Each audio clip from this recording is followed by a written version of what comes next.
Obunu gini kama chozunu Imana chukwa kosi womo Onyele miu Nyelu yumi What am I looking for? See my God, he don't bless me, yo. He give you me, give me you. Obunu kife la chasha so Obunu kife me chasha me my baby, you know, say you go love for me. Hey, yeah. I do go. I could go. When I call your name, Shakara for me. Oh, Roma. I will be your Romeo. You go be my Julie. Roma, I will be your Romeo. You go be my Julia. Oh, give me your love and I'll go run away. Show me your love and I'll go use you play. Carry me, go me, I go follow you way. Follow you, they go. Maka Munagi, me and you. Okwa Munagi, my baby and me and you. Me and you, Aqua Monagi, my baby. Obuzi kife la chasha so, Obuni kife la chasha me. My baby, you know, say you go love me. I do go. I could go. When I call your name, Shakara for me. Oh, Roma, I will be your Romeo. You go be my Julie. Yeah, Roma, I will be your Romeo. You will be my Julia. Oh, Roma, I will be your Romeo. You will be my Juliet.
Wọ́n dìde, wọ́n pínlẹ̀ ogun.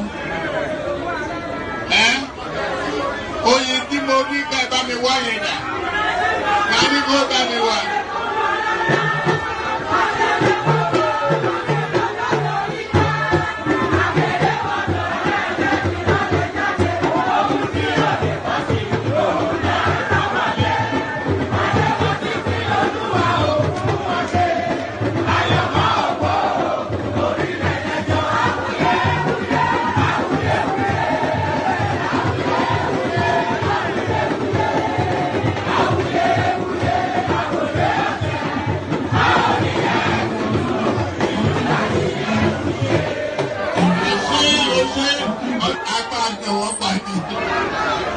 Ayanda ba, ayanda ba, ayanda ba, ayanda ba.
Kidnapping, lucrative business in Nigeria. Imagine saying your grandchildren where they kidnap. By now, your soldiers for don't scatter Nigeria.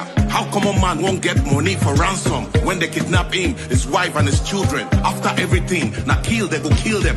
See, as Naira, they fall against dollar. Emilokon, don't turn to Ebilokon. And you say make we sacrifice for Nigeria. 7 billion to renovate your residence, 15 billion for your traveling allowance. That's not for you and your only vice president. 40 billion for Asurok maintenance, 5 billion for food and refreshment, 100 of millions for dogs and animals. Meanwhile, hunger they kill Nigerians. What did Nigerians do to warrant this treatment? Even Gary, they no fear afford for the family. Tinubu government blame Buhari. Buhari government blame Jonathan.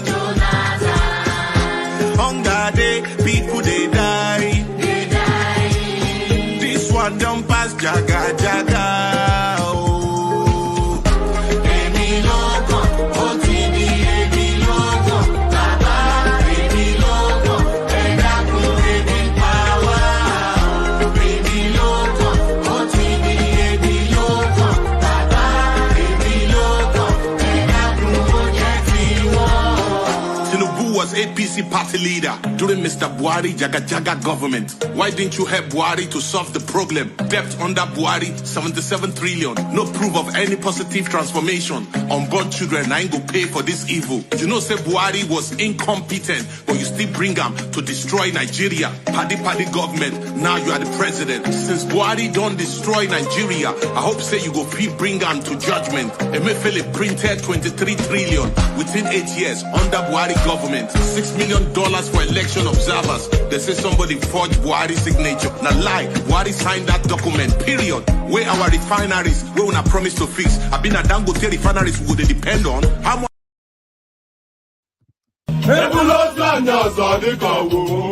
Okay now.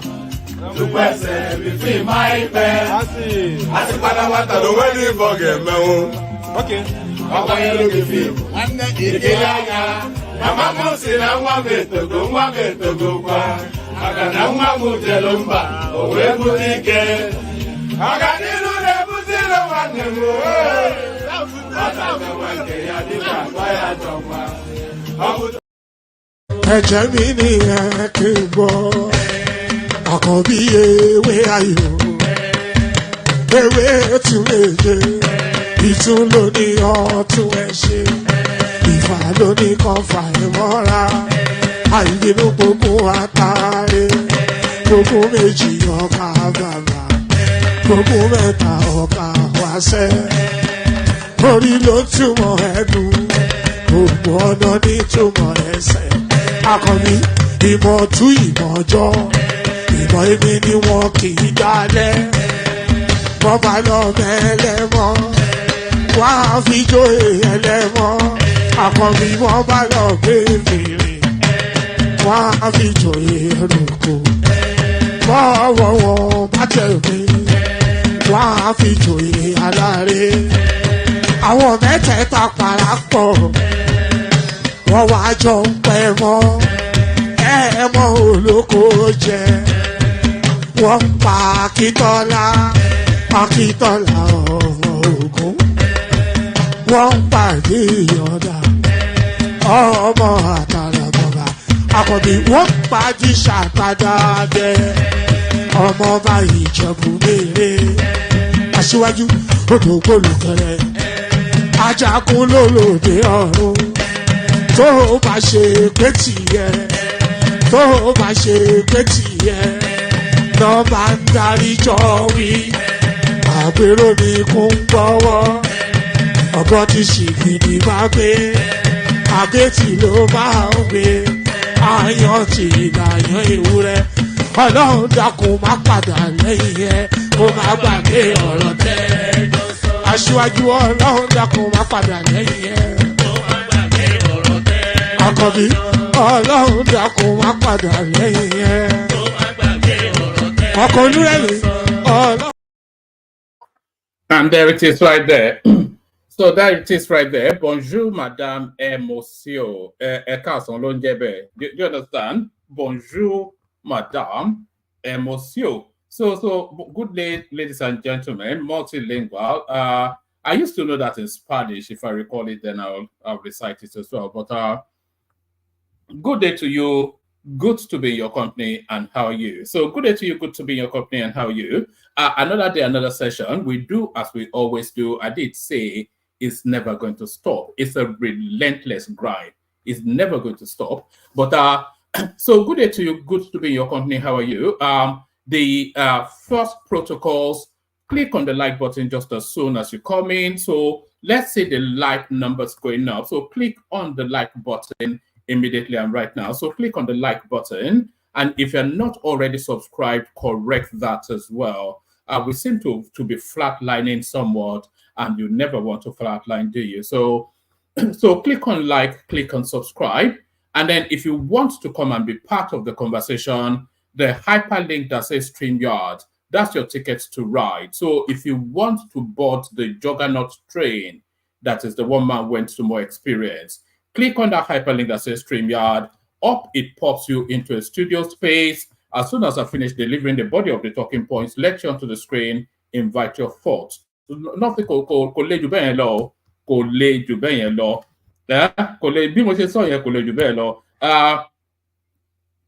if you want to be an active combatant, or in the one man went to mode duel, click on that hyperlink that says StreamYard. I'll send it so it's immediate to hand. So if you want to be an active combatant, click on that hyperlink that says StreamYard. It will put you into a studio space, which somewhat virtually serves the purpose of a green room. So it'll put you in there, and we'll serve you coffee and all that, a virtual coffee, of course. And then as soon as I've fleshed out what the conversation is going to be about, and then I'll put you onto the screen, and then we engage in conversation. So nothing complex, nothing complicated.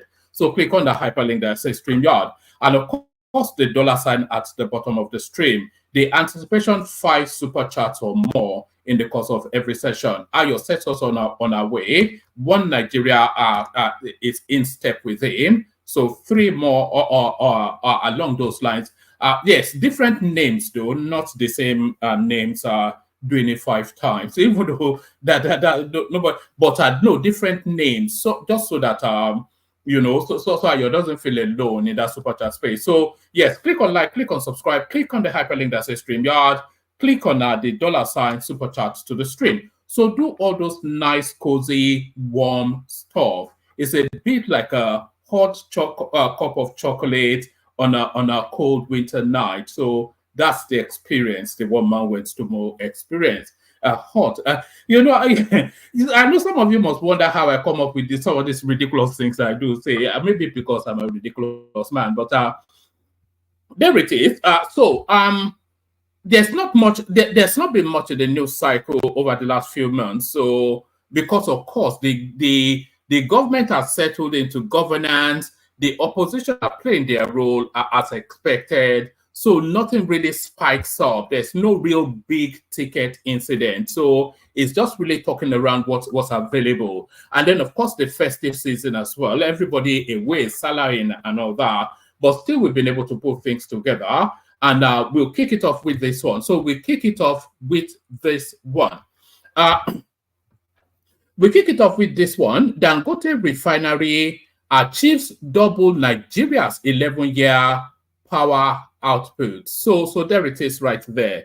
How many billions of dollars? I think we are now at about $24 to $30 billion trying to electrify the country. This guy comes in, sets up a refinery, and to power it up, he's generating what you've not been able to generate throughout the history of that country. Dangote Refinery achieves double Nigeria's 11-year power output. So it's unbelievable only for the fact that it is actually believable. So they are generating 1,500 megawatts. That's Dangote Refinery. And the federal government, the totality of the might of the Nigerian state that purports to be a top 30 economy within the world, they can only generate a derisory 760 megawatts.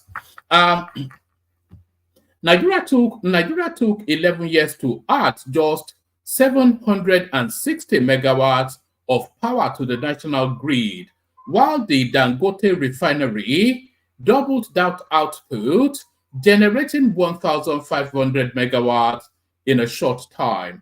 For decades, the country has suffered from chronic power shortages, and repeated promises to fix the problem have long dominated political campaigns.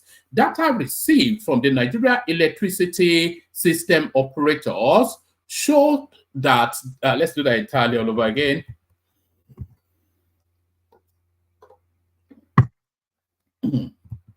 Pardon me. Okay, so yes, Dangote Refinery Dangote Refinery achieves double Nigeria's 11-year. Bear with me. Let me play you a 3-5-minute music just to attend to a matter. Just give me one moment. Let me play you. Be obedient and be useful.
For better infrastructure, for better life, yeah, my people. For better roads, yeah, for better hospitals and health, yeah. For lights today, for everything to work for us, for Nigeria.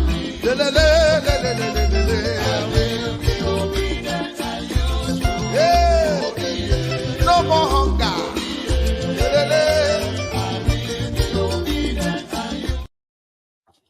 Oh, all right, and we're back. So, pardon me, be obedient and useful. So, Be obedient and useful. I think that song is actually pertinent to one of the headlines I'm about to bring you. Dangote Refinery achieves double Nigeria's 11-year power output. So the headline already tells you most of it. Nigeria took 11 years to add just 760 megawatts of power to the national grid, while the Dangote Refinery doubled that output, generating 1,500 megawatts in a shorter time. For decades, the country has suffered from chronic power shortages, and repeated promises to fix the problem have long dominated election campaigns. Data sourced from the Nigeria Electricity System Operators showed generation companies, GENCOs, delivery to the distribution companies, DISCO, via the transmission company of Nigeria. You see, they have all of these ludicrous acronyms, which translates really into darkness. GENCOs, DISCOs, ENCOs, DINCOs, and whatever it is. So those are just portals. Those are money hubs. But where is the end product? That's just the thing. It's just a sorry. Who is? Yes. Yeah. So those are just hold on. Yes. So those are just money hubs, just really essentially to squeeze the system of money. We'll do it one more time, but we'll do it with P3 this time around. Dangote Refinery achieves double Nigeria's 11-year power output. So we do this at speed. Nigeria took 11 years to add just 760 megawatts of power to the national grid, while the Dangote Refinery doubled that output, generating 1,500 megawatts in a shorter time. For decades, the country has suffered from chronic power shortages, and repeated promises to fix the problem have long dominated election campaigns. Data sourced from Nigeria Electricity System Operators showed generation companies, GENCO, delivery to the distribution companies, DISCO, via the transmission company of Nigeria, TCN, has increased by 22% from an average of 3,400 megawatts in November 2013 to an average generation of 4,160 megawatts as of the 12th of June 2024. However, Dangote's oil refinery produced 1,500 of power after construction in 2018, surpassing the total national grid expansion achieved over a decade. So there it is. We don't put pressure on the grid. We produce about 1,500 megawatts of power. Anybody that's smart would have bought house near or bought land near that refinery. If you can stand the fumes, I think you will live a life of a life better than most in Nigeria, because you are guaranteed 24-hour electricity, and I'm sure they will provide security for you as well. So what more do you need? We don't put pressure on the grid. We produce about 1,500 megawatts of power for self-consumption. Dangote said at the AfriCIM annual meeting and Afro-Caribbean Trade and Investment Forum in Nassau, the Bahamas. The development has raised concerns about the snail pace of growth in Nigeria's. Maybe we should actually have this guy as president. Maybe that is what we really need, because he has singularly, he's able to get things done, and you can visually see him get it done. I don't think anybody else has actually started and completed anything of meaning in that country, apart from this guy who has repeatedly, the cement industry, the sugar industry, the oil industry, and going on to the steel industry, he gets things right. So maybe we should actually have this guy as the president, and not, he's too rich anyway. He's probably richer than Nigeria. So what's the point? There's nothing for him to loot. We don't put pressure on the grid. We produce about 1,500 megawatts of power for self-consumption, Aliko Dangote said at the AfriCIM annual meetings and Afro-Caribbean Trade and Investment Forum in Nassau, the Bahamas. This development has raised concerns about the snail pace of growth in Nigeria's power sector, despite billions of dollars in investment and an 11-year-old privatization exercise. The government and some operators in the sector may say there has been some form of growth since 2013, but in actual terms, how many people are benefiting from the privatized sector? Most conglomerates are generating their own power. Charles Akimbobola, a senior analyst, said. So there it is. I think that's enough of that. I don't like the way I'm reading that, so let me just abandon that.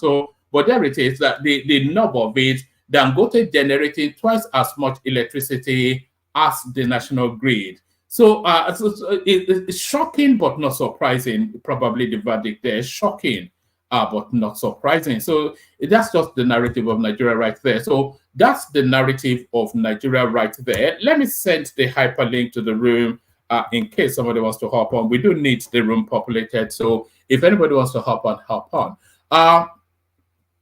Let's go on from that to this. National Assembly lacks constitutional powers to legislate on open grazing bill, retired Supreme Court Justice Ejembi. So I don't quite know, but I think that tells us, I think that headline tells us probably, let's take a couple of paragraphs. The National Assembly has no constitutional powers to make laws banning open grazing and establish a national agency for the regulation and management of ranches in Nigeria. A retired Supreme Court judge, Justice Ejembi Echo, has said.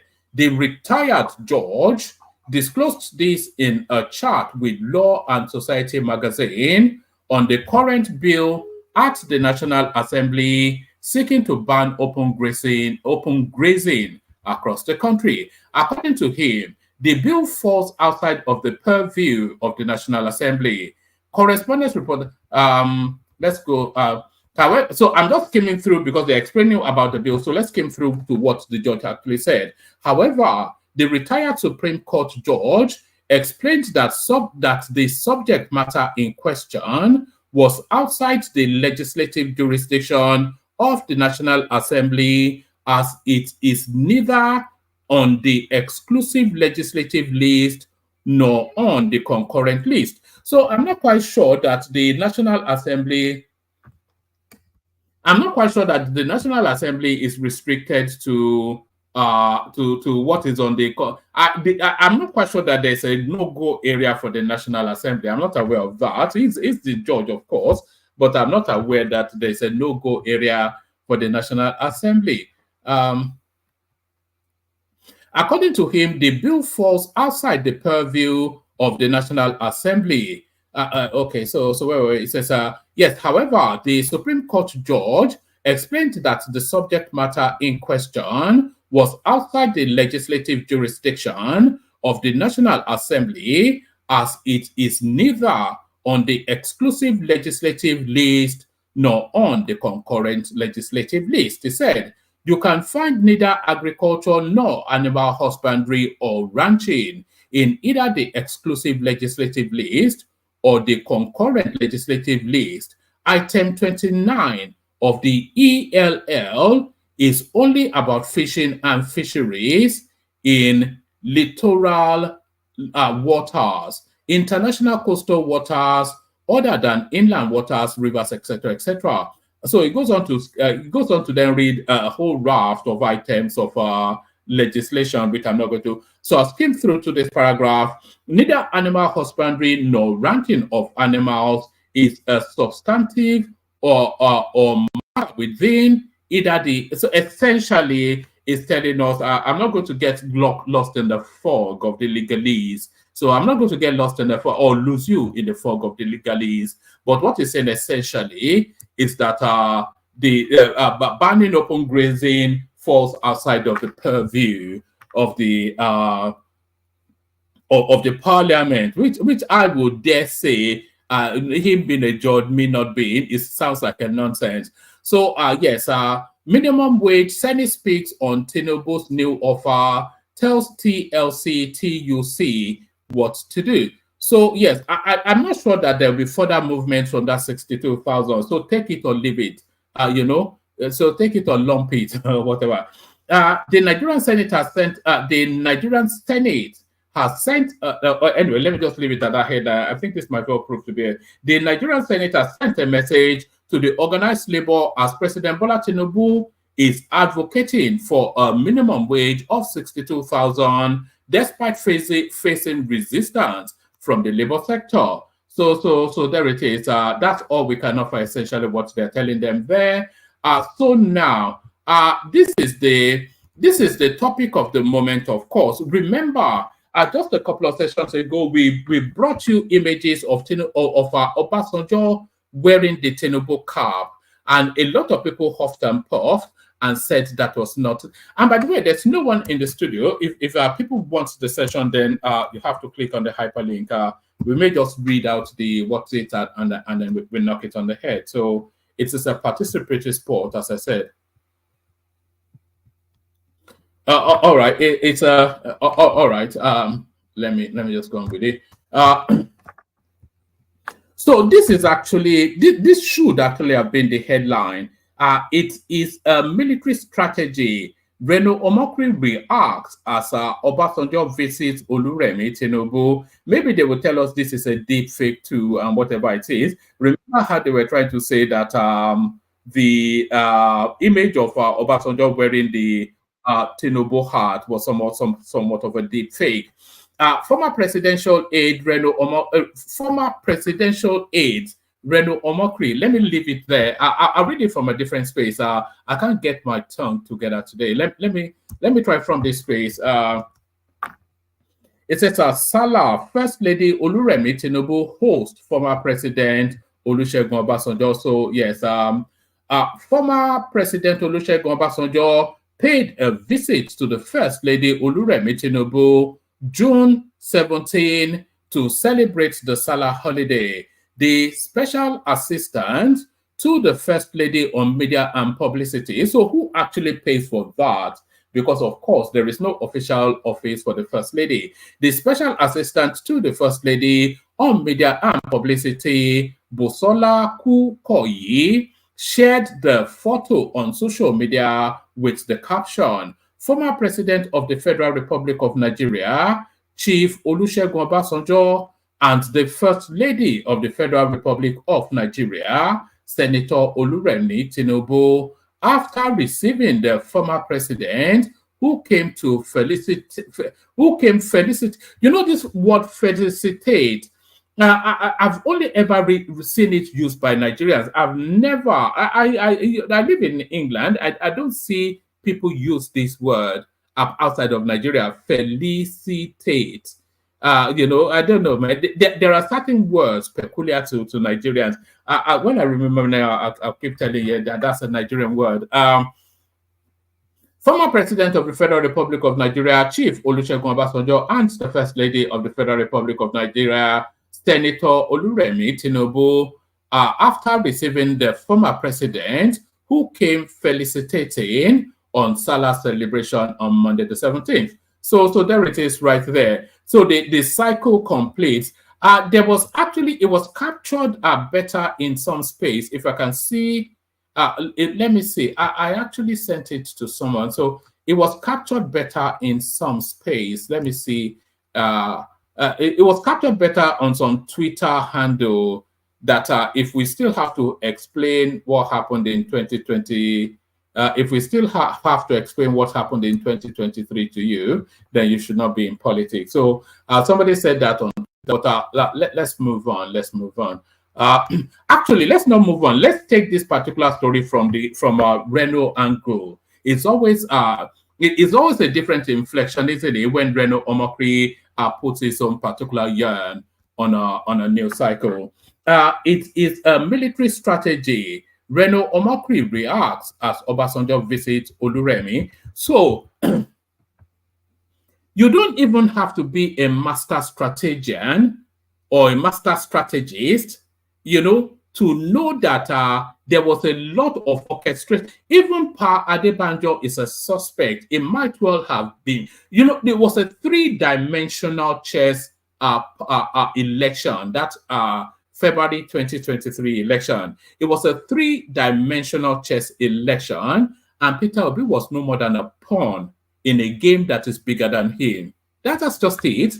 You know, it was a three-dimensional chess game, and Obi was more. The chess game was essentially the North versus the Southwest, and the subset of it was age-old rivalry, Atiku versus Tinubu, and the first timer then into that presidential seat.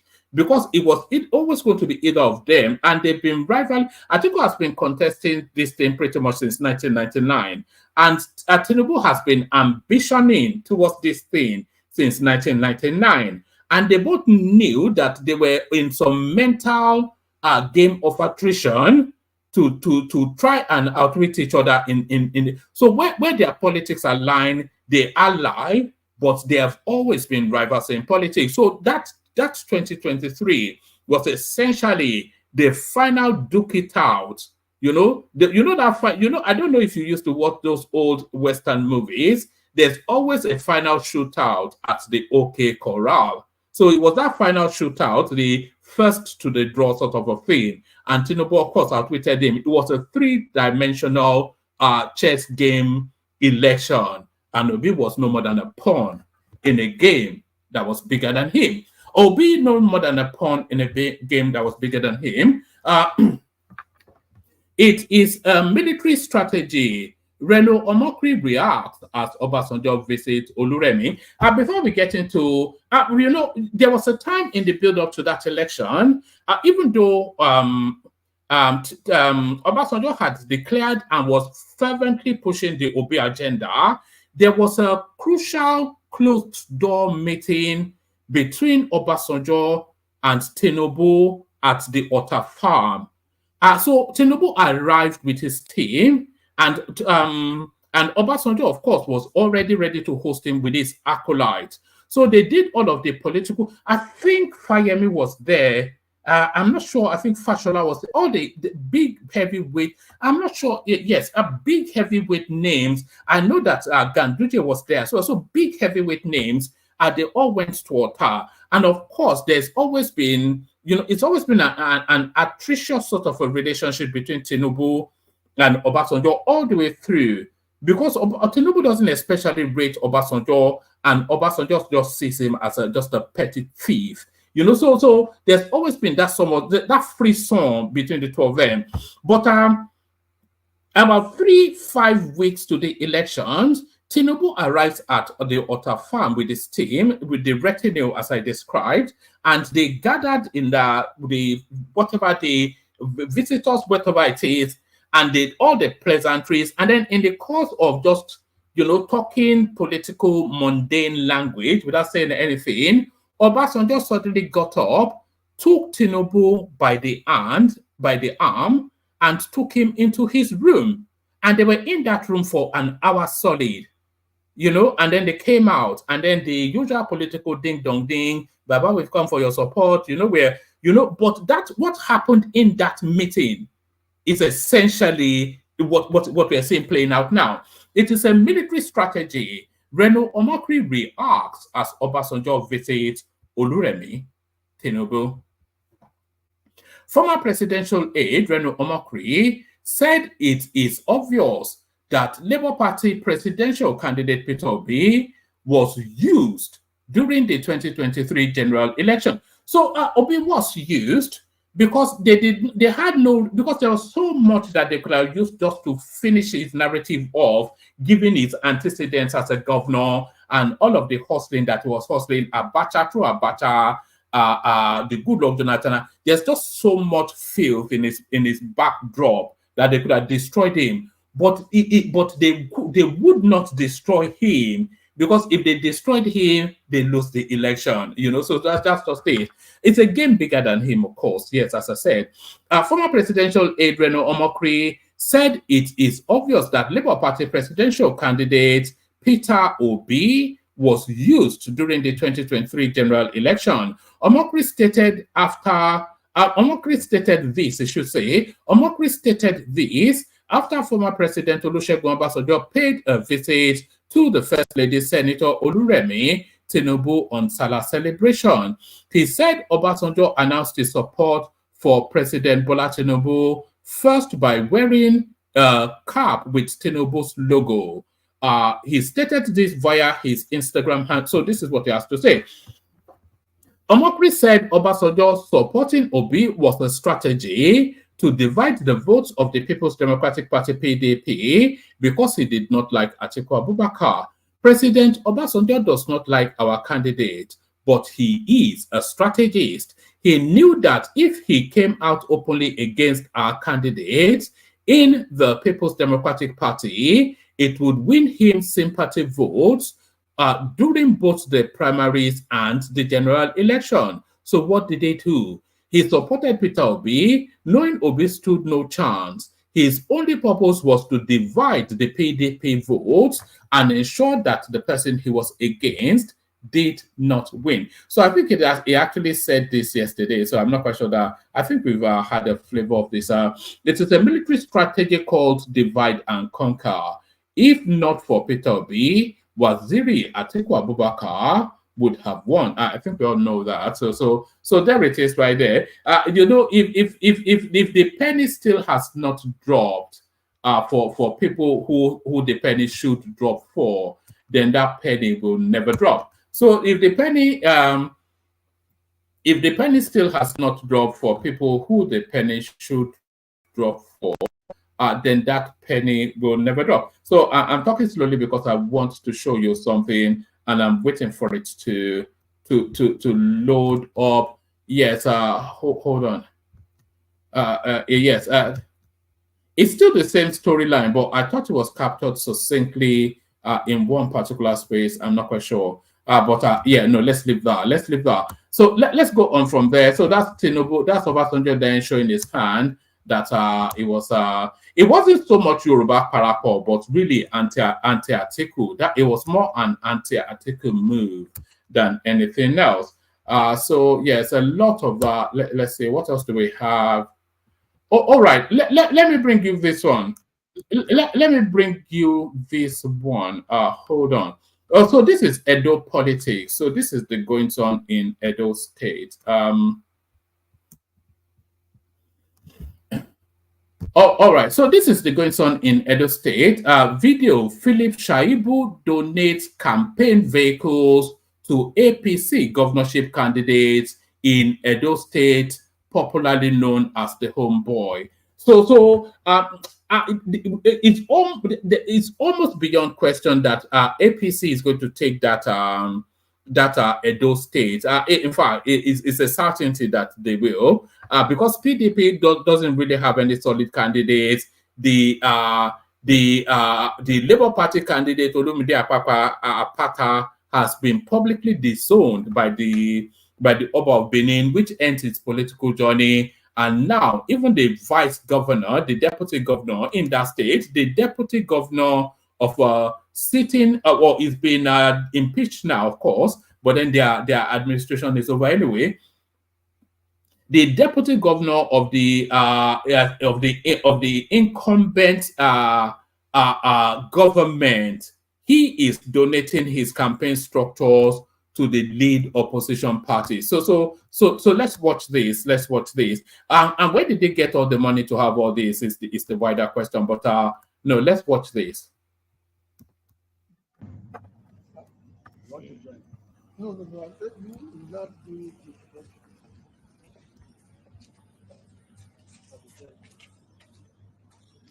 You can see how you sleep.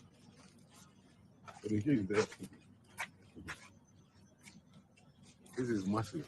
Very, very. Everything. This is massive. We have 12 of these, and they are all Toyota Tundras. Look at the tires. They can get into any terrain. Even if it is a desert, they are there. Even if it's forest. By the time the blasting happens, yes, so. it will be clear that and they are mobile. we are really ready. These are mobile trucks. Take God who brought on 5 out of this state. This is huge. Thank you. Thank you very much. The Khalifa. Thank you. The Khalifa. Pater Philippe. The Khalifa. Thank you. You are a great man. Thank you very much. Thank you. Thank you. Soar higher and higher. Amen. Amen. The Khalifa.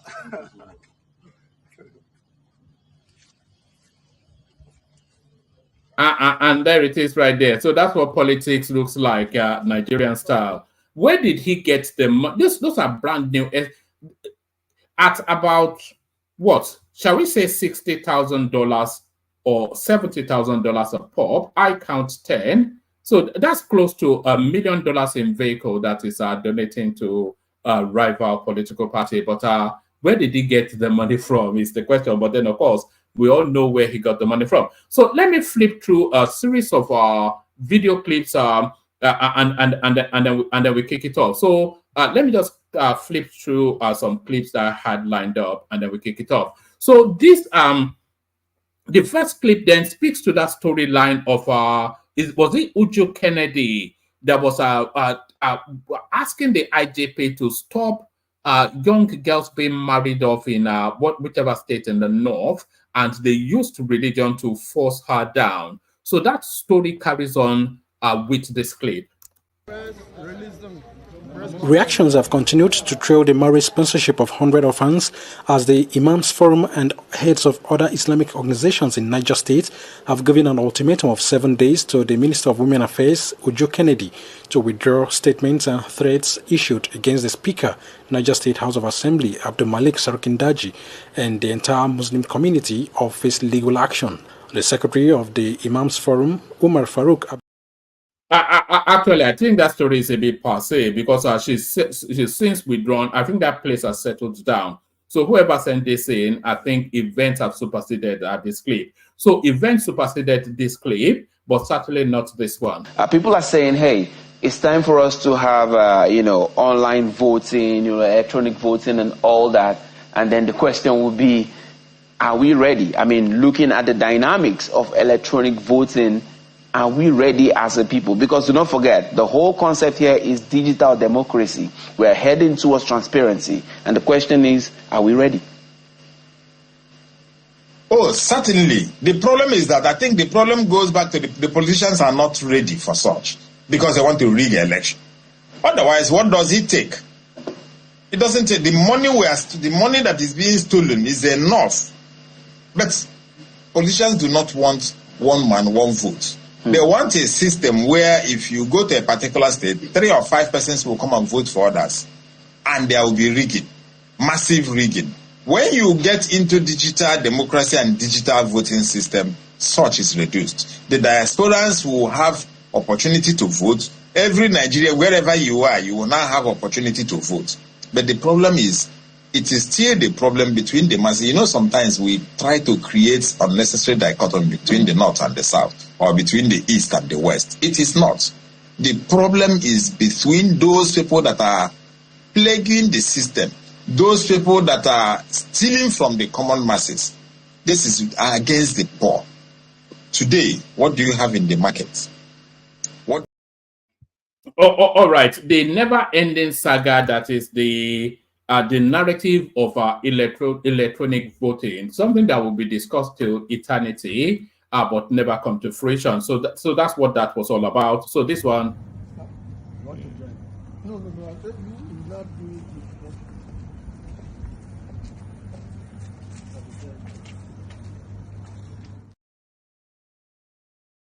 So that's the clip we just saw. So let's go to this one. Nigeria, which is, if not the most corrupt nation in Africa, and it is, it could be the most corrupt nation in the world. Fine. So what? 35 years old. That's what that nation is. Now here's America, 226 years old. You love democracy, but there in Africa, you're trying to force these people into a system of government that you just have accepted. 30 years ago, black folk got the right to vote. You're not in any moral position to tell anybody how corrupt they are. You should be quiet. No, I will not allow America or you, Mr. Wallace, to condemn them as the most corrupt nation on earth when you have spilled the blood of human beings. Has Nigeria dropped an atomic bomb and killed people in Hiroshima and Nagasaki? Have they killed off millions of Native Americans? How dare you put yourself in that position as a moral judge? I think you should keep quiet. Because with that much blood on America's hands, you have no right to speak. I will speak because I don't have that blood on my hand. Yes, there's corruption there. Yes, there's mismanagement of resources. Yes, there is abuse. There's abuse in every nation on earth, including this one. So let's not play holy to moralize on them. Why would you put it as the most corrupt regime in the world? That doesn't make sense. Can you think of one more corrupt? Yeah, I'm living in one.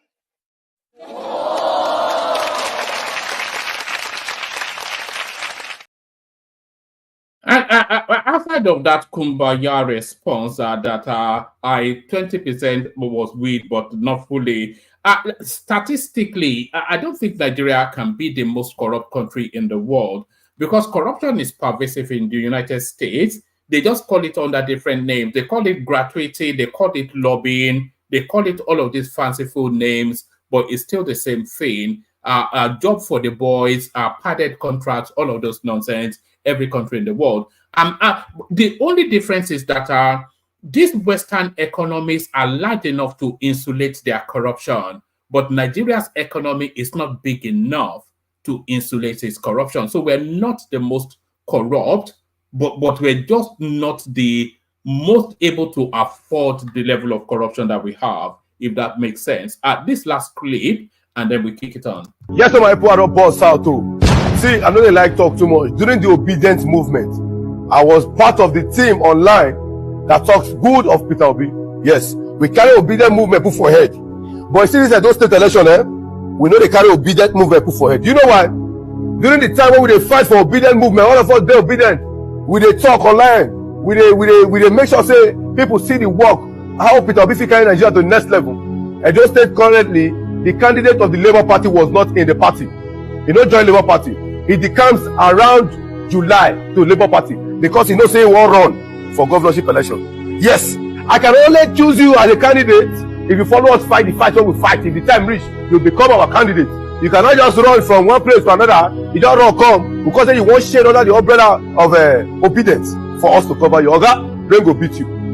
We are going to vote for credibility. Peter Obi, I just go beg you. Nigerians they forget saying that you will vote as president. Not be any other person where they enter Labour Party. Not be any other person where they run enter Labour Party. We want Peter Obi, and if tomorrow reach, I campaign for another person because of credibility and efficiency. Somebody will carry those stay to the next level. Make anybody don't come and say, hey, you were the obedient, see who you support. Are they support person? I know they support party. Are they support person? I know they support party. Peter Obi, abuse God beg you. I don't want to use bad words. You know me, sir, no good.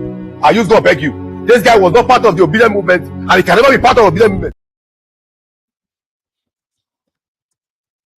All right. So I think that's essentially around Olumide Akpata and all of the goings on in Edo State. So I think a lot of people feel they can just straddle Peter Obi's name and win political offices because, of course, we saw examples of that in February 2023. So February 2023 was a moment in time. It is not a new norm. It's not a custom that it was a moment in time, unlikely to repeat. But I think that's sufficient enough of my noise making. Let's play the Kegite music.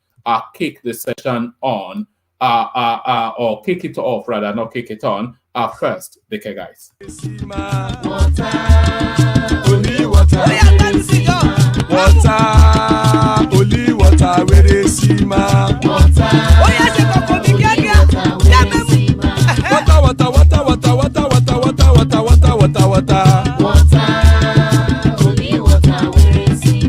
Hapa oh night oh.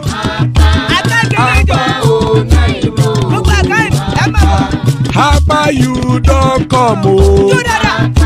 Hapa oh night oh. Hapa oh night oh.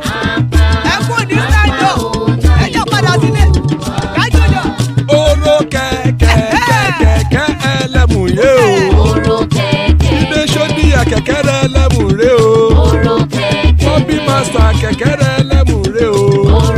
Chifu Fáìlà tí kẹ̀kẹ́rẹ́ lẹ́mùrẹ́ o. Eruku lẹ̀lẹ̀ ẹlẹ́mùdé.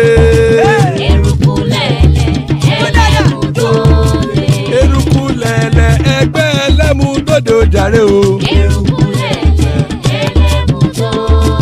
Eruku lẹ̀lẹ̀ Ghana ti dé ẹgbẹ́ bọ́dì o. Ọmọ ẹlẹ́yẹ ẹyẹ o ó dilé o. Odúyẹ̀lá ẹyẹ o ó dilé o. Petrosonana ẹyẹ o ó dilé o. Petrosodunke ẹyẹ rẹ ó dilé o. Ẹlẹ́kọ̀ ọ̀run mú ìní o.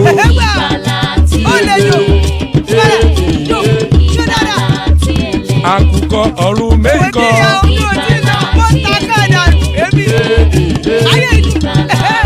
Ikú kò ní ríwà gbéṣe o.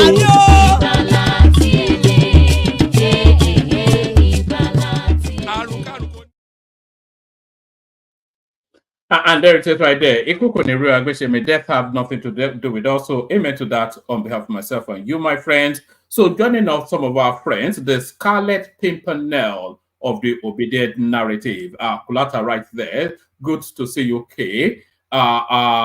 Joining us all the way from Alaba, there's Ekene right there. Good to see the mighty man himself.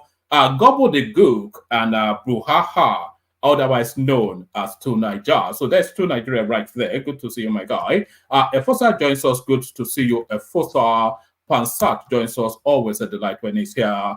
Ola in the house. Good to have you, Ola. And Emmanuel makes up the list. So there is the list. So good to have you, gentlemen. Good to be your company. We kick it off. It was meant to be a slow news cycle, but I think we've been able to put sufficient enough together. But Can I ask for a request, please? Go on. Check your WhatsApp. I sent something to you, and the reason I really want you to read this is because Two Nigeria is here today. You can just read the title. And maybe just one paragraph. Is it the Buhari one? Yeah. Yes. I think we actually cycled around it yesterday quite a bit. I have a clip that goes with it. So I don't. Not the full one. This is just the particular fact that we spent $1.5 billion to defend the naira, and we were borrowing it.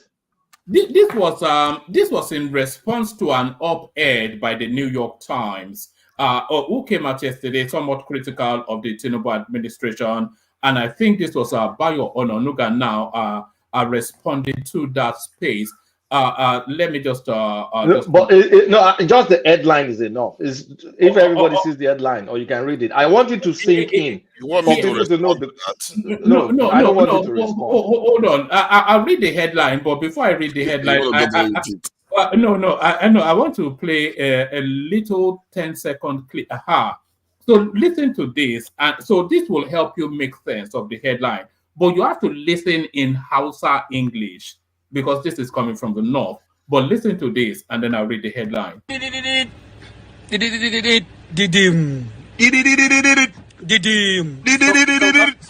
is the sign of landing of big money when MFL give you Jala in official rank.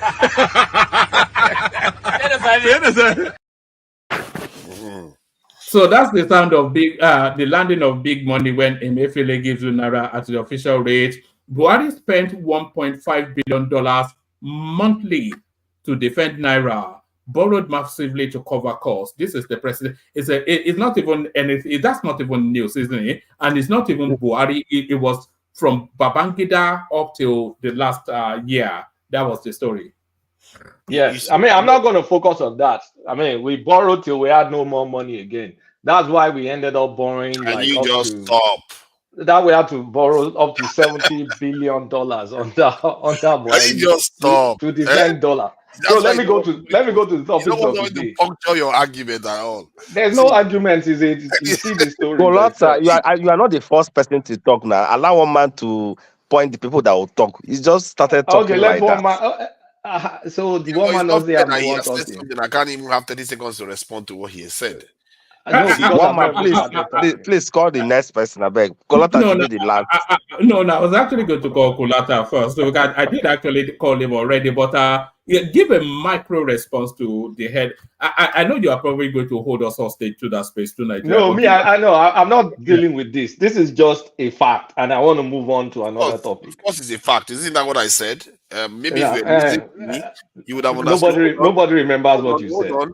Maybe if you were listening to me before you start taking that gobble the gook, the idea is that can you finish? Let me finish. That the leaders are supposed to be able to control demand, and clearly the second video one man played is answering the question why they didn't do that. It's a form of corruption. They are using it to help their own people, but Tinubu is able to stop it because he did stop it now. Okay, we don't hear one man. Let's go to the topics. All right, this one it really highlights that we played that is that who was that American arguing with the white guy Wallace? Louis Farrakhan. Louis Farrakhan. It highlights what that conversation was about. Nigeria is a cesspool of corruption. So Dangote now, within 2018, to completing his refinery, which we have been trying to repair for 40 years, he's done that. He's now able to generate twice the amount of electricity that we have not been able to generate, or we claim we are generating in 11 years. So what are you making of that headline? Dangote Refinery achieves double Nigeria's 11-year power output. Well, I mean, it's obvious now. It's sad. It is sad that anything you leave for the government to do, the government will ruin it. I'm sure Dangote, for him to generate that amount of power, he spent a fraction of what we spent for the past 20 years. And I mean, how many years? Like, I think they referenced 10 years or 11 years. And how much power did we get? We got literally half of what Dangote was able to do within small, So it shows that, look, if we have a country that, like ours, that we are not, it's not an homogeneous society, like different interests and all. The next best thing to do is like enable greed, let capitalism work. You have to enable entrepreneurs that know how to do things. Dangote, you can see the evidence, the proof is in the pudding. Being able to build 1,500 megawatts in a matter of a few years. So if we have more Dangotes that are given incentives to make money, do you think they will not be able to wire the entire country? Look, before I left Nigeria, I was one of the few, I worked in all these telecommunications companies. Back then, I had a different career, creating all sorts of data centers. We're selling big hardware and all whatnot. How long did it take when we started? Because I was very close to MTN then. It did not take them a long time to wire the entire country. This was early 2000s, very early 2000s. You would think it was impossible. We've had Nitel. They've been sitting on license since Abacha time, when they gave Motophone and all these other companies. Nitel too was there, and then of course they beat it again. Look how long it took MTN. Then there was another company called Econet at that point in time. So private sector, look, if government, we know government can't get things right. Next thing to do is to look for people that are competent. Because look, I'm insisting on competent because Jonathan did privatize the power distribution, and it was a mess because he gave his friends, people that had no business getting these licenses, people that they didn't even have the finance, nor did they have the technical skills. So you have all of them not being able to run these schools appropriately. Of course, there are other issues. Being able to generate money, being the chief amongst them. But it's time that we get the government out of the way. We know government can run business. Can government just focus on the critical things like security, healthcare, and education? Just, critical things. Those basic stuff. Let government focus on that. Protect us, make healthcare available, and make education accessible in as much as in up to the secondary degree. If you can make it free up to secondary school, and if you can subsidize it or provide loans, provide finances for tertiary, that's fine. That's a workable country. And of course, build infrastructure. And I mean, infrastructure that you can't really control, let companies build them too. Let them make money. There's nothing better than putting incentives to greed. I mean, Kolata, under the ideal system, the government should be nothing more than a regulator. They have no, although the big item infrastructural things they can do, and then but they shouldn't be running something as an enterprise. You know, they should be. No, government should not be running an enterprise because government is efficient by design. Government is inefficient, not efficient. Government is inefficient by design. So because government is not incentivized to make profit, they're supposed to be incentivized to kind of like make life better. But there's no strong, I mean, in the country like Nigeria, nobody cares about making life better. Everybody looks at it as an opportunity to steal, to grab, I mean, that's what we're known for. And it's like, and there are no institutions, there are no strong institutions to provide any sort of checks and balances. So I think that proof is in the pudding. If Dangote can do 1,500 in a mere 4 years or so, I mean, maybe 4 or 6, can whatever. I just interject briefly? Let me land my point. Let me just land this point. If a businessman can do this, imagine if we had 5 or 6, okay, let's just say 6 businessmen generating 1,500 megawatts in a period of 5 years. So that's 1,500 times 6. How much is that? That's 9,000 megawatts that we will add to our grid.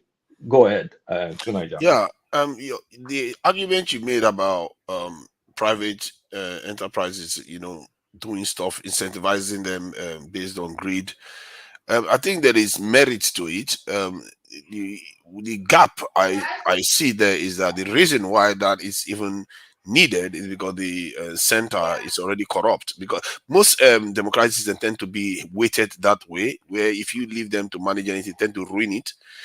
However, there's another. Sorry, Tunaja, you are interjecting and I'm interjecting you, but it's not really so much the corruption. It's the incentive. The private enterprise is incentivized to turn a profit. The government enterprise is not. You know, they can always just pump public. It's public funds driven, isn't it? If they make a profit, good. If they don't, everybody still gets paid. So they're not under the pressure of that. So that's really why they often fail, I think. Yeah. I just wanted to highlight a gap. You will see when I finish. The gap there is that the reason why the government that recommendation is being made in the first place, because there is a form of corruption within the system. And what is going to happen is that even if you incentivize private people, out of 100, maybe 80 of them will just take the money, find a way to do a kind of round tripping and just swallow the money, and then only a few of them go on to succeed. In the context of Nigeria, not even 20 will succeed. So you still have that same dynamics that even when you incentivize them, many of them will look for cheap routes out. Some of them will go and buy the goods from China and all kinds of stuff that is just going to corrode the economy. So in the end, the center still needs a level of probity, accountability to be able to even regulate the private sector. Yeah, that's where the government's role of being the regulator in chief should come in. And you should, when you give someone, like when we say incentive, it's not money or anything. If you want to incentivize, it's the opportunity, right? You don't necessarily have to provide them with money or provide them with anything. That's why the more you let things be market driven, in theory, I'm going to admit, in theory, the better, the better. So it allows for competence. And now, of course, government will have to weigh in, right? Because you can't let capitalists run wild. You have to weigh in, you have to put some controls. And when there's problems, government should be the spender of last resort. We get all that stuff. But in a country like Nigeria, I've sat down to think, look, if we can't get some sort of regionalism, which almost by design is only the regionalism is only good for the three large tribes. It's not good for the smaller tribes. That's just a mistake everybody makes when they're talking about regionalism. Because outside of Yoruba, Hausa, and Igbo, regionalism will not benefit the smaller ethnic groups. So, in absence of that, some sort of homogeneity, the next best thing is like, look, let's try and find a way to make our grid work for us. And the way to make grid work for us is to enable efficiency in all these areas that we need to tap, that we're not tapping, and then you regulate. That's the next best thing. But what are we doing to it? The few ones Dangote is doing, you see everybody, Dangote. I don't want to make this another Dangote session. But all I'm trying to say is Tinubu has the opportunity of bringing competent people. There's Onyema out there, Tony Elumelu out there. There are other people, there are other businessmen, Bua, and so I'm not picking just Dangote. There are many of them there that can look for source for financing by themselves. And all you have to do is get out of the freaking way. And after setup, put some common sense regulation in place, the thing will run itself. Yes, there's going to be a price, but that service will be available. So look at this. How many megawatts did we spend billions of dollars to generate? Like 750 in the period of a decade. 750, that's a big disgrace. I'm sure the likes of Germany and co, they have maybe 100 times that capacity in just solar alone. Of course, I'm just running this from the top of my head. I don't know if that's an actual fact. But all I'm trying to say is we need to. Kulata, it continues to confound. They're not asking anybody to invent it. It's an off-the-shelf purchase now, electricity. Because so why don't you just hand over the money to the Germans or whoever and then tell them that 5 years later? What's exactly? Look at that off-the-shelf purchase now. They are compounding us because we are the ones accepting it. Because it's a cheap electricity is easy to get. We all know it. But they pretend as if it's some rocket science. I turn it into some additional mathematics or something. It's just here is the good, here is the money. When you ask questions, they'll say, "Oh, there's some cabals that are blocking it." Blah blah blah blah blah. So, are you trying to tell me a cabal? Let's just say cabal, they sell generator or whatever. I don't. Are you trying to tell me if you tell that cabal, like, look, dude, if you have a power plant on the long run, and I'm not talking about short, on the long run, you will make a killing. You'll make a boatload of money. People pay you money every month if you invest there. But yeah, you know what? We still can't figure that out. Like, we are for a government to convince so-called cabals or business people or whatever that maybe it's better you put your money here and we'll protect your interest. Every country does that.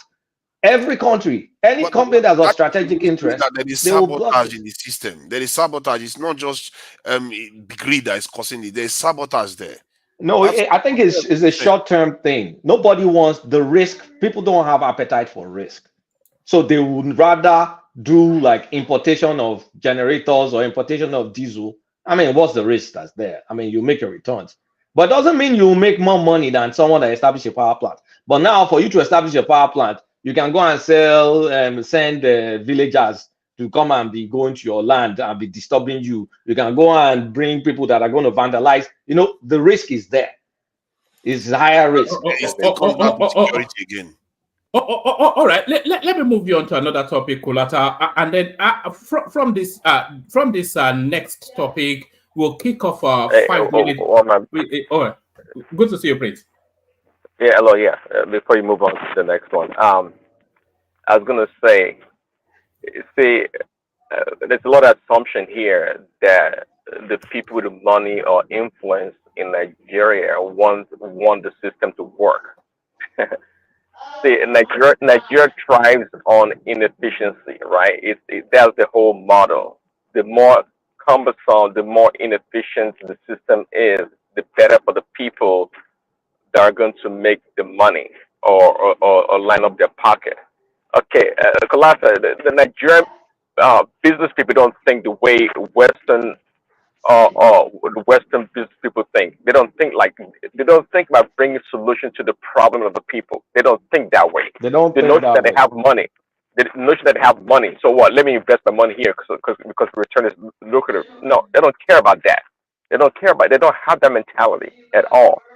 So what do you think? And they're smart. They're smart in the things that they want to do, but they don't really care. That they don't invest their time and resources. They're all about rent tripping. Just just collecting money. That's what they're all about.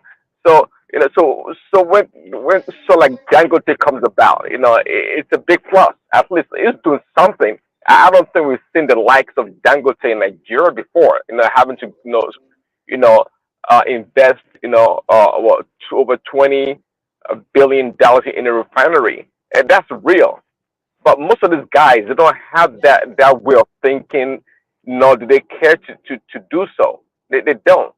So Dangote, regardless of his monopoly tendencies, which is natural, there's nothing unique about him in that regards, is kind of a gem in the Nigerian space. It is. Anyway, thanks. Anyway, yeah. Yeah. Go on. Go ahead. No. Go ahead. Sorry. All right. I want to have 5-6 minutes monologue now, just because the room has now filled up somewhat fairly quickly. So you kick it off, and then from you we'll go to Ola Pansat. We'll move it around to Niger, everybody. But this now, it's was it Humphrey Bogart that said play it against Sam in was it Casablanca? So play it again, Sam. We've circled around this so often. I'm not quite sure if you can see what is on the screen. Well, I'm sure you can see what is on the screen, but I'm not sure if you can see the caption. So the caption: if we still have to explain what happened in 2023 to you, you don't belong in politics. So what is this person meaning by that caption? Well, it's something that I've said personally on this platform many times, that Peter Obi was a tool for the election. Without Peter Obi, there will be no Tinubu presidency. It's obvious for the blind person to see. So there was a lot of reasons to create incentives for Peter Obi to have a decent run, not a gangbusters run, a decent run, to the extent that he basically cannibalized the entire PDP in the southeast, large extent cannibalized in the south and the north central. So I mean, look, all that grandstanding Obasanjo was doing and co. I don't want it to look bad on Yoruba people, but they are my people. I know the way we think. I know we strategize a lot. We go deep in all the strategies because it's almost like playing a double agent. I mean, I'm sorry for apologies to any Yoruba person. Because look, it's good to have the public affectionate appearance that, equity and justice. Stand by that. But if you know the game you're playing, you're basically just stifling Atiku. That's it. That's your long game. The short game is there. Show this. Can we keep that moral image and say that, the Southeast hasn't had presidency. I stand by Peter Obi. This, and then I mean the young. Kulata, do you think Obi was played, or do you think we are being played? Do you think Obi is actually complicit in this game? That do you think he knows? Do you think he's an insider or no? I don't think he's an insider. I think it was what do you call this? Jeje logo in English. What's that terminology again? Willful. It was willfully ignorant, and well, it also did. Look, at the end of the day, it increased the star power, right? So he took gains, even though the ultimate price, he knew he wasn't going to be president too. So I think he played along with it, but I think he went to his head and he carried it too far. So you can see behind the scenes Like, even though I'm not going to call Obasanjo and Tinubu chummy or anything, but the relationship that simply exists between them is a matter of interest. What's my interest? What's your interest? Our interests align. They're not friends. I mean, apart from the respectful I don't think they're friends or anything. They may be even they may have some adversary in between them. I mean, they did have actually in the past, but because their interests aligned. Do you think Reno captured it that Obasanjo's interest was more to stop Atiku and the North rather than to have Tinubu? So it was a process of elimination to land on him. Of course, I won't even say stop the North. I won't say stop the North. It was to stop Atiku. Obasanjo has it for Atiku because Atiku embarrassed him when he was president. He had to, I mean, kneel down for Atiku at some point in time when Atiku was stifling him, when Atiku bought the Senate, when Atiku killed his third-term agenda, when Atiku almost toppled him in his own second term. So Obasanjo has had it for Atiku since. So, and you know the man can be very vindictive. So he could have read the tea leaves and seen that, okay, this Obi guy, I mean, his people will always follow him, number one. And then it does look like this NSAS crowd and some of this Christian thing may be able to get whatever. So it just picks his stance with him, knowing fully well it will divide Atiku's vote. Because Atiku should be president. Nothing was stopping Atiku because he had the cabals in Aso Rock on his side. He won the North. Atiku won the North. For people that don't realize, he did win the North. And he should have been president. He could have just carried his normal Southeastern votes because they'll vote for him. If Peter Obi wasn't there, Southeast will vote for Atiku. He will have made gang posters numbers in the Southeast. And of course, there's the South too. You could have followed. You can even accuse Atiku of being in conspiracy with Tinubu too, because the same pattern. What Atiku did to the party was sabotage. He sabotaged PDP. No, Atiku was self-sabotage to himself. It's greed. It was an arrogance that he felt that come what may, he will win. You know, that the North did not want to give up power. Yeah. How can you win against Peter Obi when he's going to take all your Southeast vote? There's no way. There's no path. Yeah, but it was, that's what you call it was delusional. Like he thought, look, I mean, now PDP structure, this, that. It did not, I mean, he could have seen that, look, I'm playing too many battles in multiple fronts. This is just dumb. Because really, at some point in time, you step back and look like, okay, I mean, there's some things that are just dumb. You can't be fighting Wiki, and then you have Obi go, I mean, fork out of the party, and then I have a formidable opponent in Tinubu, and I'm just relying on all this shenanigans. And he did not even try to think that I'll win. There was a theory that he had internal reassurances from the Buhari administration that they will hand over to him, especially after 2019, when everybody knew he won, but it was, you know, I think there's a murmurings that he had internal reassurances at the topmost level of that administration that, look, we will give it to you. And you know what? You know how I knew all along?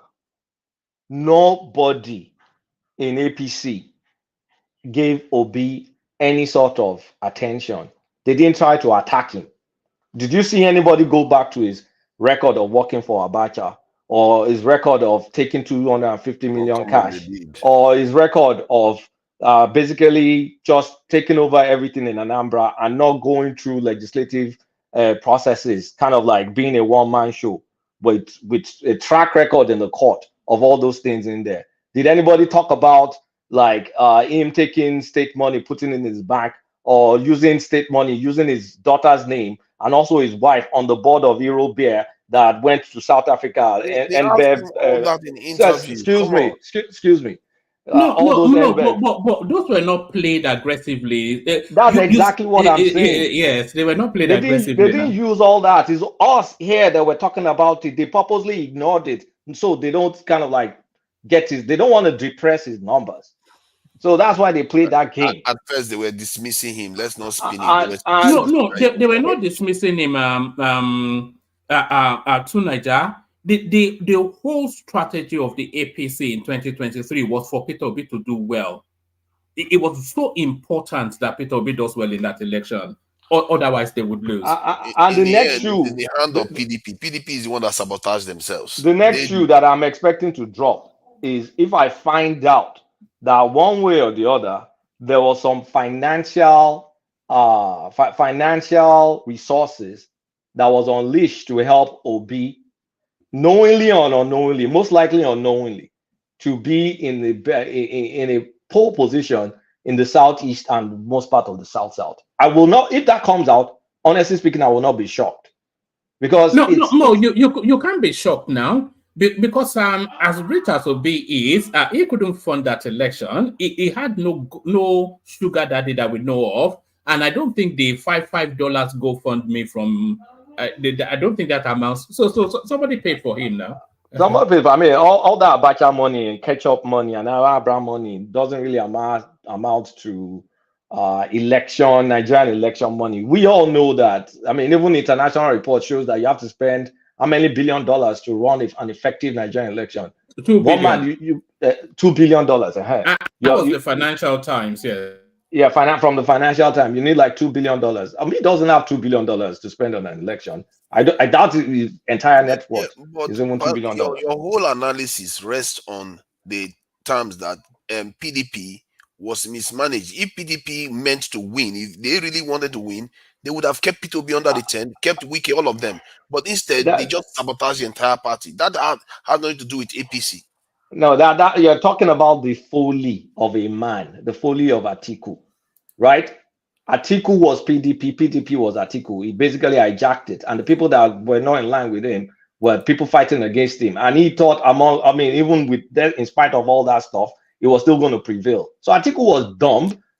So it wasn't even in the gift of the PDP to retain Peter Obi. Peter Obi had the reassurances that the Yorubas would back him from Ayo Adebanjo, Obasanjo, so he thought he had an inroad into the Yoruba land. Yes, and then he knew he had the whole of the Southeast, and he knew that the South will favor him, so he knew that he had some strength. So I don't think they paid, or outside of gifting him the presidential ticket, they couldn't have convinced him to stay. Yeah, he's still in the hands of Atiku. Personally, I would think Atiku is the one that betrayed the PDP because he's not that far from Tinubu. I don't know why people think that they are very far apart. They seem to be very cordial. They have cordial relationship with each other. If I'm not mistaken, that guy handed the whole thing to Tinubu himself. He didn't make any effort to fix the party. Not one. That's when you talk about when a guy is what's the word again? When he's all about himself and he thinks low of everybody else. Is it narcissist? Narcissist, yeah. Every politician is a narcissist, but that's his own aspect of narcissism that you're seeing. Anyway, so that's how Solomon Grundy. That's how Solomon Grundy fell. That's how you have Tinubu as your president, and there'll be a variation of what happened in the next election of some sort. So I wanted to talk about the what's it called? That retired justice that I was talking about. Oh yeah, the open grazing. Yes, the open grazing. So the mistake is made. Like what he said is correct and also incorrect. What he said is correct, meaning that if the national legislators cannot talk about anything that is not in the exclusive list or concurrent list. So that means if you have an item that's not listed in exclusive or concurrent, it's only the state legislatures that can deal with that. And that's what you call the residual list. But where he made a mistake is was there's agriculture in the concurrent list, and animal husbandry is under agriculture. So it's just being smart by a quarter. He doesn't know what he's talking about. As long as agriculture is in the concurrent list, it can be discussed. They can legislate on it and create laws. So it's just saying Bullcom. I wonder where it comes from in the country for him to be saying that. Like I want to know his motivation. Anyway, I mean, if you don't know where it comes from, it has a South sounding name. It's Ejembi something. So it's a south something. Ejembi, maybe not central. Ejembi Echo. Ejembi EKO. So that sounds south. That's Okay, I mean that's a weird one, but I mean he's an older guy, but he should know that agriculture is in the concurrent list. So of course you can legislate on that. He's from Benue State. Yeah. Oh, is it? Benue All right. State. That's very funny though for a guy from Benue State. Interesting.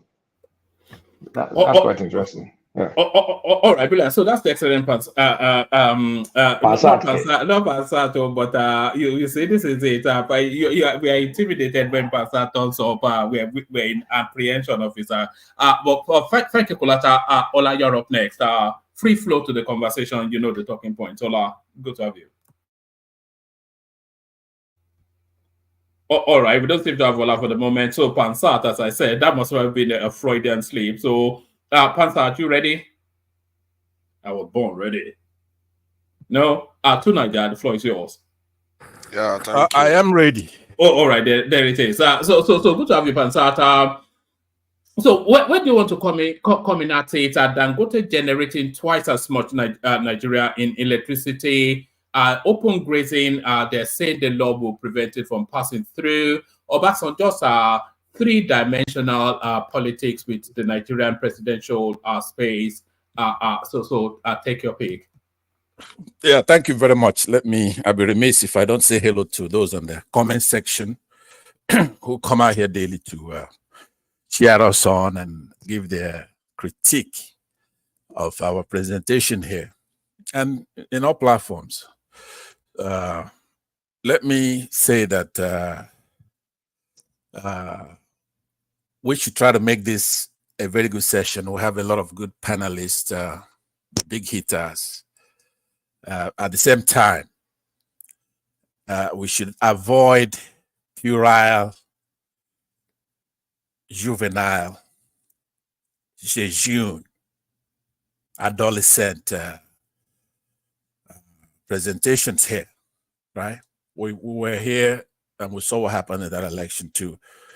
Go stretching your imagination to making Obasanjo such a genius as to place Obi to destroy a party because of his enmity with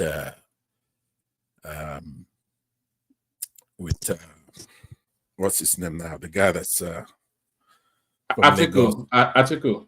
No, he's from Lagos. And Tinubu. Tinubu, yeah, exactly. Yeah. That is just going beyond the boundary of common sense. It's good to, kind of sweeten things up a little bit in propaganda. Propaganda is not a bad thing, unless you're being kiddish about it and just saying something that is totally weird. Peter Obi is a symbol of a movement in Nigeria. Anybody who's got their gauge on Peter Obi is making a very big mistake. Even he himself didn't know what hit him. This started a while back. Some said NSAS and all kinds of things. Some started by Showere, some started by others in the country, but mostly Nigerians. You're basically saying that Nigerians are stupid, that Obasanjo played them and this and all that, right? So let me just admonish the last speaker. He should cut it down. He's beginning to have a reputation. Now, this is the only platform that he could just speak carelessly like that. And I've seen him in other platforms, and it's like a joke in other platforms. So, he's a smart guy. Why not at least have some respect to our listeners? Virtually everything is stated from Dangote, who he describes as some kind of genius in business, or speaking about capitalism in Nigeria. It's not capitalism in Nigeria.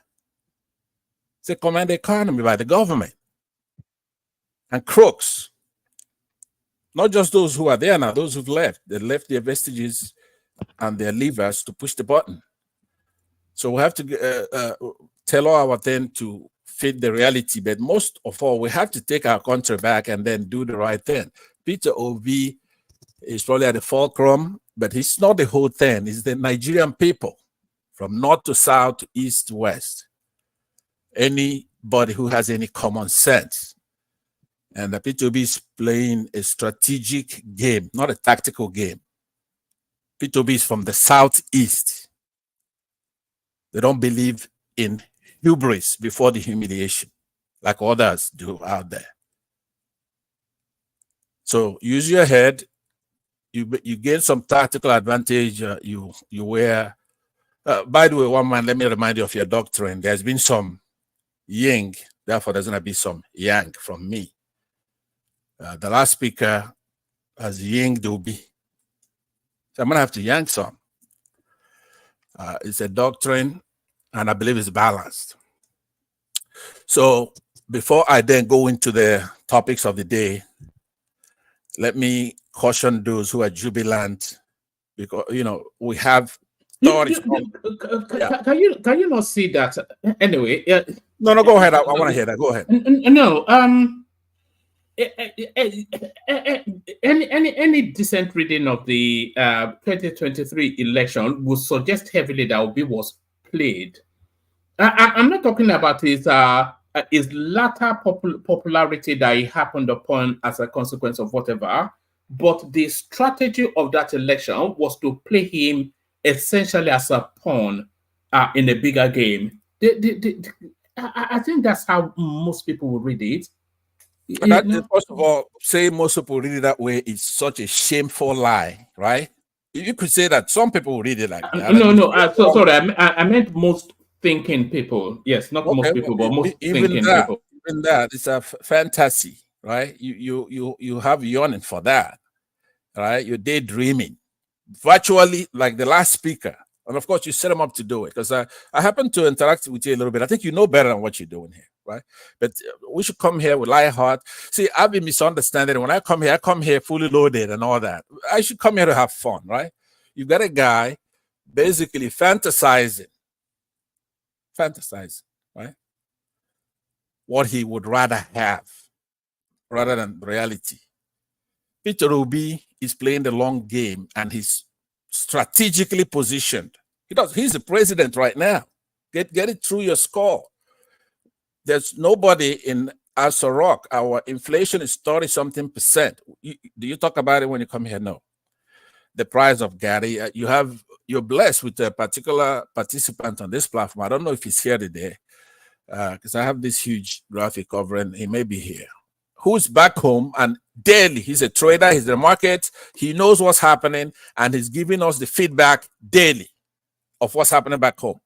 You've got a guy. All right, we do all that every day, but if you want to stay within the narrowness of what Obasanjo is signaling to the space, so a couple of days ago, we saw him wearing the Tinubu hat. People were saying he's whatever, but now he's there to felicitate with Tinubu's wife for Salah. So you say is a president going to visit a former president, but it's clearly signaling something. So what do you think is signaling? He is signaling respect, right? Obasanjo is one of those, has high regard for protocol, admiration, popularity, politeness, consideration, courtesy, civility, due regard, approbation. That's what he's doing. You cannot read it more than that. He's a politician trying to present himself as a statesman. He tried to make that transition, but it's very hard. He's a military thug, after all. But from the old school, he's an uneducated man, but you have to give him some credit. He knows local politics, what I mean local, and the balance of the country, right? So he's trying to transition to a statesman. So he's shedding party affiliation, personality. It's hard to do. He cannot fool us. We pretty much know what he's doing, just like we're discussing him here now. He's inconsequential. He's doing it the way he's trying to give some respect and try to narrow the bridge between him and the government. This is a man who has all kinds of interests, right? Business and otherwise. So he cannot be in perpetual enmity with a government. So you can't really, you just giving some, estimation to that side, and that's okay. He's a politician, and he's doing it his way. So that's all I read into that. It doesn't mean anything. Besides, Tinubu is not completely an enemy of his. They had their differences when Tinubu was governor of Lagos. That's ancient times. A lot of these things move around, but there's one thing: you put your eye on the Nigerian people. That's where it is. There's going to be an action at some point. Let me ask you something. One man, does good triumph over evil in your eye? When you look at the spec of it rarely does. It rarely does. Okay, so evil to you always triumph over good, right? So let me make it simpler. Does science triumph over ignorance? And that's not the. Yeah, it does. Science triumph over Machiavellianism. That's probably the question, really. No, that's not what I asked you about, because I wanted to make it stark, right? So that's something that is self-evident. If people now, let me, if I have time, let me tell you what I mean by that. If you just have all these people always clamoring for the bad thing, the wrong thing, the evil thing against our country, and then you when you take a look at the window, you see that you're laughing at those who are for the right thing, for the good thing, for the science, something that is advancing society, and you're laughing at us. The point is that at some point you're gonna pay. Do you feel that the wall is closing around Peter Obi somewhat? Odonyo Okukwe has jumped ship and bail, of course. Obasanjo now essentially jumping ship and bail, bailing. Everybody jumping ship and bailing. Wole Soyinka has bailed on him. So right. What do they have in common? What do they have in common? You tell me. They were previously Obi supporters. That's what they have. Yeah, they're Yorubas, right? So what's happening right now is you're smoking out the right. Have you ever gone hunting where you get what we call avo in Igbo, and you set fire to it and it starts bringing smoke. Then you put it into the hole and it starts smoking out the rats because they're gonna run out from the other side. You understand? You never gone hunting in the village, one man with that accent, or you in Britain somewhere. I've been hunting back in the village. You're smoking out the rats, right? Now, some of them did what they could. They tried. Somebody like Donald Okupe, I really like the guy. He's a medical doctor at the time that will be one of the bridge the gap between the old PDP, the Southwest. He was there. He was a symbol of that, albeit with some problems, right? But he played a very, very crucial role. I used to like when he's sitting right there, and he was dealing with the truth at that point. But now he's been through chemotherapy. I don't know what they gave him in that intrusive surgery. That will go into the realm of conspiracy theory. Now, I happen to believe that a lot of conspiracy theory are true. There are some that are not, obviously.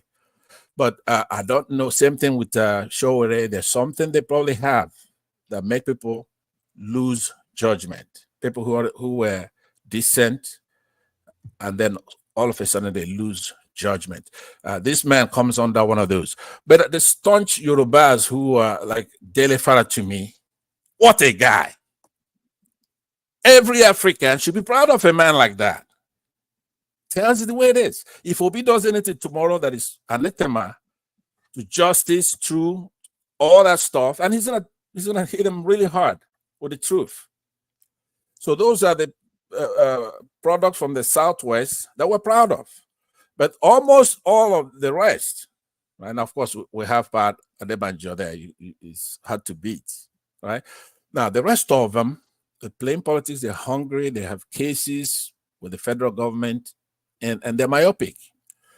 in line with my diagnosis of the Yoruba as an iniquitous tribe since the 2015.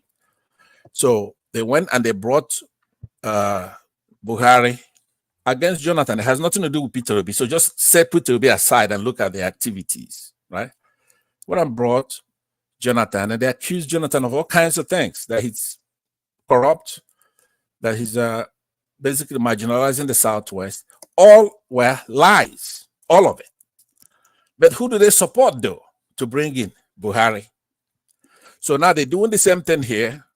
They got lucky. What happened in 2023 was nothing but a lucky shot because Buhari reluctantly relinquished that stuff. Buhari was not looking to have Osinbajo succeed him. That's his vice president that served him very well, like a school kid. But he was there and he's an educated man. He's a smart guy. But they overlooked him. But on the last day, Buhari was ready to fuck Tinubu and give that nomination to somebody, the Senate president from the south, from the northeast. So Tinubu fought back hard because it would have been very unfair. Now, as a Southerner, I'm now wearing my Southern hat. Here's a man who helped him rig an election, get into office in 2015 by bringing his people to support him from the north. And because they have no respect for Southerners, they wanted to fuck him at the last minute. And that was unfair. And then he fought back really hard on that.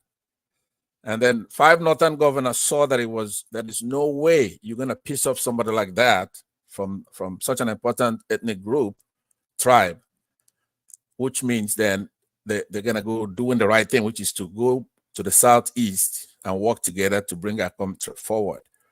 But this El-Rufai, this crook, right? El-Rufai. All right, we don't know where you are going now because we are losing us in the air. I'm on point. Basically, I'm trying to go where the facts are, where the truth is. So I'm trying to say that Tinubu got lucky now because I heard somebody with the same hubris, I think it was Kolata, saying, "Oh, we're sophisticated in the." I think my call you guys over there sophisticated morons, right? He says we know how to play this politics. Now you tell me, how many presidents has the Yorubas produced ever? Some of the titans in the Yoruba as a single tribe, they have produced more presidents than anyone else. That is not true. But just hold on, please. The titans, such as Awolowo, who could have been president, right? They wouldn't let him.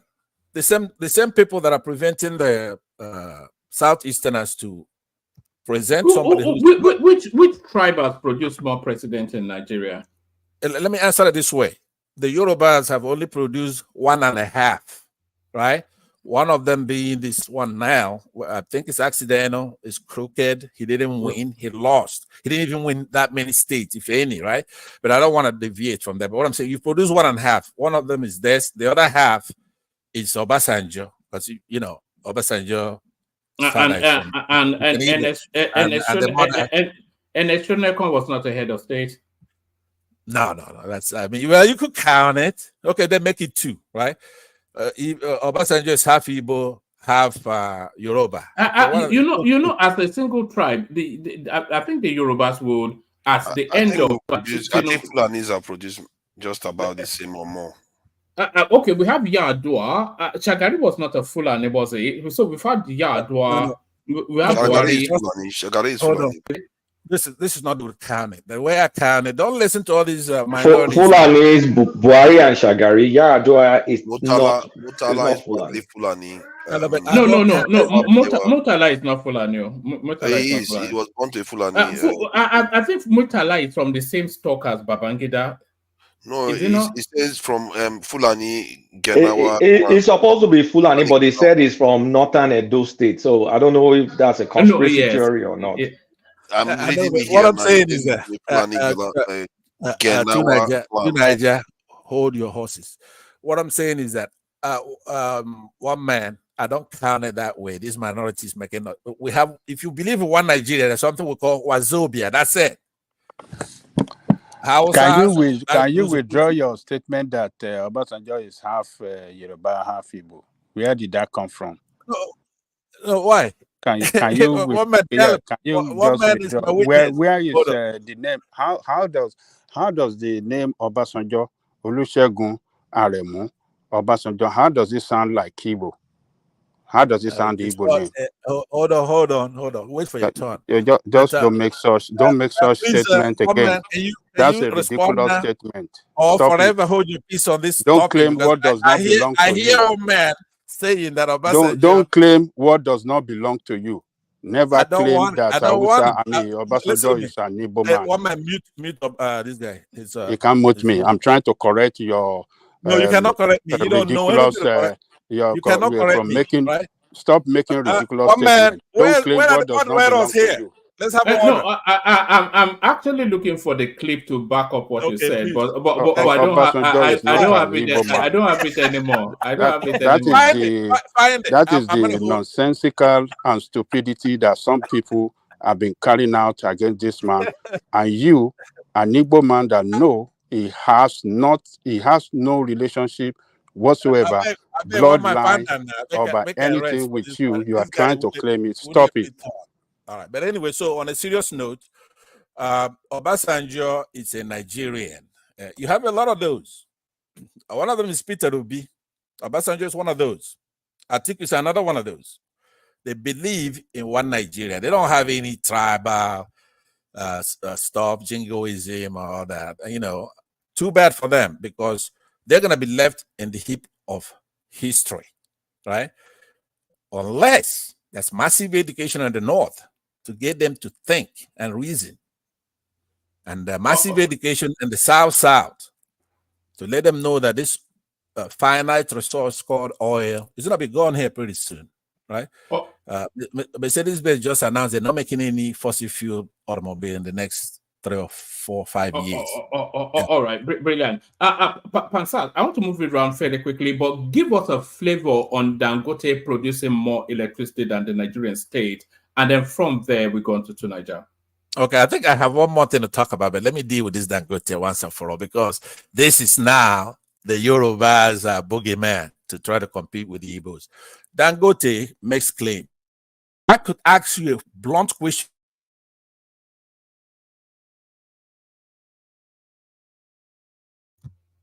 We can't hear you. Are you there? Open that refinery. That's a lot of money that he's got already. He'd be done. If it's me, I wouldn't do it. If you gave me, the states give me $5 billion US, why would I do anything else? He's never going to get that money out. Okay. Oil is gone. So he's never going to build a refinery. He's making all kinds of claims because he's playing the gullible people who wants to believe what he's saying. No Igbo man or woman is going to even listen to what we're just ignoring those people who go carrying Dangote on his head. He's never going to produce that refinery. Pansat, can I ask you a quick question? No, it's a very quick question. Don't worry. Okay, so one man mentioned Dangote, and then I don't know if it's a knee-jerk reaction, you just went to Igbo versus Dangote. Where did you make that connection from? Because that's exactly what it is. Listen, pay attention to what I'm saying, because it's actually only me will have time to talk about this. 99% of Igbos will not even mention any these things. I'm telling you, I'm trying to do you a favor, right? Because you're one of those vectors that carry this stuff. You go from yesterday, you talked about it in another No. Go to where Dangote, because I think we're all curious how that leap took place. So how did you make the connect to leap from Dangote? Yeah. I make the connection. Did you just go past out the vector? Did you know he just insulted past out? I don't know. He just insulted Kulata. I mean, sorry about that. Yeah. He's the vector that carries this kind of. Answer the question. No, I'm not bothered about what Pansat said. I just want to understand the mentality. Here's the mentality, right? There is a competition going on in Nigeria, right? The Igbos try to be capitalist, Republican in nature, to compete in the marketplace. But the Yoruba somehow feel that, they're kind of our cousins. They really don't want to go head to head with us. So what they do is they use these Fulanis. It's not just peculiar to the Yorubas. The Southerners do the same thing. They rather Fulanis come and take their oil and give them little or none. They don't have any qualms with that. But what you've been doing is to have your huge area in Lagos, around that Lekki area, given to Dangote to produce fertilizer, produce this. And he's taking monopolistic attitude, making things. Only him is going to make this and make that, and make this. And you're in collusion with him in doing that. He has a free trade zone. He doesn't pay taxes to our country on that, in that area, right? So you want to give him everything. So now when you hear that Oyema is doing flights, Oyema is doing flights, then you, instead of, because Yorubas don't really want to be like our enemies, we're like we're kind of related, you know, we're closer in culture and otherwise. So what they do, they're gonna have Dangote talk about opening flights or something like that, right? Or if somebody's manufacturing automobiles or tanks or whatever, you want to go get Dangote to compete with him and just give everything to him. And I'm telling you that it's a losing, you're wasting your time. Or now that they know that Abba is producing electricity, right, for everybody, so they're gonna say, "Oh, the Dangote is so basically some sort of inferiority complex by you, not by Igbos. No, by you. No. You personally, not by Igbos. No, hold on. Like how? How could you get that from what I'm saying? Because when they're talking about one, they're talking about one man, and then you feel the sense to defend. No. Listen now, it's sort of ridiculous. If I spell that way, I'm telling you that. Like the mention of Dangote. Hold on. Emasculates you. It cuts off your balls. The copycat is Dangote, right? If Onyema is doing flight, he wants to go do flight. Or if this other guy, Innocent, is producing automobiles, he wants to go produce automobiles. If Abia is doing this, so he's the one copying the true capitalists who are doing it by entrepreneurship, value added stuff. People, there's no shortcut to it. That's why I'm telling one man: does science eventually triumph over ignorance? Of course, we're gonna live very soon. You're gonna see from the southeast. You're gonna see flying cars, for example, right? So you're not gonna need those roads. All that stuff. So let me say this, one man. They make me do it. This kind of conversation has no place here. But if you're gonna yank, then I've got to yank. If this guy came in here carrying Dangote, instead of saying, where is our $5.5 billion? Where is it? That's the first question that we should be asking here. Where is that money? And what do we get for that money? When are you going to deliver that refinery? Right? We're here talking about his hallucinations. Every country, when I taught politics, the 101 levels up to 300 level or whatever, one of the first things you're going to know, there's a Dangote in every developing country. There's one under Baby Doc in Haiti. There was one virtually everywhere. Panama, you have somebody who's a hindrance to the people doing very well, and he's in bed with the dictators and the politicians. He himself is not a politician, but he is the conduit by which they are keeping us down. And normally they're tried, found guilty, put on a stake and shot. That's the only way the country moves forward. He is no good. He doesn't have a single virtue. Let me say this finally on this Dangote. I want, when I hang up, when you go home, go and look. He is so stupid that he doesn't even want to do just one little good for the country. He doesn't. He's so aloof. He thinks that we're so stupid, so conquered that he wouldn't even do one. If you could take the $5 billion and then deliver something as we're suffering with that oil shortage, he wouldn't even do that. Maybe take $2 billion and put it in your pocket, but use $3 billion and alleviate the problem. He won't do that. He will have our borders closed while we are starving, right? And the borders policies made for him, tailored for him. Now, that is unsustainable. And let me conclude by saying everything you heard Kulata or one man say about Nigerians here is true, but you have to exclude Biafrans. We're not part of that nonsense. You're talking about Nigerians in that sense, and you're right. Biafrans will not put up one day with this motherfucker, right? Not one. It's on this way, words, but I take that back.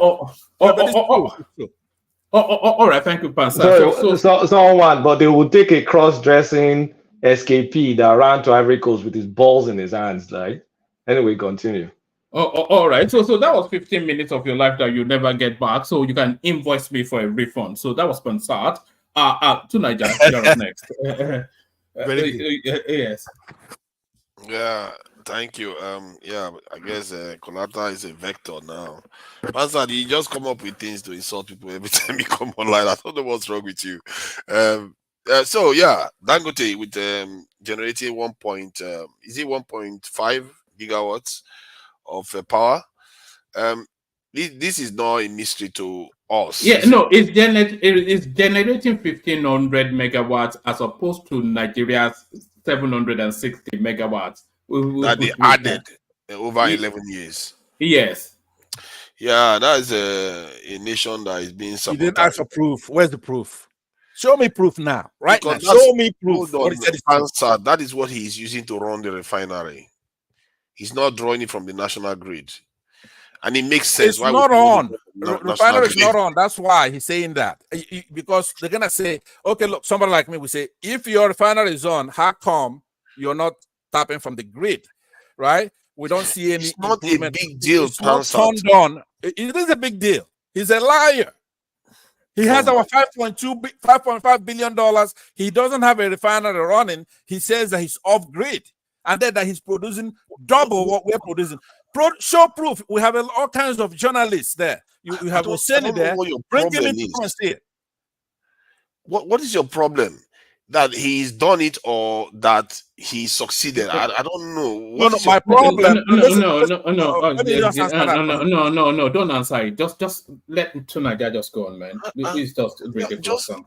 Personally, I don't know. You know, this kind of stuff. When people talk of enemy of progress, this is exactly what it means. You can't just fault somebody for trying to do something. We just saw a video about people just making money from doing round tripping. This guy he probably does round tripping, but he takes most of the money and actually offers value. If you say he's not offered anything, who is selling most of the cement in the country? Who is selling sugar? Who is selling so many other goods in the country? He is the one. And he could have used all that power to find easier ways to make money, but he didn't do that. I don't understand how we can just only support the ones that are sabotaging the country. Going back to this headline, tonight, does this not highlight the rot in the system? How a guy within the same time period can generate twice as much as a whole sovereign state at probably 10% of what we have spent, because that space continues to hemorrhage money, and all we get for that money is darkness. And this guy, for whatever spend, he's generating twice as much as the Nigerian state. That is a state. We've been saying it. The nation is being sabotaged.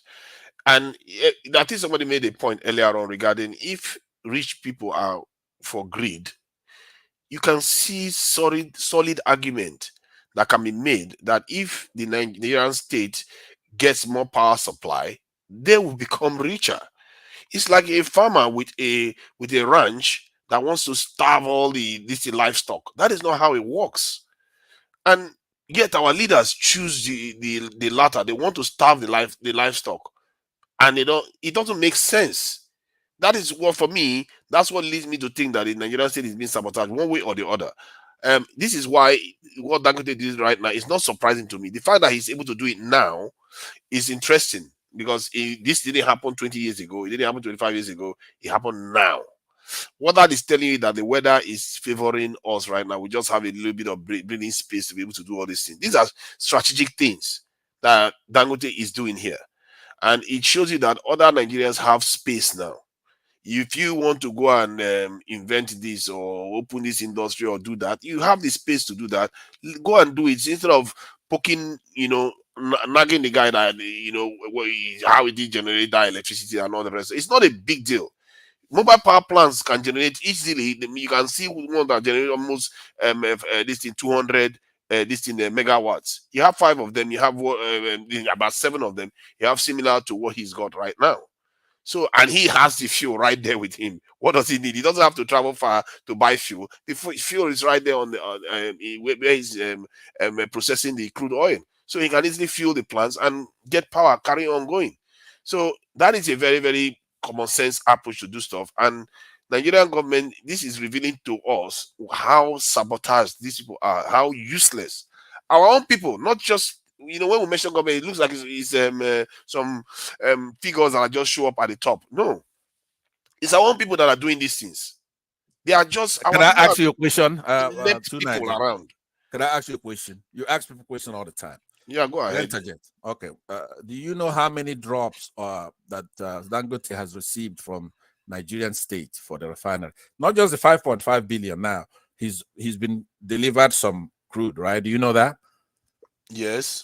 Okay. He also claims that he bought some crude from the United States, right? Yes. So he has not refined 1 liter of oil. Guess what his excuse is? He moves it to July. Guess what his excuse is for not refining any oil? What's his excuse? That he wants it to settle down. If you knew that, would you be saying what you're saying? Because I want you to show me one thing he's ever claimed that he delivered on. This guy is found on all the list of fraudsters who are taking money from our banks. What he is doesn't pay. He wants what to settle down. What is he wants the oil that he got from us, from Nigerian states, and the one he bought, quote unquote, bought from the United States, right? To set sediment to come down on the floor.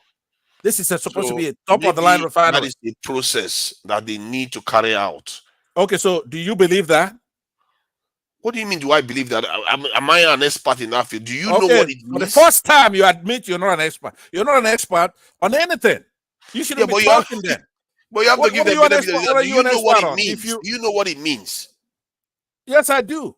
Okay, tell me what that means that makes you think that he is being facetious or deceptive in any way. Because he's a fraudster. Everything he claims. Listen to me. Let me just say this, and I'm done. As a matter of fact, I might just exit this platform, right? But if you are respectful, I'll park my avatar here and listen. But what I'm saying to you is get to the point.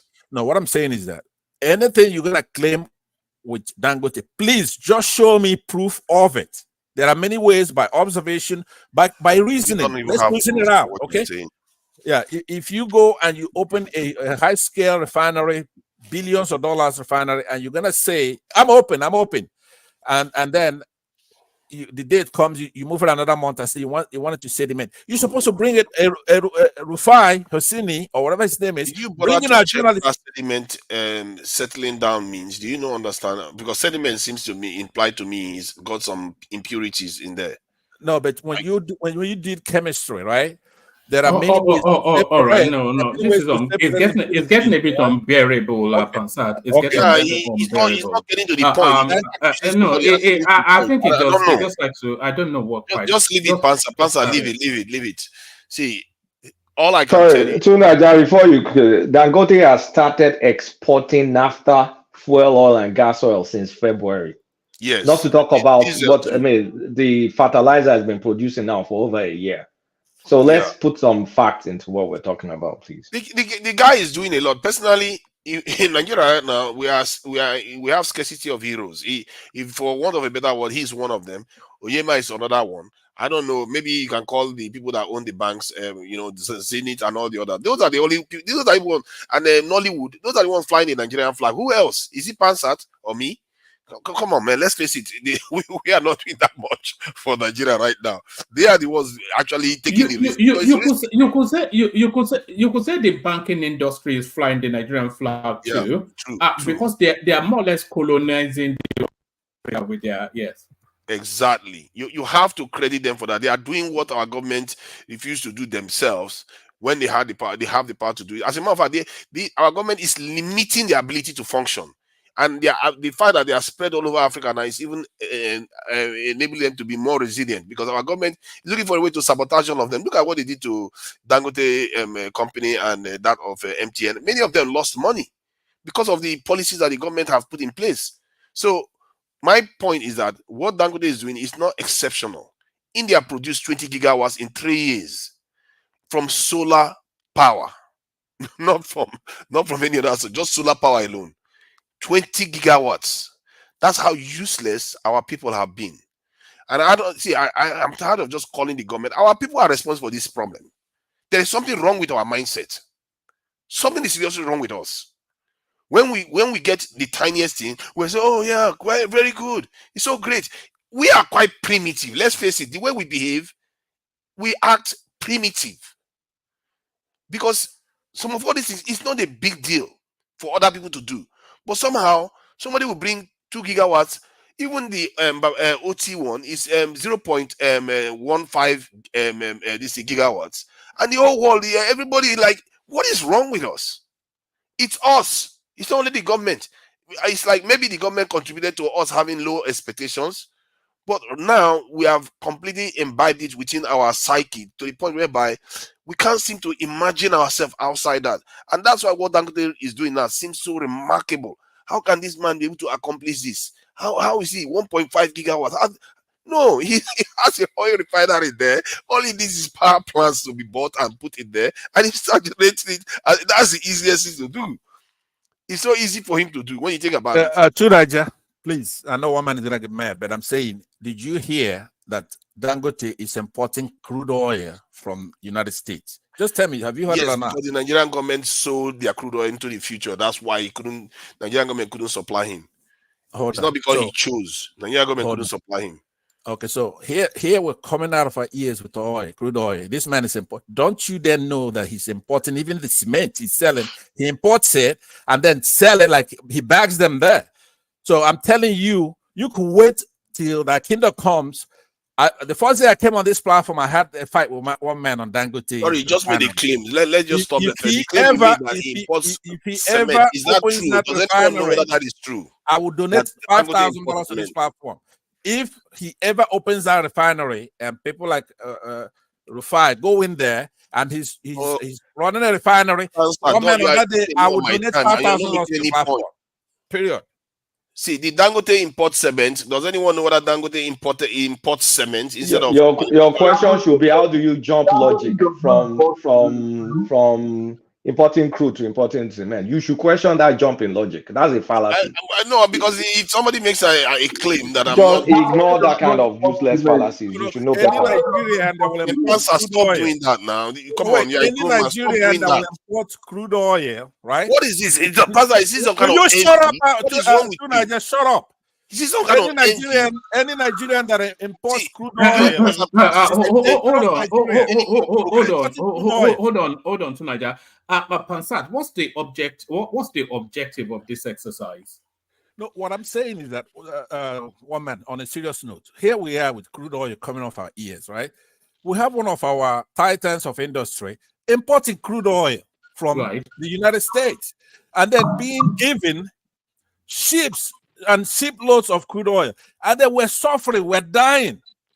We have a liter of gas, liter of oil, petroleum, going as high as 700 naira a liter, and we're gnashing our teeth. And he's taking his time, waiting for it to sediment. Meanwhile, we're giving him shiploads of everything we've got. At the same time, he claims to be importing imports. In essence, paying with dollars. We don't have dollars. He is basically finishing us off.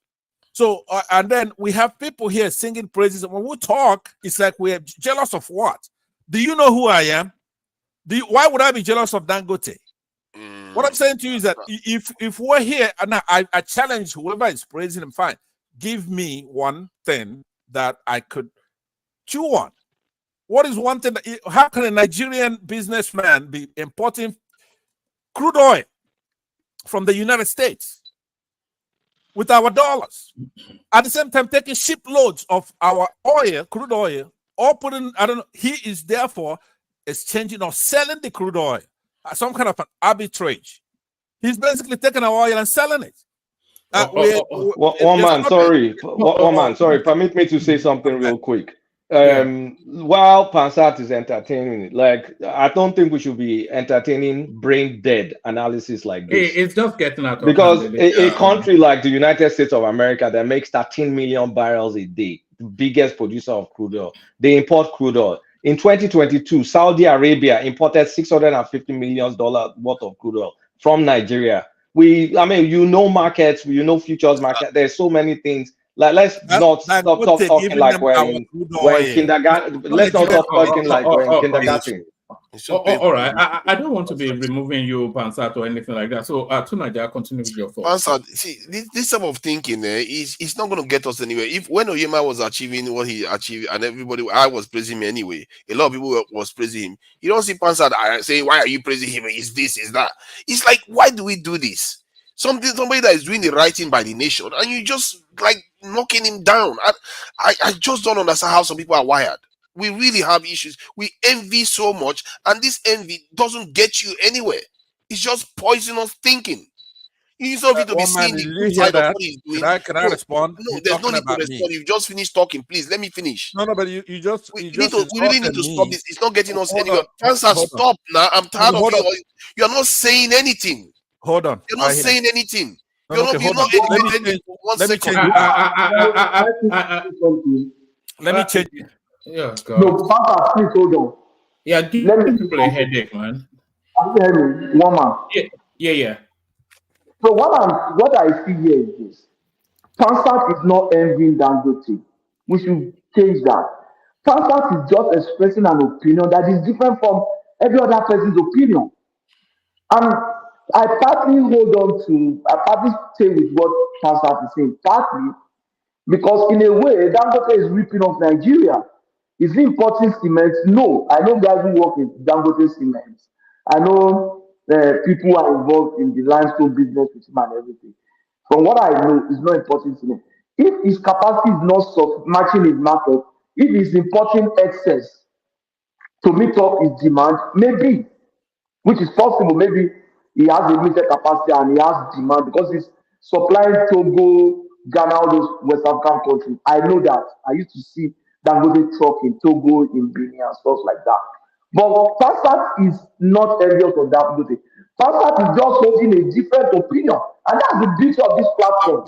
But the pattern of opinion seems to imply nobody even of his own level of argument might be funny, might not go well with you. Like you say, Patrick, hold on. Patrick, the cloud is red. The cloud is red. The cloud is red. That's my own opinion. Does it make sense that the cloud is red? I'll ask, okay, why is it red? What is it? It's just some dumb shit. It will just take us down some tangents that will be hours talking nonsense. Nothing will make sense. Hold on. My problem with Nigerians is that, hold on. My problem with Nigerians is that what I notice that they do is that, one, the majority people that are from the major groups often play these facetious games among themselves. I think Pansat acknowledged that earlier on. And then you always have this situation whereby where there is a kind of policy or something that is going on, if it affects some region, that region will be supporting it. You will just see their opinions align. Then you see another policy that this thing that some other person is getting it, then their opinion will align against it. It's like, why do you people do these things? It's like, okay, maybe hold on. Why do you always go to Onyema? Onyema has nothing to do. You just have to acknowledge that's what's happening here. Hold on, I'm gonna leave. One man, don't put me on mute again. I'm being fair. I'm not just making noise. You are being fair. You have been disrupting this session for the last 40 minutes. Let me apologize. After what I'm gonna say now, I'll take it at least half an hour break. Let all that speak. Then I come back in. Here's what I'm saying. To Nigeria, the fallacy in what you're saying is that you have a capitalist such as Onyema, who is not funded by the government, has nothing to do with the government. He's like every other Nigerian who's trying to do business and manage and do their thing. Take a risk, right? So now you want to equate it with somebody who's got our 5.5 billion right now. That's just on this one venture. He's on the list of every fraudster in our banking sector. You go look at the list since inception of this 1999 republic. So don't compare. Don't play. But Pansat, you're a goddamn minority that want to have this major trust fighting all the time. Because you could run this way and run that way. But you're going to get your Waterloo very soon, right? Yeah. And I'm getting sick and tired of this nonsense here. We're here talking about serious stuff. It's not about tribe. How about the Niger Bridge? Are you against the Niger Bridge? What does that have to do with what we're talking about? Of course, I'm Okay. against it. That's not the government spending money. Are you against Second Niger Bridge? Yeah, yes, sir. But you're against the Lagos Babalowo, Calabar road. thank you for being a Nigerian. Ola, just let it ride. Fosa hasn't spoken. I think he wants to go to bed fairly soon. So Tunaja, carry on. Yeah, he don't let Passat interject again. I think he knows not to, because I think that's sufficient enough. Passat would be demanding that I get thrown as if I was the one interrupting him. Carry on. So the point is that if I can predict his opinions on things. Now I can say, okay, he supports the second Niger Bridge. He supports Oyema. He supports this thing. Innocent. He support. You can predict it, but if you say, okay, to the other side, he's not going to support it. He's not. And if the Lagos Calabar road, he's not going to support it. So based on your region, they can predict your opinions in Nigeria. Technically, that is a shame, because we have a situation whereby we are supposed to learn how to see beyond our region or our tribe. Because in the end, we still have a bigger tribe. We like it or not, we are Nigerians. And the Nigerian state has to perform very well for all of us to benefit from it. So that is my own point. And from what I see that Dangote is doing, compared to the others, you think the government is not giving other people licenses to try to build refineries and all the rest? They're all just going to buy oil or crude oil or do whatever, just make money very quickly. They don't want to do the hard work to actually create anything. To be fair, there are several people also building the refineries. I think BUA is also building one as well. But of course, all of them dwarfed by the juggernaut edifice built by them. Yeah, he's taking a lot of risk. He could fail. You know, he said it himself. He could fail. And he would fail massively. He would have. You know what he said? He said if he had known what he knows now, he would never have ventured into it in the first place. Exactly. Yeah. He said it now. So this is the thing. And when somebody's taking all that risk, all you are doing is knocking him down. And that tells you that you don't necessarily understand how capitalism truly works. Capitalism, these organizations, they are arms of the state to an extent. They are if you look at America now, how do you think America projects its true influence over the world? It's mostly through all these platforms. Like we are on StreamYard now, we are on YouTube and all the rest of it. They are all arms of the state. You can pretend all you want. You know, I said that on Kaizo's. They nearly threw me out. They were talking about the American muscle, and I was saying that America, the American influence is the American culture, not guns or whatever. You know, that's what they used to dominate the world. Not. And the same thing with China. This is why America is trying to shut down TikTok right now. The idea is that corporate organizations is the way nations, capitalist states tend to spread their power around this in that, just like Nigeria is using it to spread its banking, its cement industries, maybe petroleum right now. As a matter of fact, we're already doing petroleum. I think we are supplying Ghana and all the rest, and so many other things. You use that to extend your power outward. And the only area we have not done that, I really feel like we should be doing more of is our military industrial complex, which to an extent I saw it on TV just today that defense minister went to this in Proforce to check it out. There should be more like that in Nigeria, so that we can be spreading our influence all over the world. But that said, what Dangote is doing, I commend him dearly for it, and I hope that the Nigerian state and others learn from it. Others see what is possible. It's not that hard. I really wish if I had the resources, I would be putting my money into all these things easily. Nigeria and when you put your money inside Nigeria, then what do you think is going to happen? You are going to want the government to carry out the right policies that is going to favor the businesses. And if the policies favor the business, it's generally going to favor the population too, because the businesses are there to serve the population, and hope that when the population patronizes that business, the business expands and start expanding internationally, and before you know it, you create another Alibaba or another Lockheed Martins. So that is how these things work. So we can go to another topic now. I think we have. All right. Take us then to the image. Is they say image speaks 1,000 words. So that's Obasanjo and Tinubu's wife right there.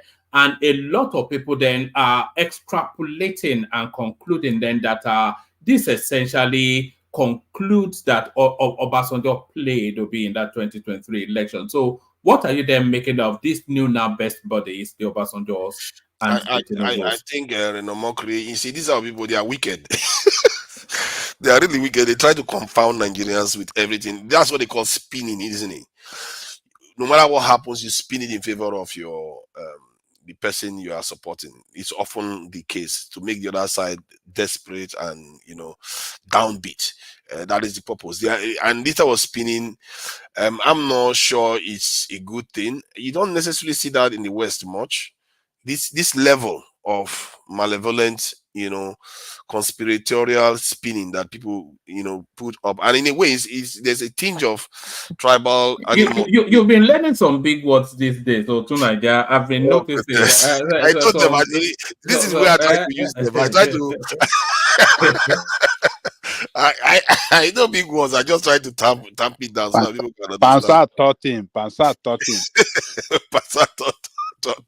I don't like to use big words. That's why when people talk, they think I don't understand because I don't use big words. I do. I could use them. I choose to use simpler words. I learned a lesson from my lecturer that told me that if you have to use complicated words to explain stuff, you don't understand it very well. And maybe there's something to be learned from that. That said, the way they are doing it, I don't subscribe to that type of approach because there's some. Then you can reason it in any other way. Personally, when I look at the process that happened in 2023, the biggest saboteur of, in short, you would say the biggest movement that gave Tinubu the ticket is PDP itself. PDP literally imploded by themselves. You can't even make it up. Atiku is such a terrible leader. I don't even know how. I don't know where to put her. How can that guy wants to run for presidency? He can't even run a party. Such a terrible leader. He ran that party horribly.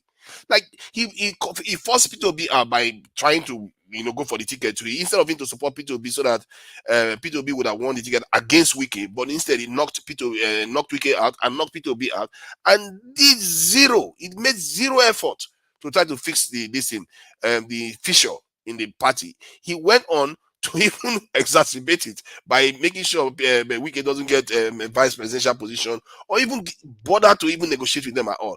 So for me, Atiku is the biggest saboteur in the process. The idea that Obasanjo went to support Obasanjo is in a way incidental in the process because it's because he came and supported P2B. That's it. Why did you have supported Peter Obi that did not contest for Pamadi? Why do you say you should have supported Peter Obi? Because if he was supporting P2B, P2B will contest. P2B will know that he's got a big backing and he's going to get a lot of votes coming from Atiku. When Peter Obi's, I mean, you know yourself that Peter Obi is Atiku's boy. How would the master step down for his boy to lead it? Because the master has had his turn. And he knows that it is a turn for a southerner, especially he claimed that he prefers a southeasterner. That is the job. That's his job to make sure a southeasterner won it. Because like now, because he has done what he has done now, it's almost impossible now to select a northerner the next time. So you don't think that it would have been better if Peter Obi has, remain in the party and back Atiku or work hard to secure the VP ticket so that they can run again as they did in 2019. You don't I think the best outcome would have been P2B being backed by Atiku and won that primaries. Today, P2B will be president. Because one, Wike will not have a lot to argue about then. So if Obi has backed Atiku, do you think Atiku wouldn't have been president? I think his chance of becoming president would increase. But because it's because the fissure between the southeastern vote will not go away. It will come to Atiku then. So the chance of Atiku becoming president would have increased if P2B has stayed. That's true. Because P2B, they will know there's nobody there to take the vote from this in Atiku then. So that too is there to play. You can argue that okay, P2B could have stayed to make sure that they remove this in PDP, APC. I mean, I don't think they had more issues among themselves than they hated APC. That's crazy. You know, and they've been out of power for such a long time. Instead of them to be motivated, they had it in their man. Those people, they deserve what they got. When you think about it, they really deserve what they got. They had it in their gift to win that election, and they squandered it all because of just egotistical posturing that didn't make any sense. And now, clearly, they don't have any. How do I put it? They don't have any drive to really deliver for the country. Maybe the P2B wing did, because if you look at PDP, they are practically dead right now. They are not doing anything. They are not opposing the government at all. I'm beginning to wonder whether Atiku was an APC guy, because you can't even make it up. Some of the things Atiku did, Wike joining them, this thing, Tinubu right now, is on the tail end of the process. But Atiku from the beginning just came in there, destabilized the party, divided the party, and divided the party even further. And then left after the process and then went to Dubai and stayed. Now and again, he shows up and starts making comments and then disappears again. So personally, if you are looking at this in a process where people are manipulating the process, I would say look at PDP. That's where the real damage was done, because this in APC won 30-something% of the vote. That clearly tells you it's PDP that sabotaged itself. That said, there is something that people are in Kolata said, and maybe one man said, bought into it to an extent, and maybe to an extent I subscribe to that too. I would say the Southwestern politicians, they are more Machiavellian when you think about it, from the point of view that I don't know whether they are thinking about it from the point of Machiavelli. The point is that they tend to focus on outcomes, and they don't allow, let me put it this way, the minutia to fully destabilize the system, like what I just described that happened in PDP. They don't allow the minutia to totally destabilize the system. And it's a matter of fact, that is the saving grace of this of APC. Because if El-Rufai hadn't held his ground, Tinubu wouldn't have been in office right now. So somebody had to be disciplined enough, held their ground, and remain focused, and just see from the bigger picture. Even if they are having their, even Buhari that didn't necessarily like Tinubu, he still went and cast the vote that day. You know, but look at PDP, they can't even stand each other. They can't even be in the same state without the state looking like it's about to implode. So from that point of view, they are more Machiavellian. And look at how the governors, all of them gave way for Tinubu to emerge as the APC candidate. That is a Machiavellian approach. You see what I mean? So from that point of view, I will subscribe to that argument that they tend to be more, they tend to, defer to the bigger picture, no matter how bad the process was that led them to that position, because they understand that the bigger picture is the most important aspect. And they did that to Ambode too. If you look at what happened to Ambode, it's unjust.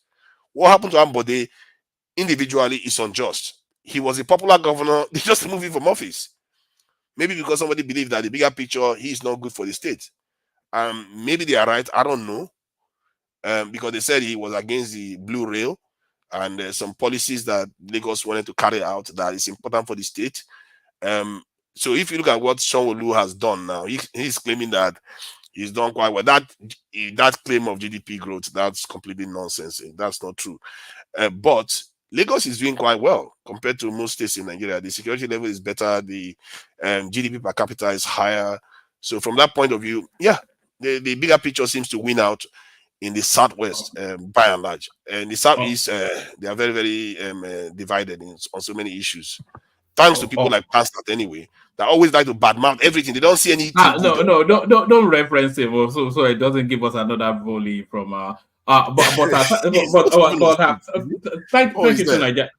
It's there. Stay with us to Nigeria. I want to get to Fosa, who has been waiting a long time, but I think he's ready for bed. But I held him hostage so he doesn't wait and then not get to speak. Fosa, good to have you. So to the conversation, your contribution. I think what excites people the most is this Obasanjo picture, but the floor is yours.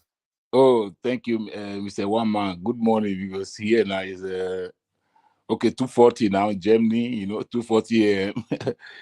So the days we fast spent. Good morning to you all, to Nigeria and all the other brothers there, So I want to speak on this Dangote two issues, especially Dangote and the Edo election you talked Yes, about. I wanted to hear from you on Shai. Yes, good. So speak on speak.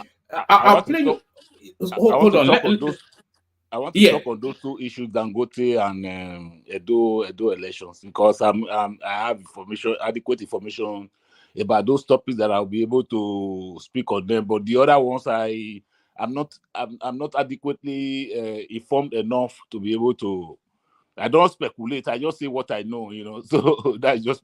All So right. Let me play you a 1 minute clip, and then pick it up from there. Okay. Want to join? No. I said you will not do it.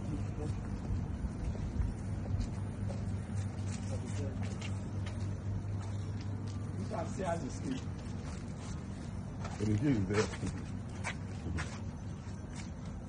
This is massive. Very, very. Everything. This is massive. We have 12 of this, and they are all Toyota Tundras. Look at the tires. They can get into any terrain. Even if it is a desert, they are there. Even if it's forest. By the time the blasting happens, yes, so. it will be clear that and they are mobile. We are really ready. Able These are mobile trucks. To take mobile this, trucks. to take all these board of bypass out of this place. This is huge. Thank you. Thank you very much. The Khalifa. Thank you. The Khalifa. Patel Philippe. All right. Hold on, Isaac. That's Philip Shaibu, the impeached PDP, the deputy governor of the incumbent administration, handing his political structures that he was going to use to run for the governorship over to the APC candidate, a guy called Homeboy. But one more clip is still within that conversational space, and then you pick it up. So pick it up after this next clip. Yes, my people are boss out too. See, I know they like talk too much. During the obedience movement, I was part of the team online that talks good of Peter Obi. Yes, we carry obedient movement put for head. But you see this at those state election, we know they carry obedient movement put for head. You know why? During the time when we fight for obedient movement, all of us be obedient. We they talk online. We they make sure say people see the work, how Peter Obi carry Nigeria to the next level. And those state currently, the candidate of the Labour Party was not in the party. He don't join Labour Party. He comes around July to Labour Party because he knows say he won't run for governorship election. Yes, I can only choose you as a candidate if you follow us fight the fight when we fight. If the time reach, you become our candidate. You cannot just run from one place to another. You don't run come because then you won't share under the umbrella of obedience for us to cover you. Oga, then go beat you.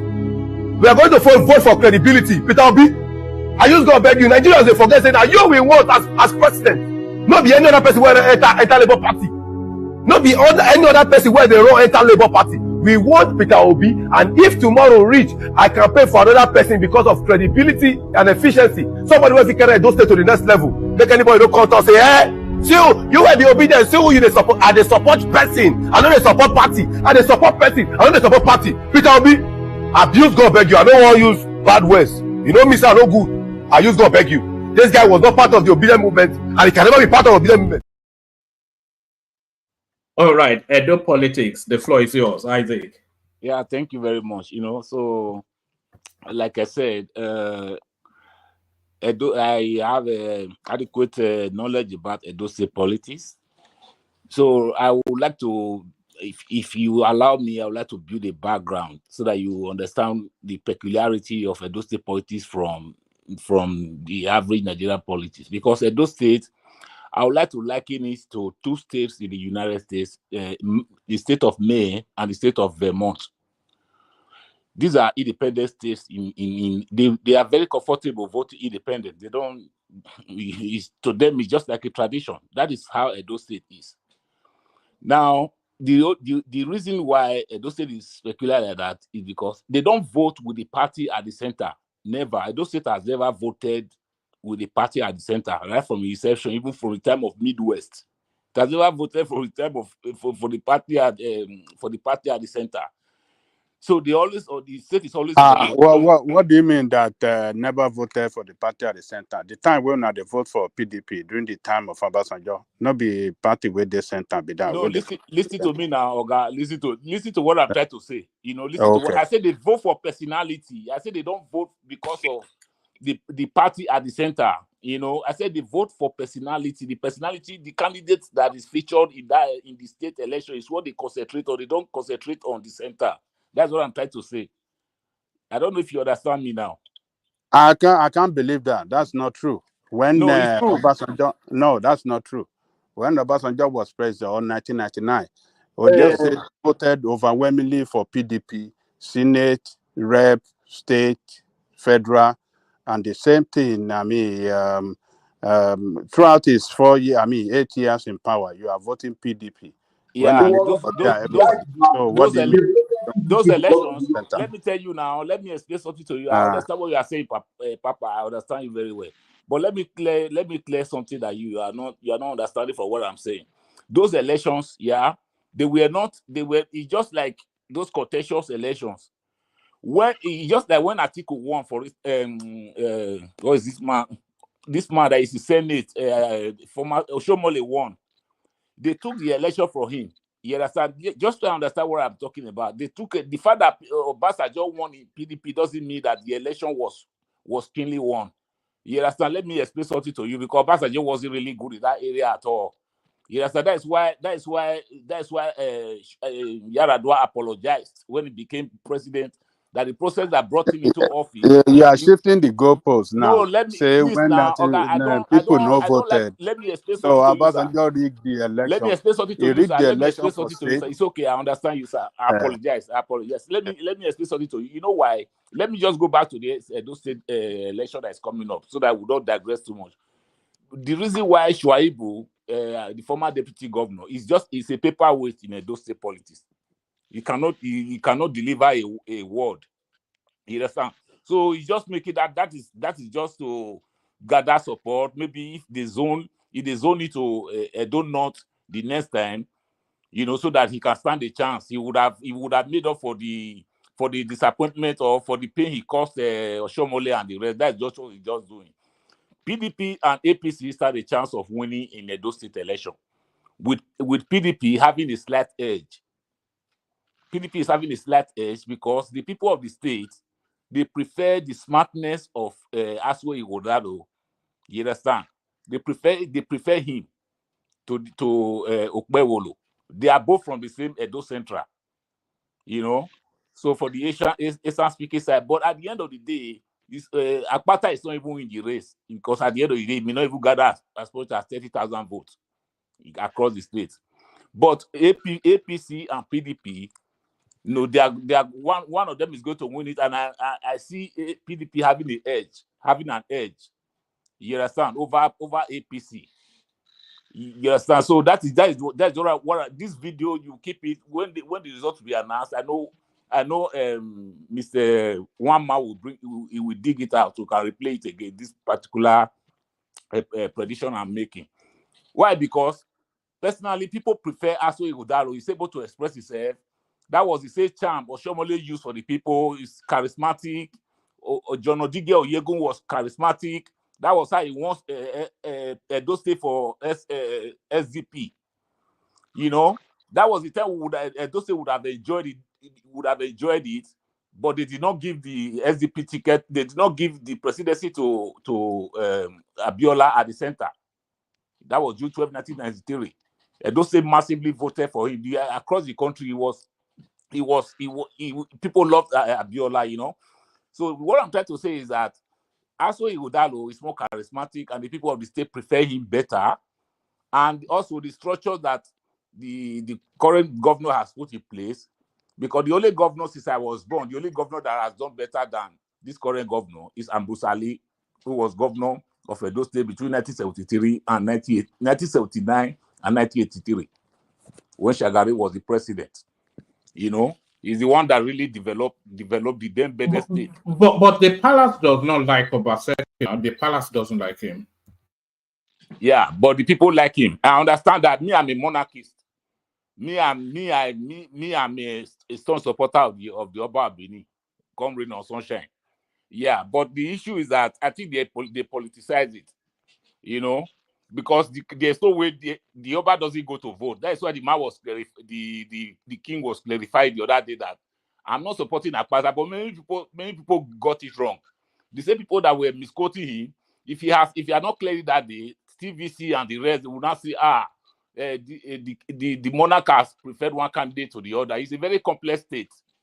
You understand? It's a very complex state. So the Oba didn't want to involve himself with the police. Why will you go to a campaign and be saying you are the child of for the palace? Is it even normal? Is it normal? You go, the other one go, I'm a child of the palace. You are dragging the palace, so he's not going to vote. Why even do that? Me, I don't like it. As a Benin person, I thought it was stupid for him to do. Just say everybody know that you are a Benin person. I know his father. Is that not enough? It's just like one candidate going and say Oba of Lagos is from the palace of the Oba of Lagos. If they allow that one in Lagos, they will not allow it. Benin people will not allow Oba of Benin to keep quiet like that. He will lose his respect. They will think he's taking side. He doesn't take side. So that is what I'm trying to say. APC has a chance. If the PDP cannot put their house together, APC has a chance. A very good chance. That I can assure you. But PDP has the edge. Because the current governor, forget what you are seeing on social media, the current governor, he did well. He did very well. Obaseki did very well. The buildings structures that were abandoned during the Midwest, he put all of them in place and he transformed the state. He has really done well. Who is the godfather of Edo State politics now? So it's no longer Oshiomhole, but it's Obaseki. Who's the godfather of Edo? Obaseki. Obaseki can't be the Edo State. They don't do godfather like that. They can only bring you out. If they bring you out, if the people don't vote for you, you can't go anywhere now. Oshiomhole lost that election to when Obasanjo was going to leave. That election, Oshiomhole lost it. He didn't lose it, so he won. I was still in Nigeria then. I voted for him. I demonstrated for him. Where Oshiomhole got it wrong. Let me just tell you the fact, please. Oshiomhole, where he got it wrong, the people of the state beloved him. Till now, they still love him. The only place he got it wrong, it was when he went to cite a university, another state university in his village. When the state already has Edo State University that was later changed to Abusali University to honor that former governor of Edo State, of Ebede State that built that university, So that was where he had problem. He was not having problem even taking care of structures. All the structures, all the state secretariat that Obaseki is renovating, and they were all dilapidated when Oshiomhole left. He just went and started a university, a full-fledged university, and Edo State already has 5 universities before. It's the state with one of the states with the most universities in Nigeria. Abusali University, state-owned. Uniben, federal-owned. Igbodejo University, private. Idausa University, private. Westfield University, private. He went to start another one in that small state with a population of about 5 million. Start another university. And now he couldn't finish it. That was where he and Obaseki had problem. He wanted Obaseki to continue to finance the project where there are no roads, there are no schools, there are no primary school, there are no primary healthcare. So that is where the problem is. Otherwise, Oshiomhole is a very great guy. I voted for him. If I can vote for somebody, it means that person is sound. I'm not a political person. I'm an independent person. I voted for him. When Sarime Osumbo, when they stole the election from him and gave it to Sarime Osumbo of PDP, we all went to the streets. The tribunal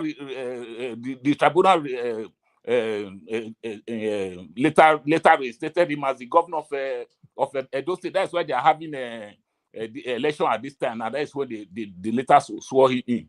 So what I'm trying to say is that Edo State is peculiar in a way that none of the godfathers will have a say. The people will go out, especially in the municipal area, those 4 local government that just make up Benin City, they will just go out and vote. You cannot hold them, you cannot rig it, you cannot do anything. So the one you are going to bring from do not and do this, even if you manipulate, it's not going to affect 50-something% of the vote in the state comes from that Benin City area, 50-something%.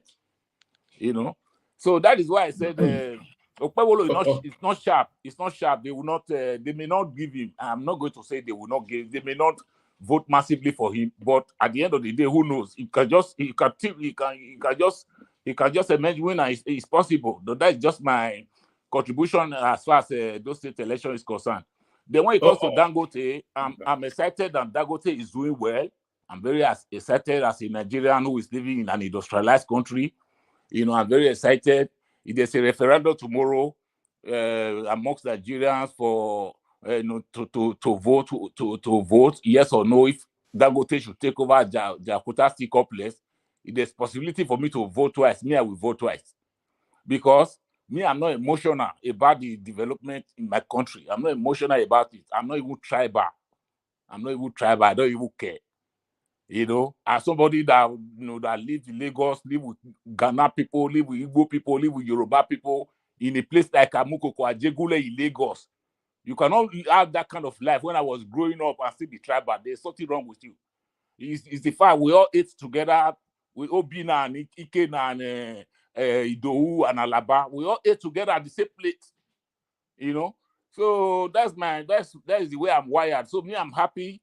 I don't even see Dangote as Hausa. I see him as a Nigerian that is doing his best to contribute his quota to the development of Nigeria. That's the way I see it. So you discover that maybe they give him a Jakarta to handle now. You know, private investors, they will all invest through him. You understand? And that thing will start running and will start supplying the whole of Africa and even beyond, Caribbean. And this will go a long way to strengthen our naira, and also elevate us in the ladder of poorest countries in the world. It will also elevate us. More and more people will be working. More and more people, more and more people will be having confidence in bringing businesses and investments to Nigeria. This is important. This is important. Our time is also going. Our time is also going. Our children are also going to continue in this vicious circle. They're not going to continue like that by saying, I'm Yoruba, I'm Igbo, or if Yoruba does something good. Before Tinubu became president, he was one of the Nigerians I love most in my life. Not because I just love Tinubu, not his politics, his personality. His personality. All those Tinubu, all those Bola Ige, because I followed UPN politics from my childhood. So I understand. I love Tinubu because he still followed that award. Anyway, you make sure I will where I am. I will wake up if I'm dead, because Awo is one of my mentors, one of the people I look up to. Abafemi Awolowo. You know. So what I'm trying to say is that we can build a united Nigeria that it doesn't even matter if you are Yoruba, Hausa, Calabar, Ijaw, it doesn't matter. If a Yoruba person is doing something and is successful doing it, give him the accolades. Even if he's not successful doing it, commend him for trying at all. Because the presidency of Nigeria, if you hand it over to me, I will not want it. I don't know what to do with it. I won't even know what to do there. It's not because I'm not educated, but I'm not wired for politics. I won't even know what to do there. I can't even serve as a counselor and be an effective counselor. I'm just a player, not a participant. I don't know if that is correct, what I put it, So the point I'm trying to say is that politics is very simple. Parties should bring out personalities, candidates that are charismatic, that you can present. Obi is very popular in Edo State, but Obi's popularity is not going to give Labour Party a victory in Edo State. It's not possible. I can bet my life on that. But the Edo State voted for him when he was running. They were voting for his personality, not for his party. Now they have transferred that same sentiment now to another candidate, not to another party, to another candidate in the race. That is how that state votes. That is how the state votes. That is what I'm just trying to say, that APC stand a chance, but PDP has a slight edge over APC in that election. And by that, I will conclude. Thank you very much. All right, brilliant. Thank you. So, brilliant. Thank you. So, I was going to Ola, but I think he's gone off to attend to matters. So, let's hear from Patrick. Yes, let's hear from Patrick. Patrick, you're up next. Patoski. All right, we don't have Patrick for the moment. Let's go to. Okay. Oh, there you are. Can you hear me? Yeah, we can with a big echo Hello? as well, but we can hear you. Hello, man. Yeah, we can hear. Well, there's a heavy background noise where you are.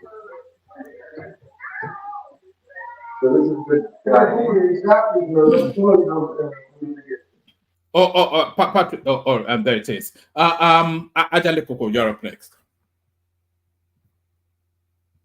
Oh, all right. We don't appear to have Ajale Koko, so whoever is available, you're up next. Hey, one man, what's up? There you are, Ajale Koko. So yes, we were talking about Dangote. We were talking about wow. Yeah, we were talking about Dangote. We were talking about the Obasanjo pictures, and then we were also latterly talking about how Nigeria was subsidizing the naira with 1.5 billion naira, $1.5 billion. So just general and Edo politics. Who is going to land on that seat? National Assembly lacks constitutional power to legislate open grazing bill. So just general, it's not much in the news cycle, but those are the conversations we're having. Can you take me one by one? Let's see what I can. All right, kick it off with Dangote, who's generating twice as much electricity than Nigeria. How many megawatt? So he's generating 1,000. Is generating 1,500 megawatts as opposed to Nigeria's 760 megawatts. How much is Nigeria generating? No, not in totality. Over the last 11 years, so they're looking at it over. I think he started this project about roughly run about there, but over the last 11 years, Nigeria's generating, I think, an additional 760 megawatts. But Dangote, in that same time period, generates 1,500 megawatts. Are they basing it on monthly basis or what? What's the that? Are they basing it on what? Is it a monthly? Is it an average? No. They're just basing it on. He's able to generate twice as much as Nigeria. I think that's really where it is. Well, yeah. Greetings to our listeners around the world. Click on the like button, share and subscribe if you haven't done so. I think it just tells us that we are not a serious country. We are not a serious country that is being managed by competent people. How can a one organization generate more megawatt of electricity than the whole of the country, than the whole nation? That's a failure right there. It just shows that it's a nation that cannot attain productivity. Well, Dangote have done well for himself. He doesn't rely on Nigerian state to supply electricity. It's self. It's a self electricity generated. How do I say it? Self electricity generated efforts to manage that refinery, and that's the only way. That's the only thing he can do so that he can attain optimal productivity. Because if you rely on Nigeria, that industry will be gone in a matter of months. So Nigeria is not a reliable country. I don't even think Nigeria generates enough to support an edifice of that magnitude. It's just so that we cannot attain industrialization. We cannot be an industrial country, and where you cannot achieve that, then you can't productivity, your GDP will suffer. You can't be a productive country. I mean, that is what it just means. So it just means that whoever that is planning to set up an industry or any industrial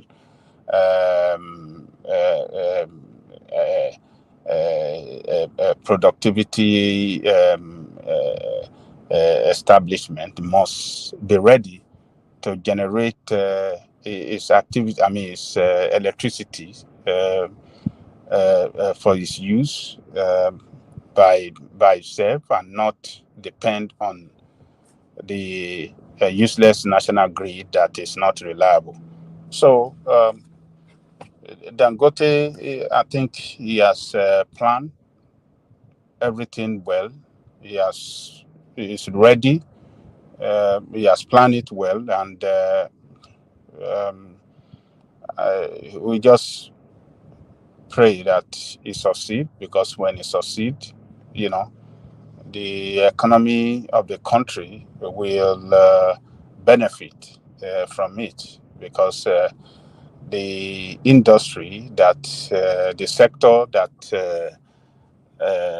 he's operating in is the economic lifeline of the country.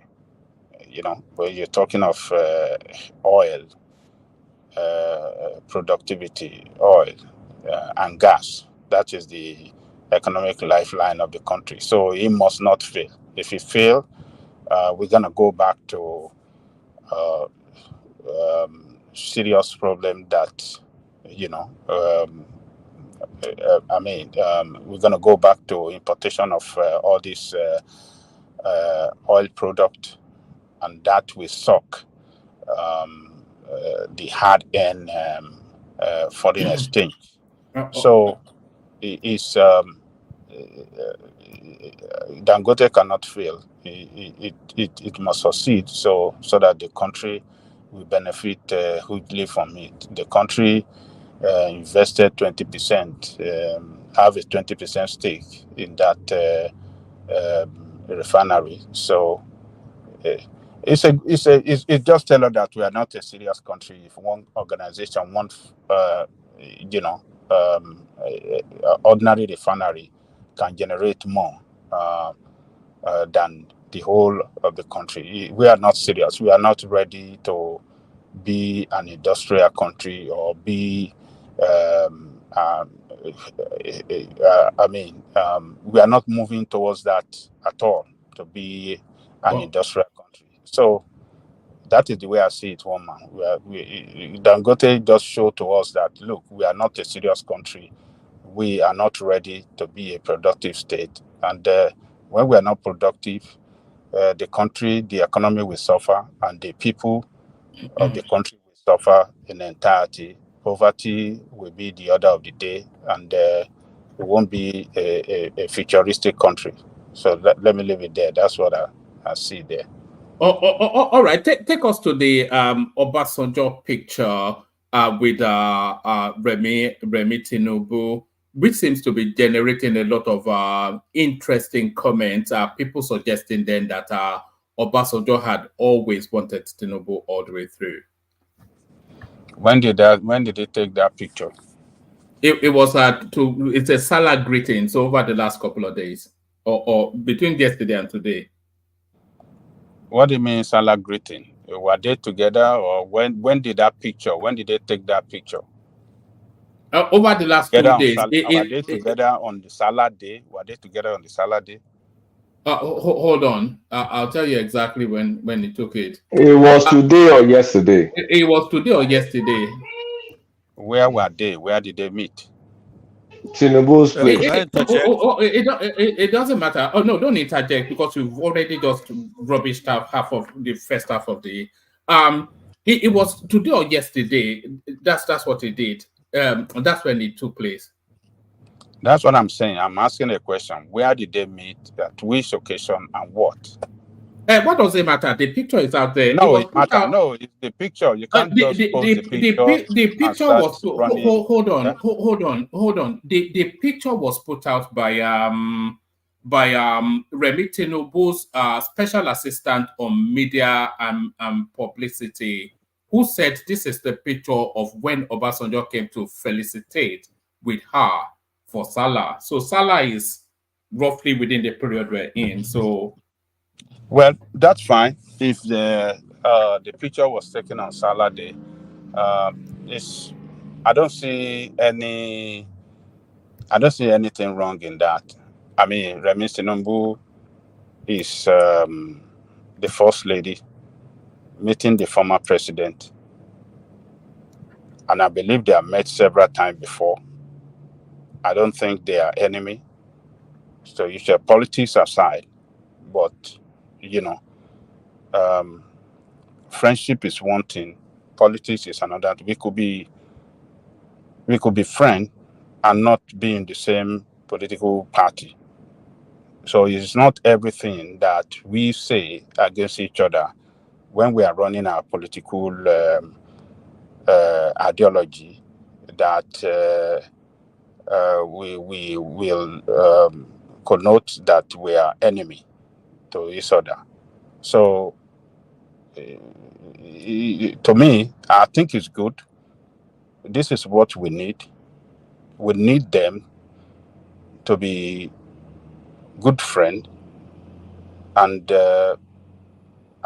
use that to meet okay. Adele Koko, what's been speculated is that Obasanjo played Peter Obi because he backed Obi in the 2023 election. So especially characters like Reno Mokri, etc., that's what they've been putting out to the public space, that look, he just used him to keep Atiku out of the East, and he was part of a wider Obasanjo Tinubu strategy. So that's one.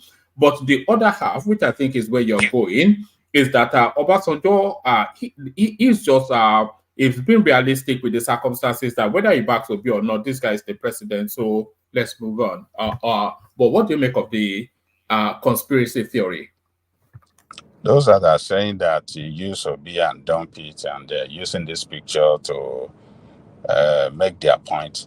I think they are just ingenious. I mean, disingenuous. They don't know. They are just running a narrative that does not make sense. To me, it doesn't make sense. Obasanjo and Tinubu, yes, they don't belong to the same political camp. But like I was saying, I don't think they were their enemy. When we are talking of the real enemy, don't want to see at all. You see, before the election, Tinubu went to Abeokuta, and I can, remember at the point when they are together with other people, Obasanjo have to take Tinubu to a separate room for talk, just two of them. So what does that mean? That tells me that they are not enemy. The politics separate. What bind them together is the ethnic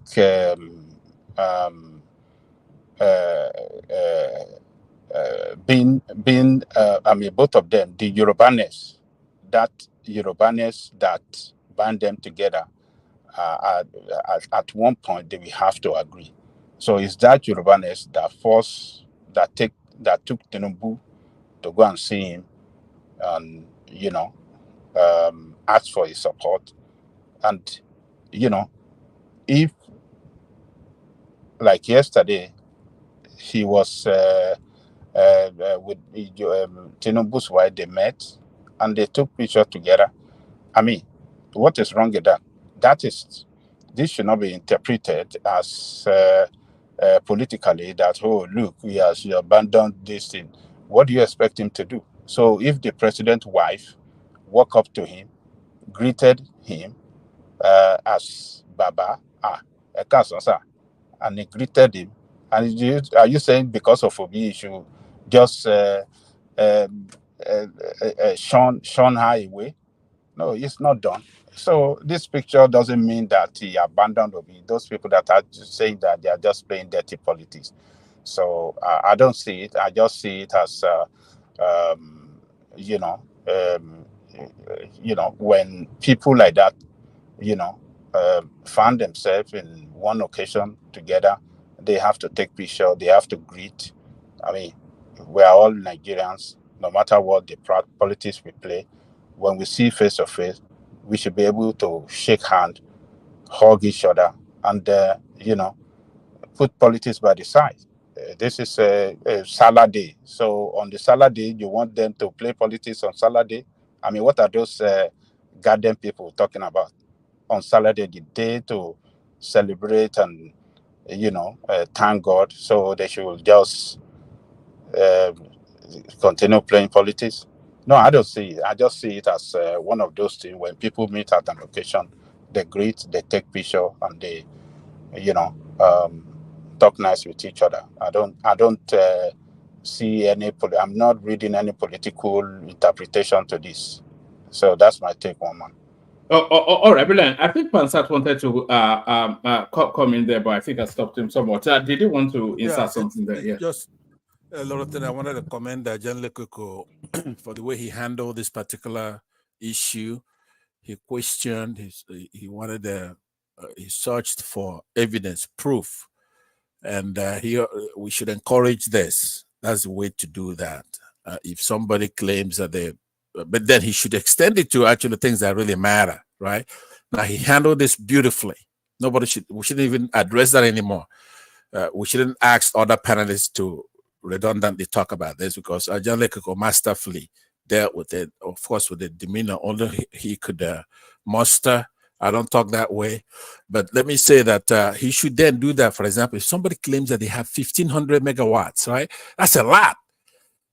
If you're generating 1,500 megawatts, a big deal, or 1,100. I don't know if it's 1,100. For example, I have a farm, right? Well, let me use Alliant, a bigger one. They have 1,400 acres where they're generating 200 megawatts. That's the capacity. That comes to about 430,000 solar panels on a 1,400 acres, just for 200 megawatts. So if somebody's making a claim that you're generating 1,100, that is very good. Then we should see it if it's true. There should be others. We have land. We have acres of land. We should be generating electricity. But if we have this same guy who's never questioned, if you question him, it's like he's tribal. What do I have tribally against Dangote? I don't care. I wish he's doing good. Just like any Nigerian, any African for that matter, any black person, any human being. I'm for somebody doing good, but we cannot obviously continue this way. You have to show proof of what you're doing that's progressive. A lot of people here, when we talk about $5.5 billion, tax-free, our money, do you know what that could do? $5.5 billion since 2021. If you inject $5.5 billion in Nigeria, it will build a refinery in every state. You build a hospital in every state. Many hospitals in every state, actually. That's how it's a large sum of money. 1 billion is 1 million. Right? So there'll be employment. If you're generating all right. I thought you wanted to interject on what he was speaking on rather than $5 billion. I'm just making there's a connection to those things, and I'm sorry about it. Let me just say in 2 sentences. The point is that if you're generating 1,100 megawatts, right? Even if it's your personal property, there'll be a lot of good jobs. There'll be a lot of engineers employed in that. A lot of the economic impact or something like that. You cannot contend it to be there. Our journalists will see it. But we cannot have somebody whose grandfather, Dan Tata, has been ripping off our country, returning our country, and then we're gonna sing praises. Why? Is that because when I get back in that country, right? I'm gonna deal. You could take that to the bank. $5.5 billion. $5.5 billion. He took it. And people are here talking nonsense. The whole thing is sounding somewhat it sounds like a bit of a caricature, all of these things. But Adale Koko, back to you. So you are not you're not seeing anything on towards in Obasanjo taking a photo. I don't see anything. I don't see anything. I don't read any political meaning to this. People that are reading that political meaning, they are just, they're just playing dirty politics, and it doesn't make sense. How do you want the president wives to see the former president who is like a father to her, and not get close to her to greet her and take picture with her? Greet him and take picture with him. What is wrong with you guys' brain? Are you guys okay? What kind of politics are you guys playing? This is his father, so you don't want him to take picture with his father? Ajale Koko, is not a matter of taking picture. Obasanjo went to visit the first lady. I don't think anybody clarified it to you. It's not like they bumped into each other or did he just walk or whatever. He went there to visit her. Hold on. Did he just bump in there? Did he just walk in? He went to visit her. Sorry, Ajale Koko. Sorry, Ajale Koko. Tonight, if you're there, check the private chat. Sorry, carry on. The invitation, was he not invited? I don't know.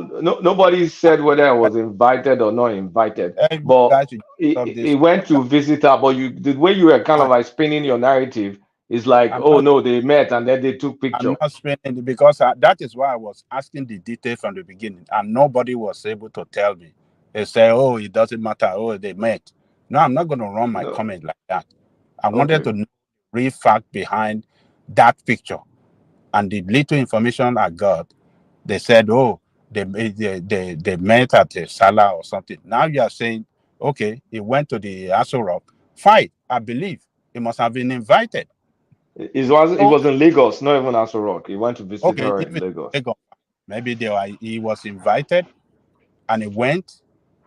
And let me even clarify. They said he paid her a surprise visit, so that means he was not invited. Okay, fine. Even if he paid her a surprise visit, what does that mean? What political nonsense are people reading to it?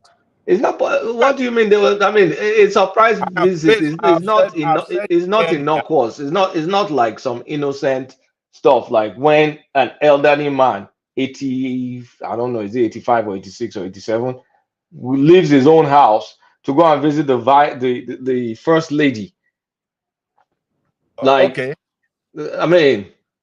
do you think? Do you think it's some random thing that someone elderly man just leaves his house and say, today I'm going to pay a surprise visit to the first lady? You don't know whether if Obasanjo leave, I believe Obasanjo have a resident in Ikoyi, and I don't know. I only know he lives in Abeokuta. I know that. Yes, he have resident. He have a house in Ikoyi, and then if he walk up to his friend's house, his daughter's house, to say, which daughter? It's not his daughter now. Go and sit down. You don't know. He married from Delta State. She's not from Delta State. Actually, it's her mom that's from Delta. Dad is from Ogun State. Who is from Delta? Her mom is from Delta. Remi Tinubu. Her dad is Yoruba. Fine. Whether he's from Delta or from this thing, I'm telling you that they have some sort of friendship between them. If that's just you know it as much as everybody. No, you guys are just running this dirty politics. This is dirty politics that we're saying now. And it doesn't make sense. I'm telling you, if there is no friendship between them, how would the president just walk into somebody's building? Do you know when to tell you That should tell you guys that they have very good friendship between them. If there's no friendship between them, it will not go to our house. I mean, get it right. Do you know when the hammer will really hit the nail on the head is when Ayo Adebanjo declared for Tinubu. So we've had Bode George now, who's declared. We've had Bode George declare. This is he did not declare. We discussed it here now. Bode George declared now. You can't use this platform. But we were here now. Propagandizing. We did a session on it. Did we not do a session on it? You are playing propaganda now. He didn't declare. He didn't declare any support. He just said, "Look, I want to give one this more guy year." Yeah, leave him. That is what he want to do. Give him another 1 year. Is that he inherited a bad economy and is doing Did well? he not? Did he not? Is that not contrary to? Right. So did he say he was doing well? He didn't say. You are doing propaganda here. Is it not campaigning? He never said he's doing well. He said he have to show, you know. Okay, Ajale Goko. You have to show understanding. He showed made a mess. Ajale Goko. He can't fix it. He can't fix that mess. Interject now. Wole Soyinka has declared. Donyo Kuku has declared. Ajale Goko. Obasanjo has declared. Bode George. It shows different. It shows different. You guys can continue Tinubu, and this was a guy that I used to insult anyhow. We just be insulting him. He even said he's going to leave the country. He's now coming to say, give him a chance. It's just 1 year. I can't judge in good conscience. Let them pack up. I mean, we know he's falling in line. We know that. Well, I don't see it. I don't see it like that. A man that remain in his own party, and he's saying that, look, considering the enormous problem, enormous mess that Buhari left behind, this man cannot make substantial achievement that people are expecting within a year. It's not possible. This man, the man that handed over, set Nigeria 40 years backward, and you are setting it to turn it around in a year. I mean, how is that possible? Well, and this elderly man is saying, look, my conscience talk too bad about him. The last hammer that will hit that nail is when Ayo Adebanjo declare, which will be in the next 6 weeks, because I've been hearing murmurings that he's about to say, okay, I do not like it, but this is the situation that we have, and we have to live with it. So Ayo Adebanjo to declare within the next 6 weeks. That's what's been speculated. Well, people that are running that speculation can continue to speculate what they like. Let's wait. All I know that Baba Yabaja is interested in is restructuring of Nigeria. If Tinubu can take up restructuring today, Adebanjo will declare support for him. I know that for sure. If he can make a move, the new move to restructure Nigeria, because that is where our problems lies with the structuring. What we have today is the structuring of Nigeria. The moment Tinubu can make a genuine move to restructure that Nigeria, Adebanjo will declare support for him, because that is that's going to be a remarkable step towards solving our problem as a country that does not work for anybody. Restructuring is the only way that will solve the problem of that country. So I won't be surprised if Tinubu take a very bold step with that political will, with that genuine move that, yes, they really want to restructure Nigeria. Adebanjo will step up, will stand up, back him, and said, "Oh yeah, Nisho, our lenye." So was he supporting Obi because of the restructuring? Was he supporting Obi because of restructuring? What do you say? That's Simba. Good to have you, Simba. But it's asking you. Yes, you repeat what you said in a moment. I'm going to bail out. Hand over to Thomas. It's looking like sleep, so I have to make acquaintance with my bed. That's Ayo right there. One Nigeria that with the British pounds, which is probably the equivalent of a 10 American dollar, which is Alexander Gomez right there. Roki Degba, who's somewhere in Europe. You tell where people are from the currency of and that's Lato Rich right there. So well done, Lato Rich. That's AB. What's he saying? One of the Pansatians. And that's T Majek announcing is entering into the conversation. So keep them coming. So thank everyone. I'll see you tomorrow. Pansat, I'm going to be taking you with me. So if you want to have a final word before we both depart the screen, you can, Pansat.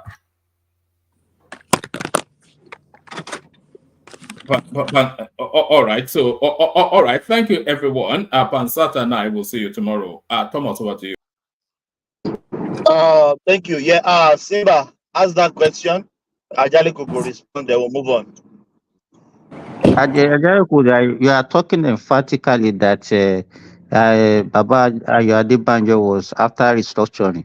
Now that is supporting Peter Obi, does he believe that Peter Obi will restructure Nigeria? That is why he's supporting him or not? That's the question I'm asking. Well, Peter Obi promised that he's going to restructure Nigeria he promised them that he was going to do that, and this guy confirmed it in one of his interviews. What's the name of that guy? That lawyer. What is his name? That guy. The one that was supposed to come. They were supposed to come to our platform that couldn't come. Yeah. He confirmed it. Yeah. He confirmed it in one of his interviews. So which one? Who's supposed to come and didn't come? I can't remember his name. They'll take it the civil right this thing. What is it? It's not Falano, it's what is his name? I can't remember his name, Dele Farotimi. Dele Farotimi. Can you guys hear me? Is Dele Farotimi? Is Dele Farotimi really a Labour Party person? He's not a politician now. Dele Farotimi is not a. So when did he now become a spokesperson for Obi? No. You don't understand. What I was saying is that Dele Farotimi is a member of Afenifere. So he confirmed it. He said when Obi came to Baba Adebanjo, he was there, and they asked him that question on restructuring. And sometimes sometimes you believe what you believe because of when it speaks to your sentiment. If somebody is campaigning and we can't see it as his part of campaign promises, then it's somebody who's not even a politician. He's not saying when he had a secret meeting with them, this is what he promised. Did he promise Nigeria restructuring? And you believe that? I say anyway, because he promised them this. We don't need to argue on this because Obi did not win the election. So if he had won now, and it's not a matter.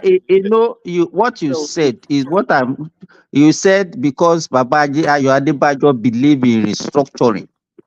Yes. That is then if Tinubu promised restructuring or is going to restructure, we support him. I now ask you that Obi that is supporting now, is he supporting Obi because of restructuring? That's the question. It's one of the. So what you are saying, what it means is that you are just saying it. It's not as if you know the man and you know that this is his belief. We are just talking. Because you can't tell me that he's supporting Obi because he believes that Obi will do restructuring. Obi has never promised any Nigerian. He's not even in his manifesto that will do restructuring. So where did you hear that? You say, and you hear from a non-politician, somebody that is not even a politician, and say because they have a caucus meeting or a secret meeting somewhere. I am just telling you. You are I don't have. speculating. We don't have to argue over this. I'm just telling you what I heard from them, and that's one of the reasons they supported him. But the most important reason why they supported him was that for Equity, have you? equity, yeah, justice, and Máa parọ́ balance. tanra wa jẹ àwa Yorùbá tákàn mọ́ gbára wa lẹ́sẹ̀ máa wá kẹ equity rọwò. Is there any even with God, is there equity with God? Oh, okay. So our God is not our God. There's no equity with God, according to you. That is you. I didn't say that. If there's equity with God, why did he choose the Israelites and the Arabs and all of us are second ẹ hand? má dábàá bá jẹ ẹ má jẹ́ kó ẹ ká kàn máa parọ́ tanra wa jẹ. Ẹbí sọ tèmi o, èmi ẹ má kó mi sí wàhálà. Tó bá dọjọ́ àgbéǹde àlùkìámọ̀, ẹnu ẹ bá máa takò ẹ ńjọ́ yẹn.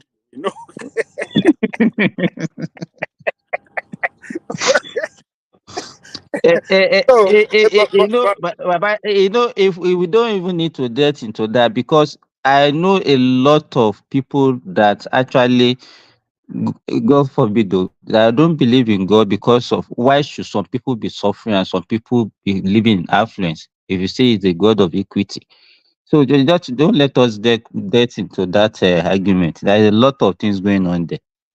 Yeah, you are right on that. So if we want to really go deep into a lot of things that is happening in this world, you just look like, do we really have God in existence as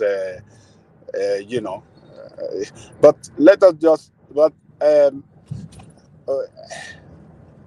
as far as I'm concerned, that picture, it doesn't mean anything to me. It just showed to me and that they have some kind of friendship between them, politics apart.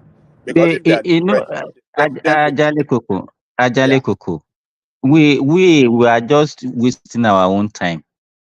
These people, you don't know the relationship between them. You don't know where they made the plan, all these things. We were just talking peripherally. You understand? They know what they are doing. We know nothing. We are just here engaging ourselves. Nothing. Forget it. àwọn tó wà lẹ́yìn agbo lọ́nà ń jà lórí wọn, but they are friends. They are friends. That's the way I see it. So turn by turn ni. Turn by turn ni. Obasanjo will never call the president today that, look, this is what I want. And the president will say, no, I'm not giving you. He will never do that. Because they know one day he will be out of there. The president who will be there after him, he will surely need some help from that person too. And it's the tradition that they must listen to each other and they must, do whatever in any way they can help each other. They have to do it when it comes to whether official or personal. So these people is people outside that are fighting themselves, fighting and argue among themselves over their politics, but they are actually friends. They are friends. So that's the way I see it. If they are not friends, Obasanjo will not just go and visit them, walking easily. So that means he has been doing that. He has done it before several times. That is what he tells me. That will not be the first time. So, Kulata, I hope I satisfy you with that answer. Baba again, when is he going to go and rest? Baba, I saw him in an interview. I think he went for maybe what is this thing in Caribbean, in Barbados, or is it Barbados, with the former president of Jamaica? I think there's maybe ASCOM or something like that. They organize a kind of African and Caribbean something conference. So Obasanjo was maybe the guest speaker, or they arranged some kind of question and answer for him and the former president of Jamaica, and Baba was just teaching out some unique information, telling them how they have worked together, the African Union, the effort that was trying to make to incorporate Caribbean country as part of, make Caribbean countries sixth region of, because African Union is grouped into 5 regions.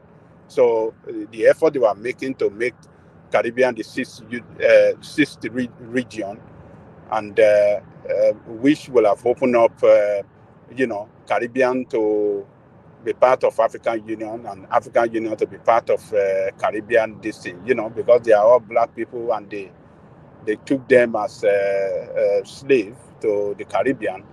So it was really a lot of things there, but Obasanjo was, it's a unique man, but he has some controversy. Okay.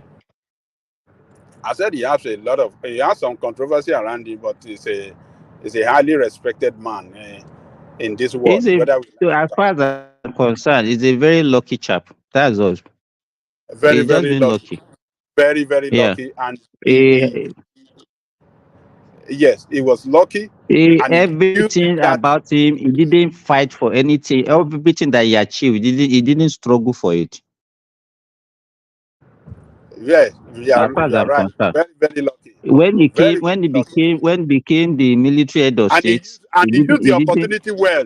He used the opportunity well to his advantage. When he became the civilian president, he was just given on the platter of gold. He got everything very easy. He was a very lucky man. Look at even the military, the way he. That's what I'm saying. When he came in 1876, he was just by luck. Not even 76. Even the way the war ended, it's just 6 months to the end of the war that they brought him. He just went there. They just surrendered became an hero. And he became an hero. That man, only Kokotolo Komosha. He's just too lucky. Very, very lucky man. Indeed. Very, very lucky. What would we call a condayon in English? I think that's like a rare person. It's just, it's. A condayon. Mama just translate it, but very, very lucky. All they make use everything. He make use of the advantage of that.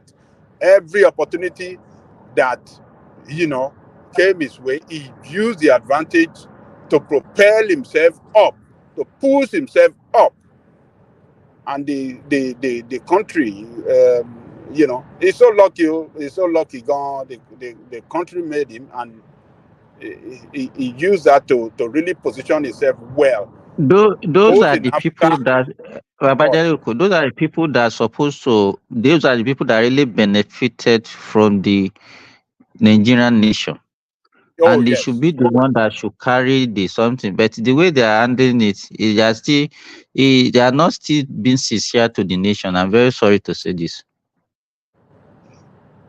But and it's still part of them. If you really want to look at, Obasanjo, his time as military and his time as civilian, and look at his record against those of his, his predecessors and how do I describe it? Successors. Yeah, he stand out to be the best among them. He's very lucky man, very lucky, very, very lucky. And I believe he genuinely loved that country. He really wants that country to be a great country. But Nigeria is too much garbage to carry. Too much evil working against that country, within that country itself. It's a What do little you mean by working for what do you mean by evil? evil.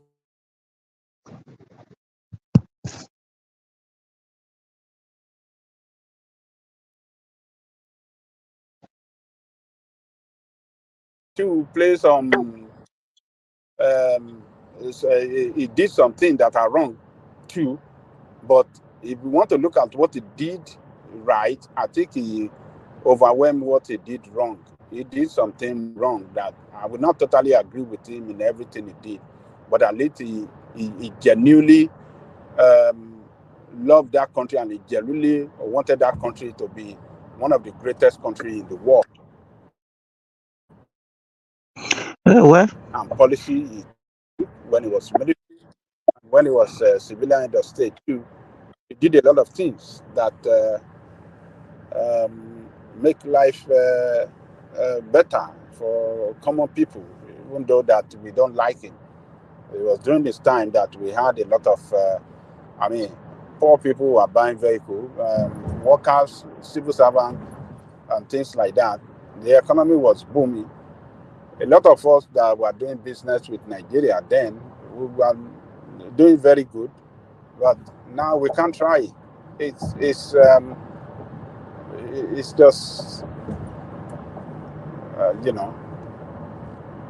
just like but why? To me, no. You might say that me, I'm not one of his fans, sha.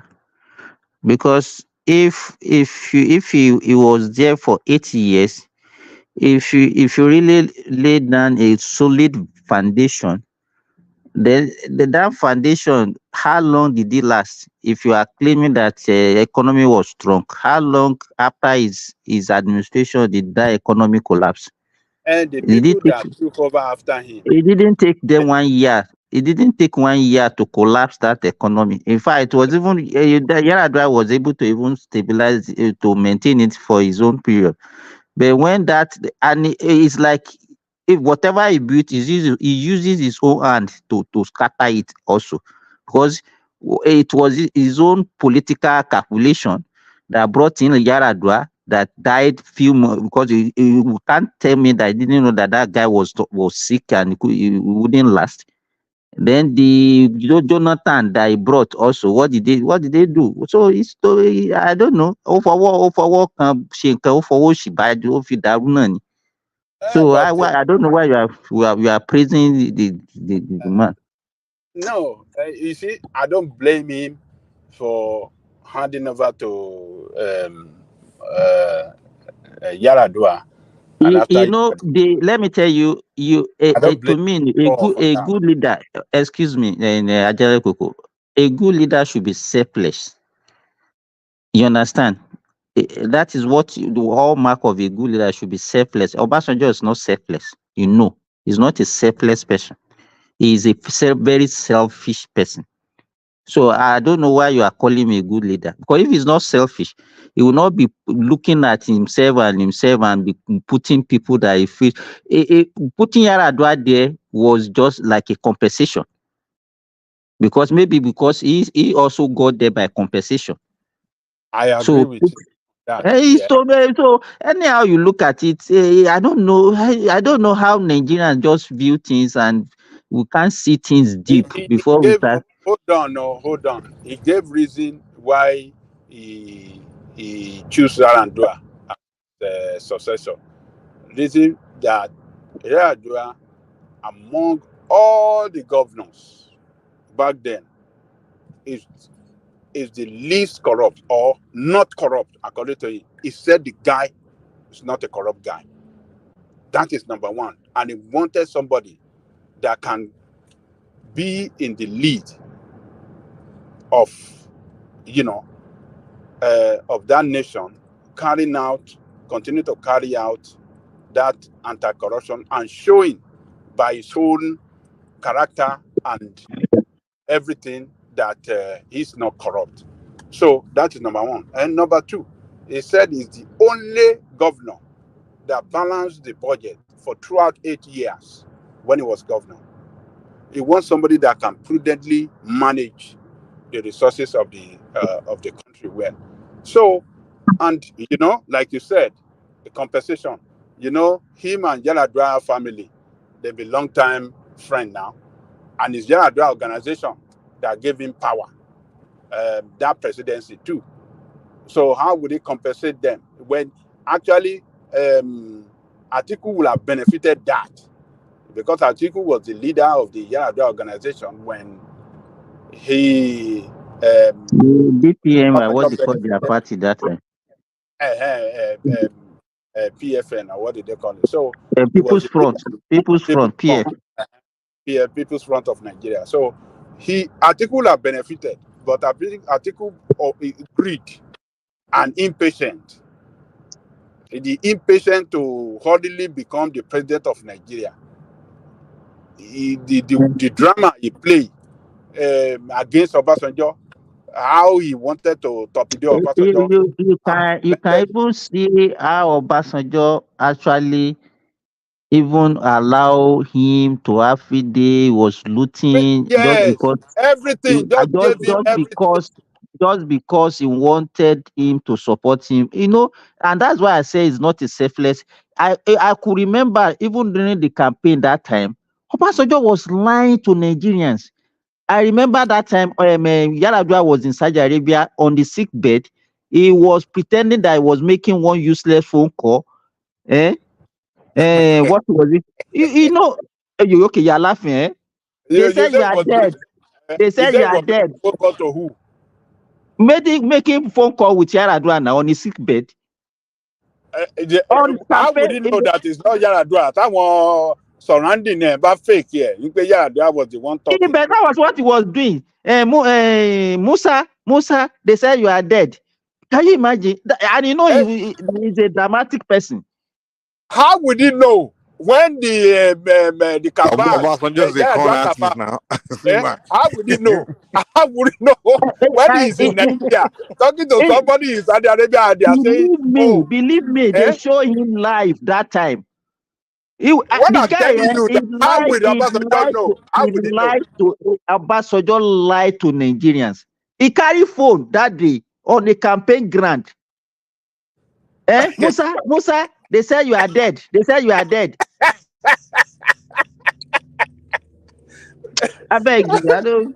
Simba, that thing you said about how Obasanjo has been lucky all the way, man. That man was so lucky all I'm the a way. lucky girl. Is the most luckiest man. Imagine Murtala Mohammed didn't die. Nobody will know Obasanjo today for one. Nobody will know Even him.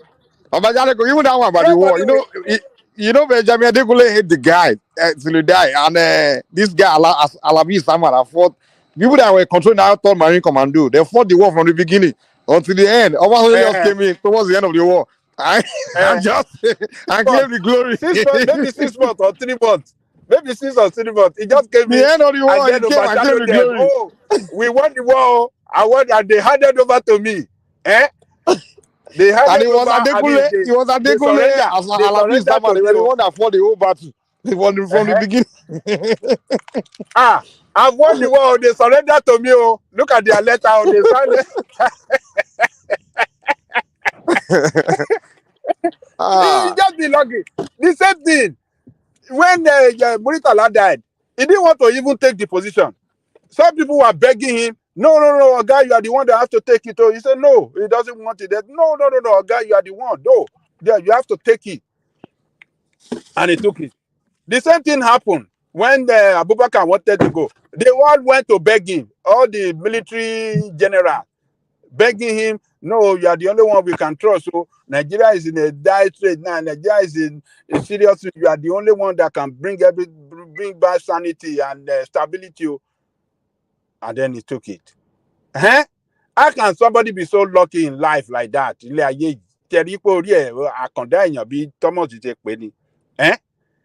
All his way, every step of his way, they were begging him to take position. Twice, position of president, military, and civilian. Look, that is why, even though I'm going to criticize him, I will surely accept that, look, God is the one that, Baba, even the two times he became president, he came like the right time for when Now the first time he became president, that was the time when oil was the American needed Nigerian oil so bad. So he came right so easily. Even the second time he became president too. That was when the revolution, the what they call it, telecom revolution. So the guy, he was he's lucky, man. It's lucky. Every That is step why of I his way, he's always lucky. try to take it easy from criticizing him too much or trying to rubbish his record. He did some good things. He did some good things too.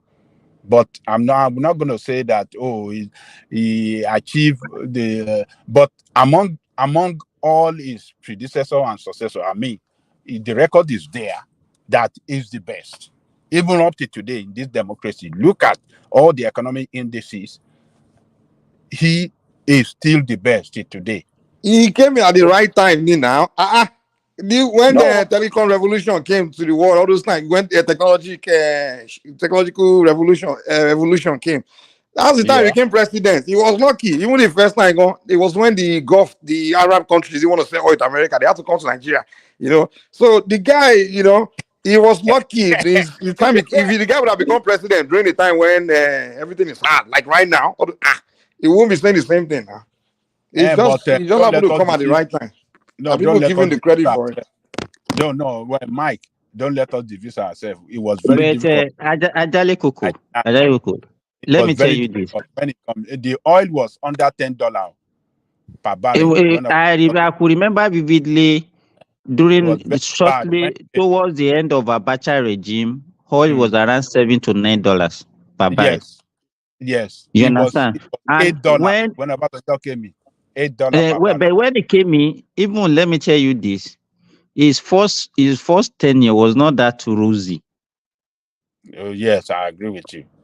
But His he was first able tenure was to not do that rosy. It was during the was second tenure to that the minimum, oil, was able and to do that is minimum. why that is why I'm saying. Just get this. Anytime we are praising any of our presidents, it's not as if they are doing anything fantastic. We have never had any president that have done anything fantastic. Anybody can crucify me for this. It has to do everything just is based on oil. Once that you have a good oil price and then you produce the little amount of maybe near our 2 million barrels, everybody will start singing. If you look back, I think we have discussed these things severally on this platform. Obasanjo first regime, I remember that time, even the local government, they were not getting their allocation. And it was the one that invented the so-called zero allocation. Even people were not even getting job. I remember that time, that was when I wanted to start my residence. I had to wait for like 3-4 years before I could get placement because they said the hospital doesn't have money to employ doctors. Go and confirm. It was towards the end of his first tenure, then beginning of when the oil price started improving. That was when the thing was we start now. They start having money, and then the employment started, and all these things that we claim that he achieved. What aspect of our economy apart from oil did they improve that we can say, okay, we earn more from this? Is it agriculture? Is it tourism? Is it no? Just name it. So I don't know where all these things improve the economy. I don't know where it's coming from. Just enlighten me, please. Simba, telecoms and banking. Around Obasanjo, there was an explosion. That's when they did the second license in MTN and Econet, and yeah, Capitalization. and then they The did banking sector, recapitalization from the bank. Kulata, the banking sector were not actually doing well, and that was why Soludo do the capitalization. That was when they were selling shares to people. And what becomes of those shares today, Kulata? Tell me. Hey, a lot of those I know, banks are they're now gone. I I bought know, I shares know how too. much of my money I I invested in I shares. bought shares in Fidelity. OT disappeared. I First Bank, Zenith Bank, all those banks that time, people we invested at least thousands then, if not millions, thousands. The money, big money. What becomes of those things? I don't know. If I don't, I beg to. I want somebody to tell me, apart from oil, what Obasanjo actually did that we say improve. What aspect of our economy did he improve? No, Apart from the telecoms sector grew under Obasanjo. people don't You have to credit want him to for that. well, to me, no. I as Mike said earlier, it was a worldwide thing that time. It was a But I mean, worldwide thing. I used to say that too before, but then someone said electricity is a worldwide thing. Why don't we have it? No, it's not. They are not two. They are not two things that you could have to compare. Everything, if you want to look at it in that way, everything is worldwide thing. Water is worldwide thing. Food is worldwide thing. So, but that telecom revolution, that time, it was the same time Ghana, Togo, all the West Africa country have those foreign telecommunication this thing now. Yeah, but So Nigerian formula is very, very simple. 2.4 million barrels per day, oil over $100. yes, then everybody will be The singing. country will say, no, economy is good. But now we've not invested in the oil under Buhari and under Jonathan, so you can never get any 2 million barrels anymore. So that's why we're suffering. So I mean, if you look at it that way, Obasanjo didn't. It was more luck than skill. But I'll still acknowledge the areas that they perform, which I will still say the telecoms and the banking sector, in my opinion. And that two sector that he did very well actually spell economic growth. I mean, economic development and growth in our economy, because a lot of things, you know, comes in after that, and the economy, generate recorded growth, rapid growth. There was a time that during this time our GDP recorded like 15% growth, double digit. So we cannot. You just have to go back. What You was cannot. responsible? What Yes. was responsible for that GDP growth? What was responsible? No, you don't. That one you are talking. What is responsible? What we are talking is the overall growth. You see, this guy during his time recorded 15% growth, GDP, 15% in our time. When have we recorded that before? During this time of democracy, during this dispensation, but during his own time, he did it. So there are certain things that we have to look at to not all the time criticize. Oh, he didn't achieve anything. He was selfish or this thing. Who is not selfish? Who is not selfish among all the politicians? All of them are selfish now. So, and even for him to hand over to Yaradua, by what he did within a short period of time, showed that if death did not take him away, if he had continued and completed his 8 years, maybe he would have done well. There are some things that he did wrong too, because the refinery then that Obasanjo already sold to Dangote, that Rivers Refinery, Port Harcourt Refinery, Gradua have to revoke it. That's one of the worst. That's one of the worst That's decisions Nigeria has the decision experienced. ever in this life. So you worst, can't blame Abi. Obasanjo. Obasanjo did some things to give the private investors the opportunity to grow and to develop the economy of the country. It did a lot of that, and a lot of investors came in. It make us a country, a credit-worthy country that investors look at as a place to go and invest. So it did some foundational structure. He put some foundational structure on the ground that can propel I economic want growth. you, whatever you are saying, that Coco, I want you to back it with examples. So, what are those big investors that came to Nigeria during Obasanjo, apart from MTN and Oh, communication? I mean, you can't say that investors they don't move in during the Obasanjo time. Because let me tell you, because I know a lot of big companies that left Nigeria during Obasanjo regime. And I'll mention what's the name of this tire? Dunlop left Nigeria during Obasanjo regime. Michelin left during Jonathan regime. Liver Brother left during Obasanjo regime and they moved to Ghana. There are so many big companies that left during that time. My friend was the PRO of Dunlop, and Dunlop left Nigeria in 2005, 2006. So I don't know what we're talking about. Too.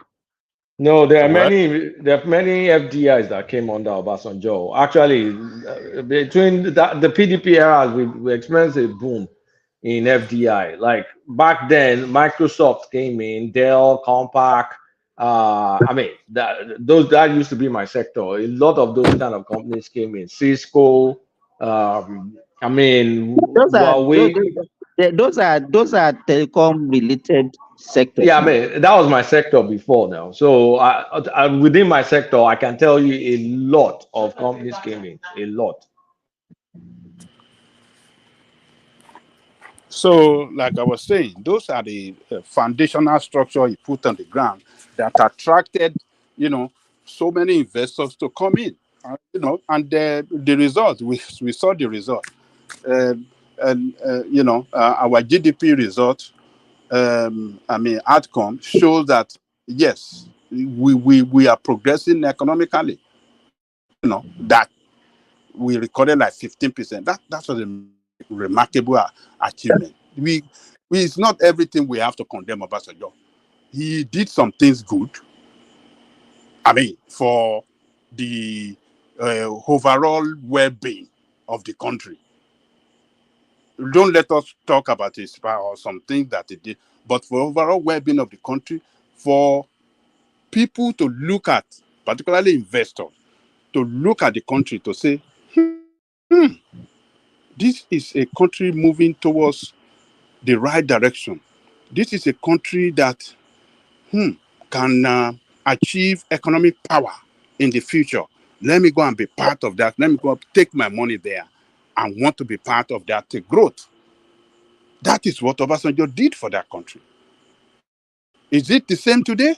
It is obviously not. For what Buhari did, that is what Buhari killed that country completely. It make it unattractive for investors. And Tinubu is struggling. He's just struggling. But this Tinubu, they are not even. There are certain things they are doing wrong. They are They are doing some things that's giving a bad image of them to Nigerian people, like the vehicles that they were buying for themselves, like some this one they said they want to buy new aircraft, like so a lot of things that they are doing that show that they don't even feel They are concerned insensitive, about. guys. They are insensitive to the plight of people. Thank you. They are showing that they are not sensitive to the problem that we are going through as a country. That is where, Tinubu and his team is getting it wrong. If they can show empathy and show that they're sacrificing, Nigeria will show understanding with them. I don't know why it's so difficult. Our people is greedy. They want to yole you. Kilode. It is just because only Lotting for the past 28 years. They can't stop it. Why? That is where Tinubu is getting it. If he can find a way to, trim down their way of spending, the cost of governance, and they show that yes, they are sacrificing as well. Nigerian people will show that Nigerian people. Oh my God, Nigerian people are the most easiest people to govern on earth. Ìlú tí mo wà yìí, wọ́n difficult láti govern lé ayé yìí. Americans, they are very, very difficult. Àwa kan pariwo online, Yoruba versus Igbo. Is that the problem? But when you are talking of governing people, this country is number one in the world. So we are very difficult to govern because they are enlightened people. They will ask questions. They want to know the direction they are taking them. They will, scrutinize you and everything, every step. Then be as a leader, Loma scrutinize. Who get senator? Oh my God, senator in my state drive their own vehicle by themselves. One need security. The only thing you will know is their tag, their plate number. Lokomari state senator. Lare. Only their domari. Emma Jijowo, Emma Jijolo si baba shop. Emma court irun. Oh, limo. Ìgbà tó bá ń jẹ tó bá rí mọ́tò ẹ̀ tó wo tag no mo pé ṣé mànù tajìjọ ń gẹrun yìí yẹn pé senator ni. Àbí mànù tajìjọ tó wá rajà níbi tí mo ti ra kíní àṣẹ senator ni. Tag number ló máa fi mọ̀. They live ordinarily just like we are the same people. Oh, lè raṣọ pé aṣọ tó wà expensive. Oh, lè rí bàtà. The way tó máa fi ń wọ agbádá ńlá, the way they dress is like queen. Don't you think that one has to do with our value system? It is not value system. It's not value system. Even the Second Republic, it wasn't like that. You see them dress ordinarily. The politicians back then. And when why do we call democracy ìjọba alágbádá? No, agbádá ẹ bá wà agbádá kò sọ wípé àwàgà tó wà. That's not what Yorùbá is because ìyàwó ìjọba alágbádá. It's not agbádá tó máa wọ̀. Right from it, even before independence. Agbádá mọ̀ tó bá sọ pé agbádá ńlá sẹrímọ́nì lọ́wọ́ agbádá ńlá làwọn eléyìí ń wọ̀ tó máa kóṣẹ́ ńlá burúkú sí. Hey, they've been wearing it right from time immemorial. That's why we target ìjọba alágbádá. Shiva, just leave me alone. No, these people are just too insensitive to that is the only problem I see. They are just creating problem for themselves instead of. She presidency show the Cold War Tinubu because they're just tone deaf. Like they're tone deaf. We are going through, and we are the going suffering to of the people. Solve the problem. We're going to suffer it together, and we solve the problem together. Nigerian people, they are very simple people. They are not hard at all. Can you guys hear me? Okay, go on. Oh, sorry. I was saying, say president is the Cold War Tinubu. Is it power obsessed now? Because they're not acting like they understand what people are going through. They just don't care. They don't care to. It's just. It's the worst kind of leadership. I don't know. I'm very callous, like that at all. Honestly, wọn fún yàn lọ́rọ̀ sọ rárá ni ẹni bá ń ṣe kinní bẹ́ẹ̀ ni pé wọ́n kàn ń wùwà pé kọ́kọ́ yẹ̀yẹ́ èèyàn whoever that is trying to even support their policy that this policy that is taken is good, their action sometimes, their insensitivity to the plight of the people, they just make you regret even supporting any policy that they are trying to effect. Because sometimes you just know, these people policy I'm supporting, but why are they acting like this? Does it even worth it? You can't see any correlation at all between their action and what they are telling you or saying they are trying to do. That is the problem. Until they get that right, I think I can't trust them. Me, as far as I'm concerned. This 40, no, these are not the people for us. Is Thomas there? Okay, Remy is already here now. Sorry. Well, yes, I think maybe Thomas Boyonshin Kokon. I think he's doing something somewhere. Thomas I've been listening to Babajani. Maybe it's at work. Sometimes he will leave us and go and do something for 30 minutes and he will come back. So I believe it's somewhere. I want to ask Kolata a question. Kolata, as Kolata, you see there? Yeah, sorry. As the president, as Tinubu is the president of Nigeria, does he have a power to control how the states spend their resources? No, not state, but his executive arm. Yeah. He can't control state, and he can't control state and legislative. But as a APC party member, he could influence his party to kind of like fly low. Yeah. So because you said something now, but for me you are right, because but I still want more clarity when you mentioned that it's tone deaf, because you did not tell us exactly what you meant by being tone deaf. Okay, let me give you tone deaf example. Tone deaf is, okay, we're traveling. Tinubu is traveling. You now carry entourage.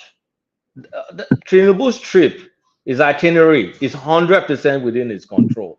It's not going to the state and it's not going to the legislative arm. That's one example. Another example is the kind of news that you let to get out.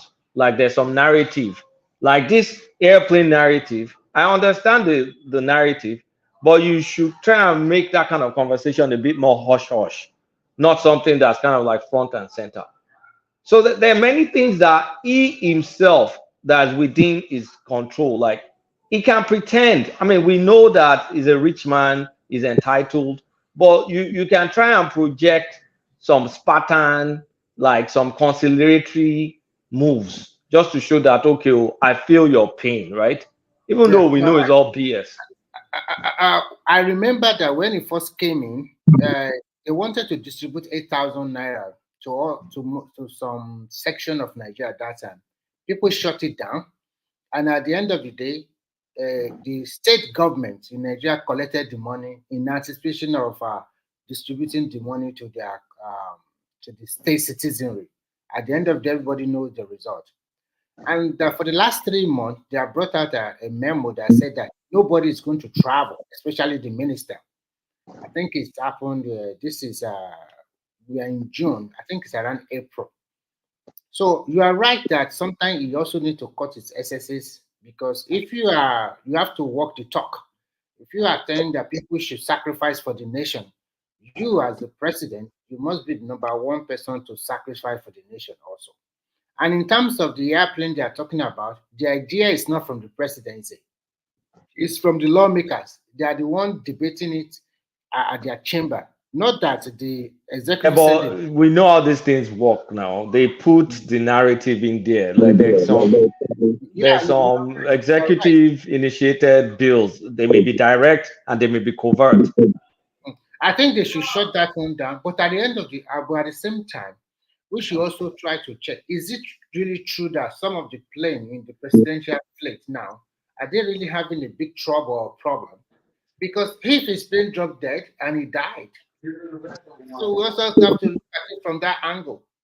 So we cannot just say that asking for another plane. Sorry for interjecting. You see, Mr. Remy now still trying to rationalize that the president needs. No, I'm not rationalizing everything. Maybe I don't understand what I'm trying to say.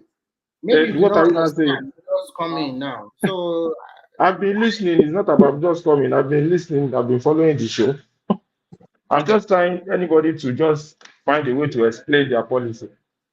He's the only person that is working in presidency, Aso Villa, that can understand it. But all of us other Nigerians, we don't understand. So try to make us understand that if they are pushing for a policy in National Assembly, don't you know he's the same person pushing some of those people to be talking about it? He's the presidency now. Yeah, you are right. I am not saying maybe directly or indirectly. There must indirectly, be yes. something behind it. But I'm also asking you a good question because we don't know what exactly is happening. If his plane dropped and he died or got killed, what will happen also? Are we not going to say because he But wanted to for the issue himself? is, I know that they have fleets of aircraft under the presidency.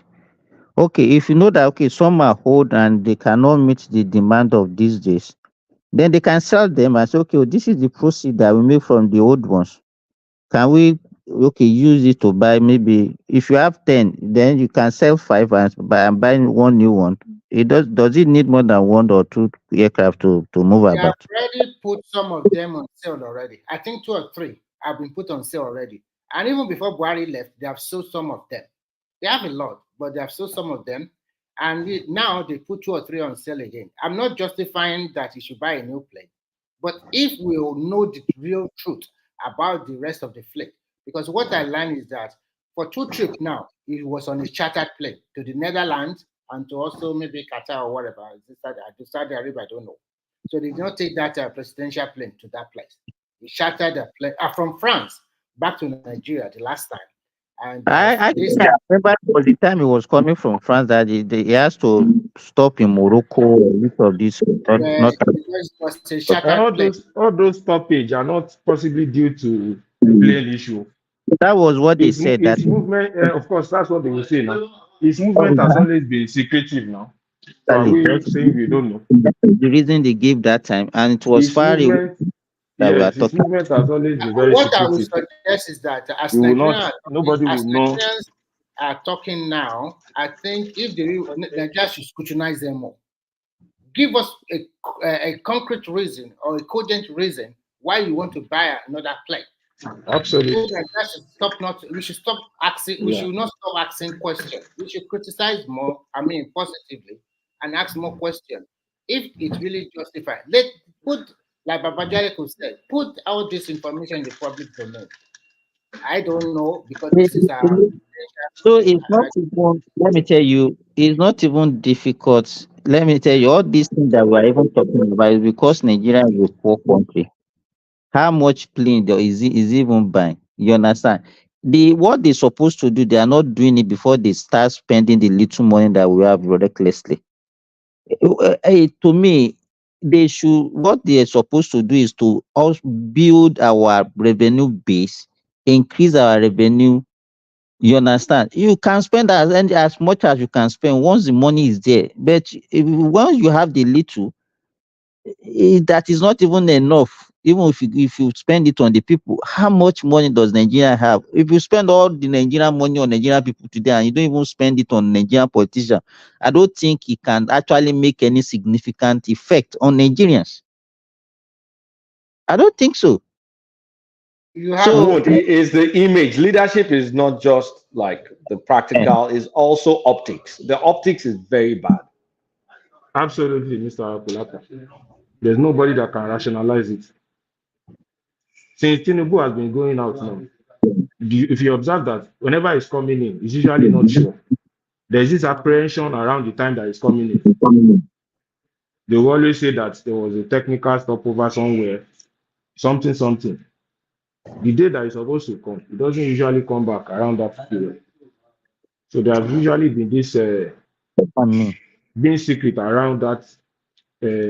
How many number of aircraft do we really have? Which one? How many numbers are functional? So why is that always happening? So why? It's like his leadership. If you follow this Ruto, this Kenyan president, when he was going to USA, I think they gave him a bill. I'm not. I don't really know the figure now. So to him, he said the bill is too much. That instead of him going through that bill, he rather fly through the same Kenya airway. That one was a response. It was criticized that he spent too much money. You understand? That was actually trying to defend himself. Yes, that's I know. So don't say it was that was because the guy is always in the air. He doesn't stay in Kenya. So the Kenya, conference. He had a conference in the US for this particular event. I'm not talking about the politics around. He had a conference in USA to attend, and they gave him a bill to charter a private clinic. And he said, based on the himself, it's a press conference he was addressing, that the bill they gave him was too much.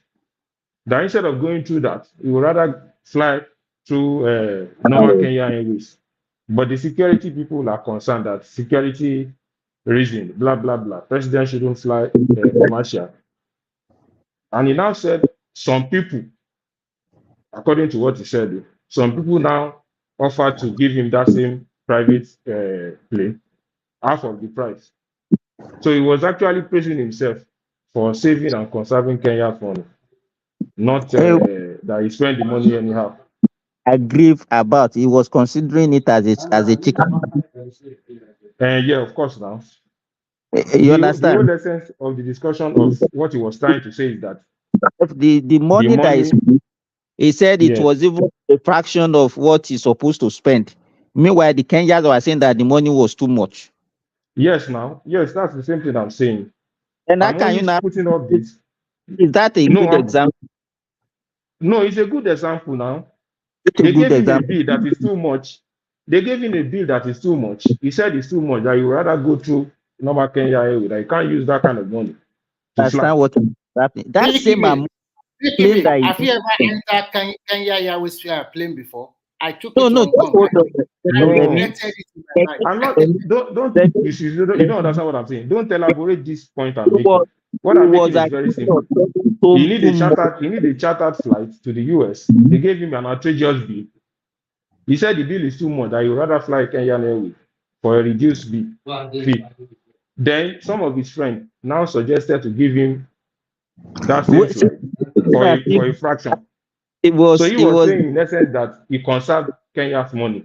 That's what I understand by what he said. The money that is claimed it was too small that he conserved.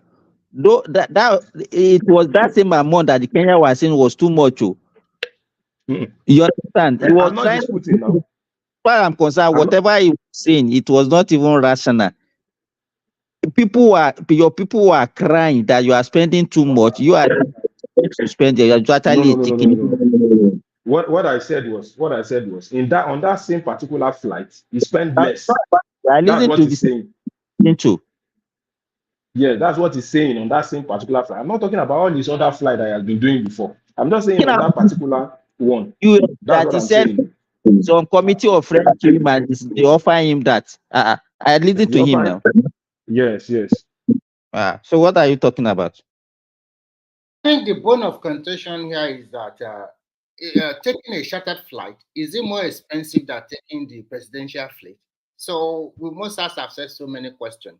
All these African leaders, sometimes they just they will tell the citizenry what to hear. Somebody is talking. I don't know who. Is that BQB? Maybe mute your. Double. I'm muted. It's not me. So what I'm just trying to say is that Ruto is just being smart by half. You are telling your people that you take a private jet that belongs to your friend and you only pay that your friend $75,000 or I don't know how much you pay. That is a blatant lie. A chartered aircraft for a president does not going to take the president alone. What about the security people? What about the people that work with him on the plane? You don't understand. You don't understand what I'm saying now. He's a Nigerian now that is criticizing. No. You don't understand. He's a Nigerian that is criticizing Kenya president now. But you are rationalizing our own president getting a new jet. No. That is why you are not listening to me. You are not listening to me because if you have listened to me from what I discussed with Kulata, it's totally different from what you are saying. I am trying to tell you that I am not asking that they should buy a plane. That the idea comes from the lawmakers. And you guys put a very good point that directly or indirectly, they might have influenced them from the presidency or from the executive. And now people to actually start the discussion now. They will just call some of them and say, okay, go and initiate. Nigeria are asking questions now, and they should ask more questions. And we must also know the state of the presidential planning. Are they faulty? What is the problem with them? Or they are just using style to dispose them of? Because I know that they put 2 of them on sale already. So why are they putting them on sale? Why is the president taking a charter flight back to Nigeria? So many questions we should ask, even if they are going to buy a new one, because whatever you say here, life is at risk, okay? So think it would for the presidency to be taking charter flights, it will be more expensive. This is not a matter of supporting the presidency. So if you are the president today, The problem with this administration is that they are not communicating well with the people. I think the mistake Tinubu did is to make that Ajuri the spokesperson. He is not experienced enough to handle this thing. But he should know that the guy is not doing well. He should sack him now. Yeah, I don't know why. I think That's the point. yeah, Anybody that is not doing well, that is not projecting. Yeah. I don't normally know what happened to them. Because if you don't communicate, you don't communicate with people, you leave people to speculate. Yes, and then exactly. The guy is not communicating, the spokesperson, and I think that's. Boy, is this the kind of personnel you guys were expecting from someone like Tinubu? No, not at all. I think he did a mistake by appointing that jury, because every time he talks, is it just that jury? You look wider. It's not only a jury; it's a pattern of mishire, and also, well, I mean, it's almost like he's intentionally copying Buhari. Honestly speaking, because Kulata, I just tired. The problem is that, let me tell you, governing that country and with the kind of democracy that we are, these people, I don't think they were people that people actually, put political compensation. Yes, people will put name, compensation and all, but he's had time to plan this out. So it's all this pajawiri. I am my person from Osun State.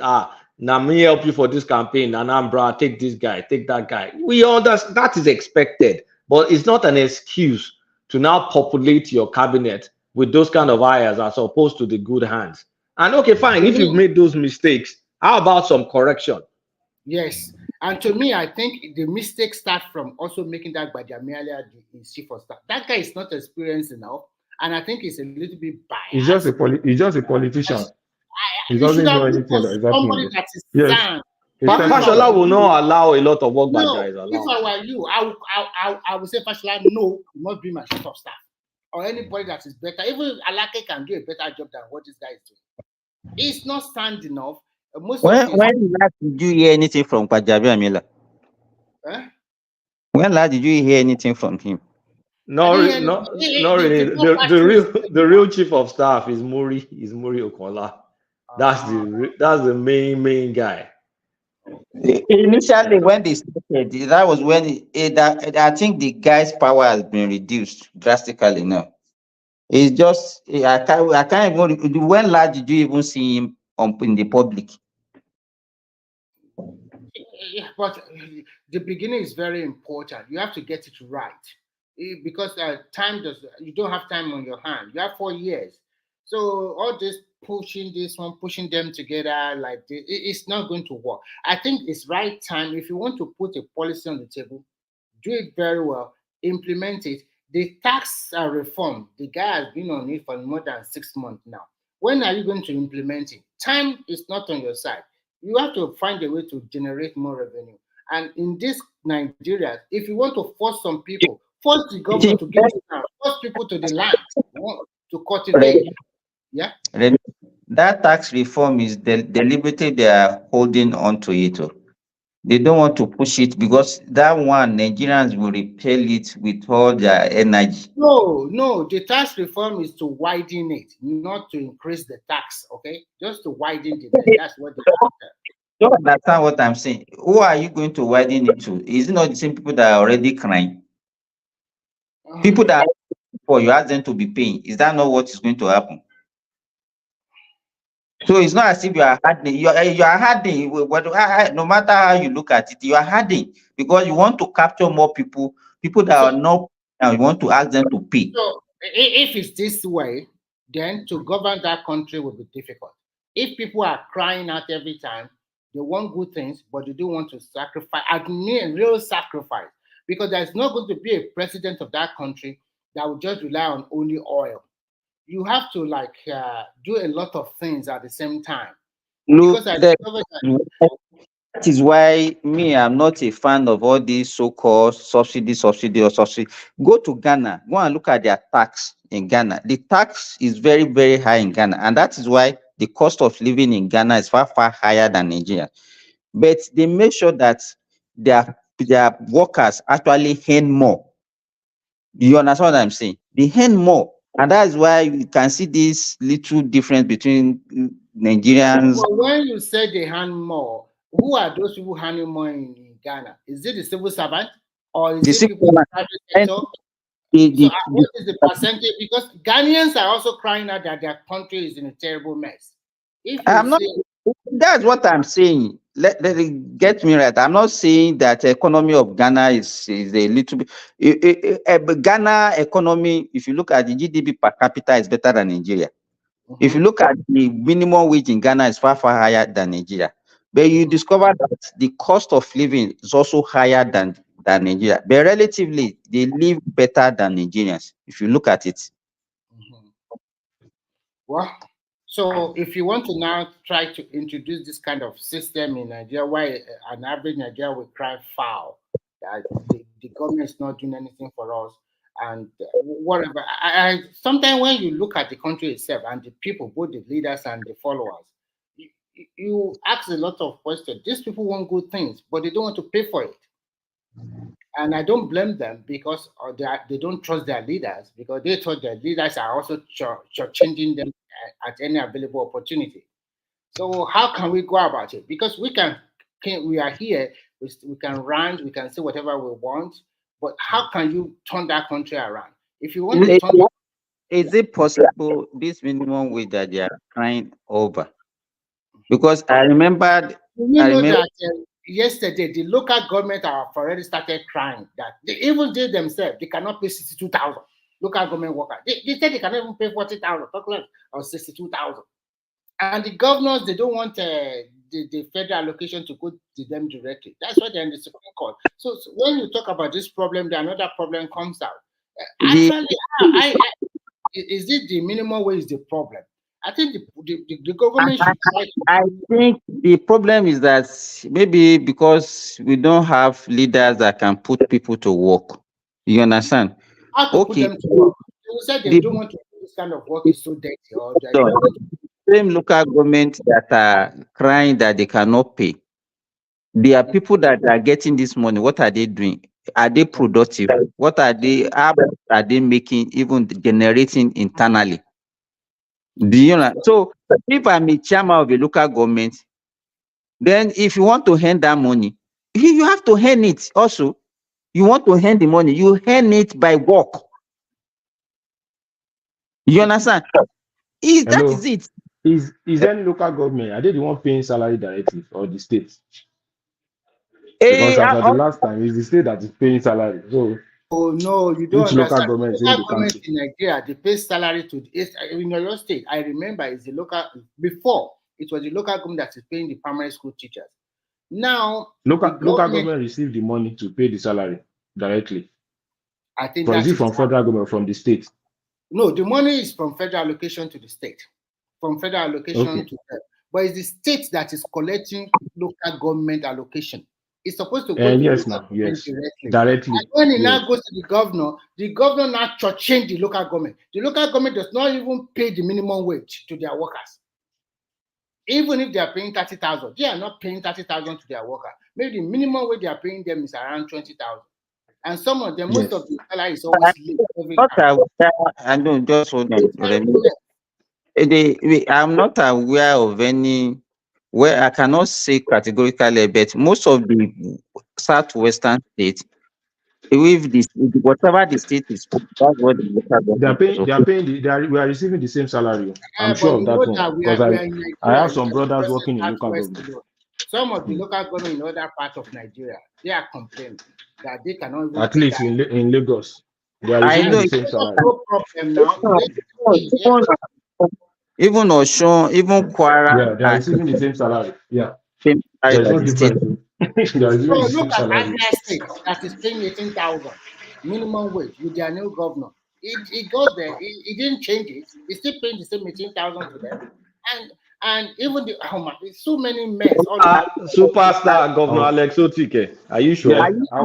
Yes, yes. He's not paying minimum wage. He's paying It's not 18,000. paying minimum That's wage true. now. It's not He's paying not paying minimum. It's minimum paying wage.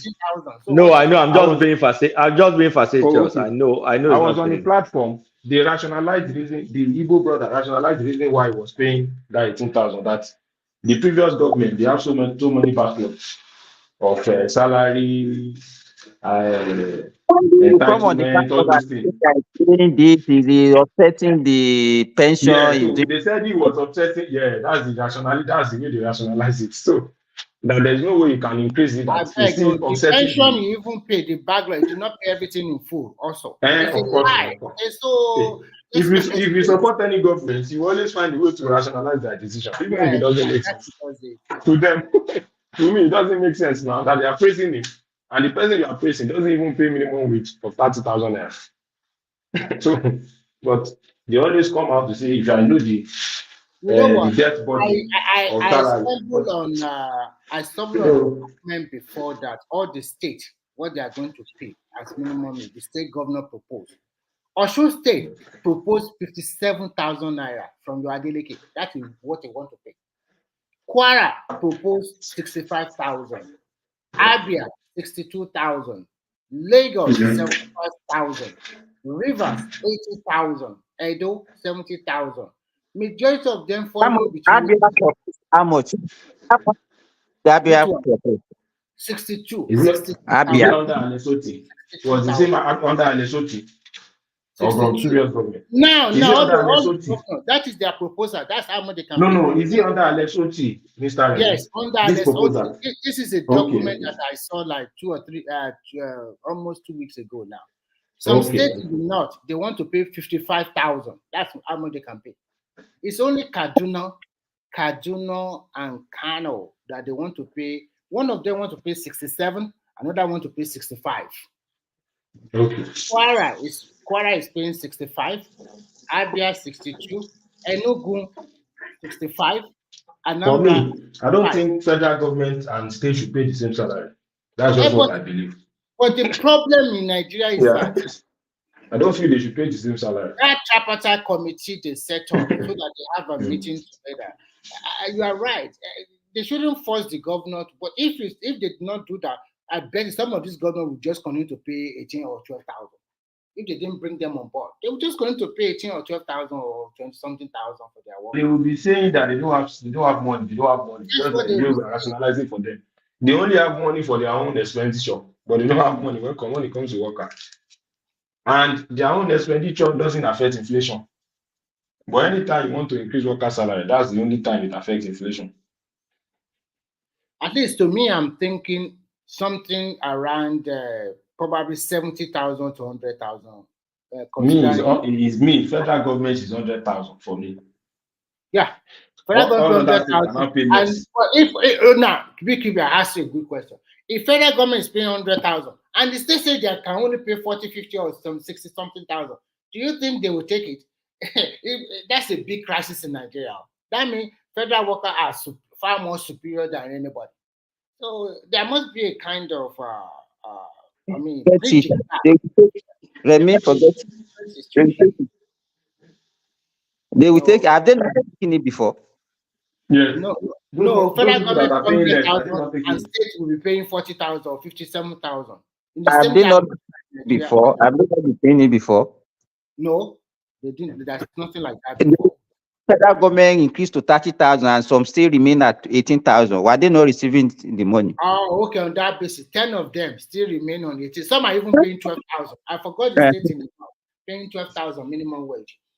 And when we talk, everybody will blame the president or the federal government for that. And he's collecting the allocation. So when you look, it's a lot of, I think it's high time. I don't know. I know Tinubu will not like to do this on his first term. But if he can do it, it's a big risk. We just do this resource control. for God's sake, and give us that state police. Let everybody be on their own, and all this wahala will be off your neck. Go and meet your governor. They are getting the money from their state resources or whatever they can. Let them generate resources by themselves. But if you see that this federal structure go to federal government, still collecting this allocation, it makes them docile. They are lazy. Let them work for it. If you want to be a governor, work for it. Go and tell the people how you are going to generate that revenue to pay your state workers. Let them control their resources. Give the resources from the state. You can give them grant to control. You can help them. Then you have a very good sharing formula. Maybe it's only 15 or 20% go to the federal. You keep the rest and some money for ecology or security or whatever you can take. Let them handle their resources and let's see which governor can really perform. All of this, they just sat down in their state, and at the end of on the 25th, they get the kind of money from the federal government and they misuse it. If you see that country, I don't know, God so blessed that country that if you see your governors in abroad, how they are spending your money, even all those people you are calling that your mister, you will shake your head. I've seen Koro as Delta State governor. Oh my, that state, the way they spend their money is like, I don't know what to say, because you will just say this is the state money people are spending. If you say a commissioner, the way he's spending money, talk less of a governor. My God, those oil producing states, River Delta, they are receiving a huge amount of allocation every month. Rivers is also trying. It doesn't commensurate with the development in those states. It doesn't commensurate with the development in those states. That like, Delta and Bayelsa, yes. I don't know what is wrong. What are doing with those money? What is the how many people do they have as civil servants in the Nigerian government that they collect that so much, but you can't see anything to show for it in those regions? BQB, I check everything. The total civil servants in Nigeria, total working for federal and state, 5.3 million people. 5.3 million out of 200 million. And they are so greedy, this NLC. You are talking about getting 250, 300,000. 5.3 million people out of 200 million. What are we talking about here? People don't understand it. They don't do their research. Go and check your research. You'll be shocked. Only 5.3 million people want to get 300,000. What about the rest? Because they don't work. What about the private sector? Do they have the capacity to pay 200,000 for their workers? Yes, now for people, yeah. We must be realistic for God's sake. That is why that tripartite committee or what they are saying is not. There's nothing tripartite. You have to you have to separate it. So no matter what federal government Remy, what is the whole population of Bayelsa State? The whole population of Bayelsa is 4 million. They only have 7 local governments. So, 7 local governments. And they receive so much money every month. What do they do with the money? Wait, even if they are paying, all the population, all the people from and this is a state where a former president. The problem is that all of us will focus more on the federal. Nobody is looking at the state, and there are so many potentials in the state. Believe me, because I can cite the example of Kwara. Kwara before the last governor came in, Abdul Fattah, before they set up Kwara Internal Revenue Service, they were making maybe 250 million, 300 million as internally generated revenue. But when they now did these private things that they contracted it out and they employ people specially for it, they started making 2 billion, 3 billion every month, which is almost equivalent to what they used to actually get as an allocation from federal government. Last year alone, Kwara made 20 billion naira from internal generated revenue. 20 That's what I'm saying. Last year alone, it's there. You go do your research, you will see that 20 billion. And some of these states are those. Look at your state. How much does it make? If you bigger, have more resources and everything.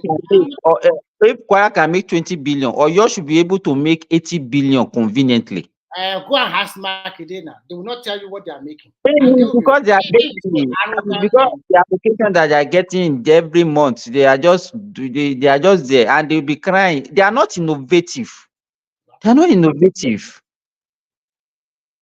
not innovative, and that's why you have civil servant that you are paying. Then push them, let them work. I am trying to tell you that over the years, they have found a way to reduce the number of civil servants in most of the states because they are not recruiting year in, year out for a long time. It's So not only even my own state, they are not recruiting. They don't have a lot of workforce like that. They are lazy. They don't want to pay the minimum wage. They are only interested in lining their pocket and giving crumb to some people that will call Babari Babasa or something like that. Look at that governor. It's not the same thing that we have been saying that we don't have people that can actually look at what other source can we make money from. Can we increase our revenue? Those are the things that we have to be talking about in Nigeria. How can we increase our revenue? What other things can we do to get? I was checking, we the people in diaspora, diaspora money that is actually making the economy. I check, okay, what are the countries that actually, how much each country generate from? I mean, what they call it? What do they call it? This one now is it remittance? Yes, and I discovered that Nigeria was like, even country that does not have a population, Egypt generates more, will make more remittance than Philippines, even Bangladesh. Look at Bangladesh, their remittance far higher than that of Nigeria. India, their remittance in the hundreds of billions of dollars. And it's because our government is not actually making use. The Indians, they send a lot of money to their country, and they have certain percentage. If the money is coming from abroad, that the government charges them, and it doesn't deter them from sending the money. But don't do that in Nigeria. They will finish that president. You understand? I was discussing with one of our Indian knows that they said, I can't remember that if you send certain amount of money, this is the amount that they are going to deduct right from the bank immediately the money is landing in India. The doctors here, the Egyptian doctors here in Saudi Arabia, they pay their government. They pay their government. Egypt is making almost $30 billion remittance. Do you want to tell me that Egypt has more people outside their country more than Nigerians? Bangladesh, their remittance is far higher than our own. Mexico, Philippines.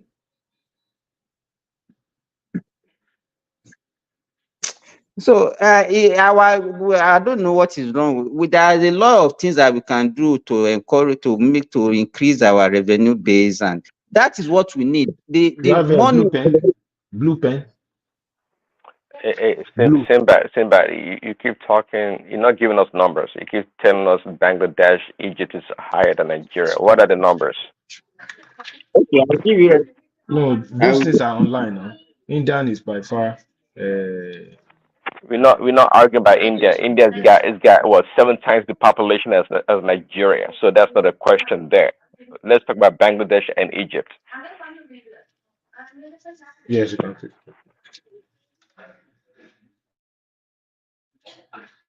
I'm not even in support of still extorting people to pay more.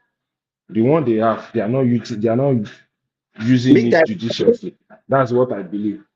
So now still giving them more from remittance. It's just the figure.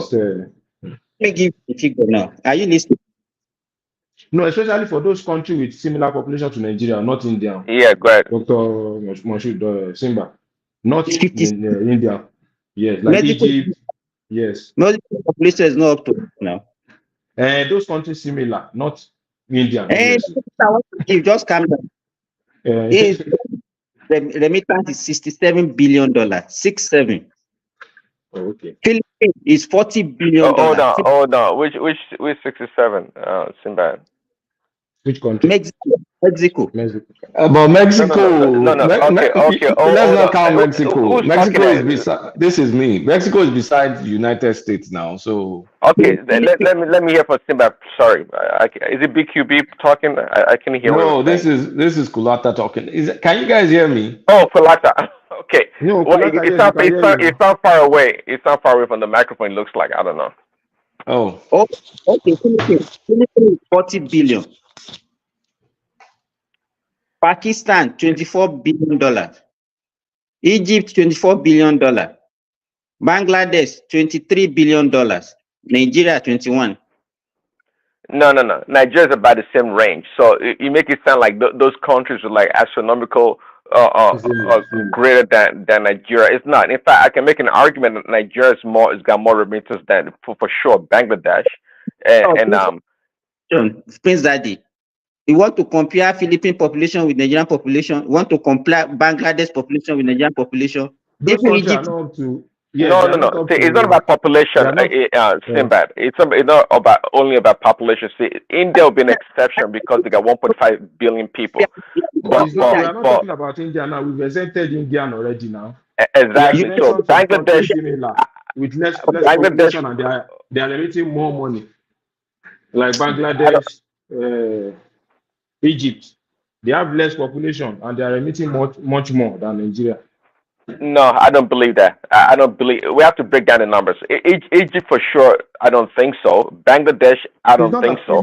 It's not what you are thinking. We are not thinking in statistics. If you Google it, you will see it now. We are not Well, thinking on there it's are not a different research. numbers out there. See, there are different numbers out there. I'd like to know the So the which composition one of do the you want us numbers. to believe?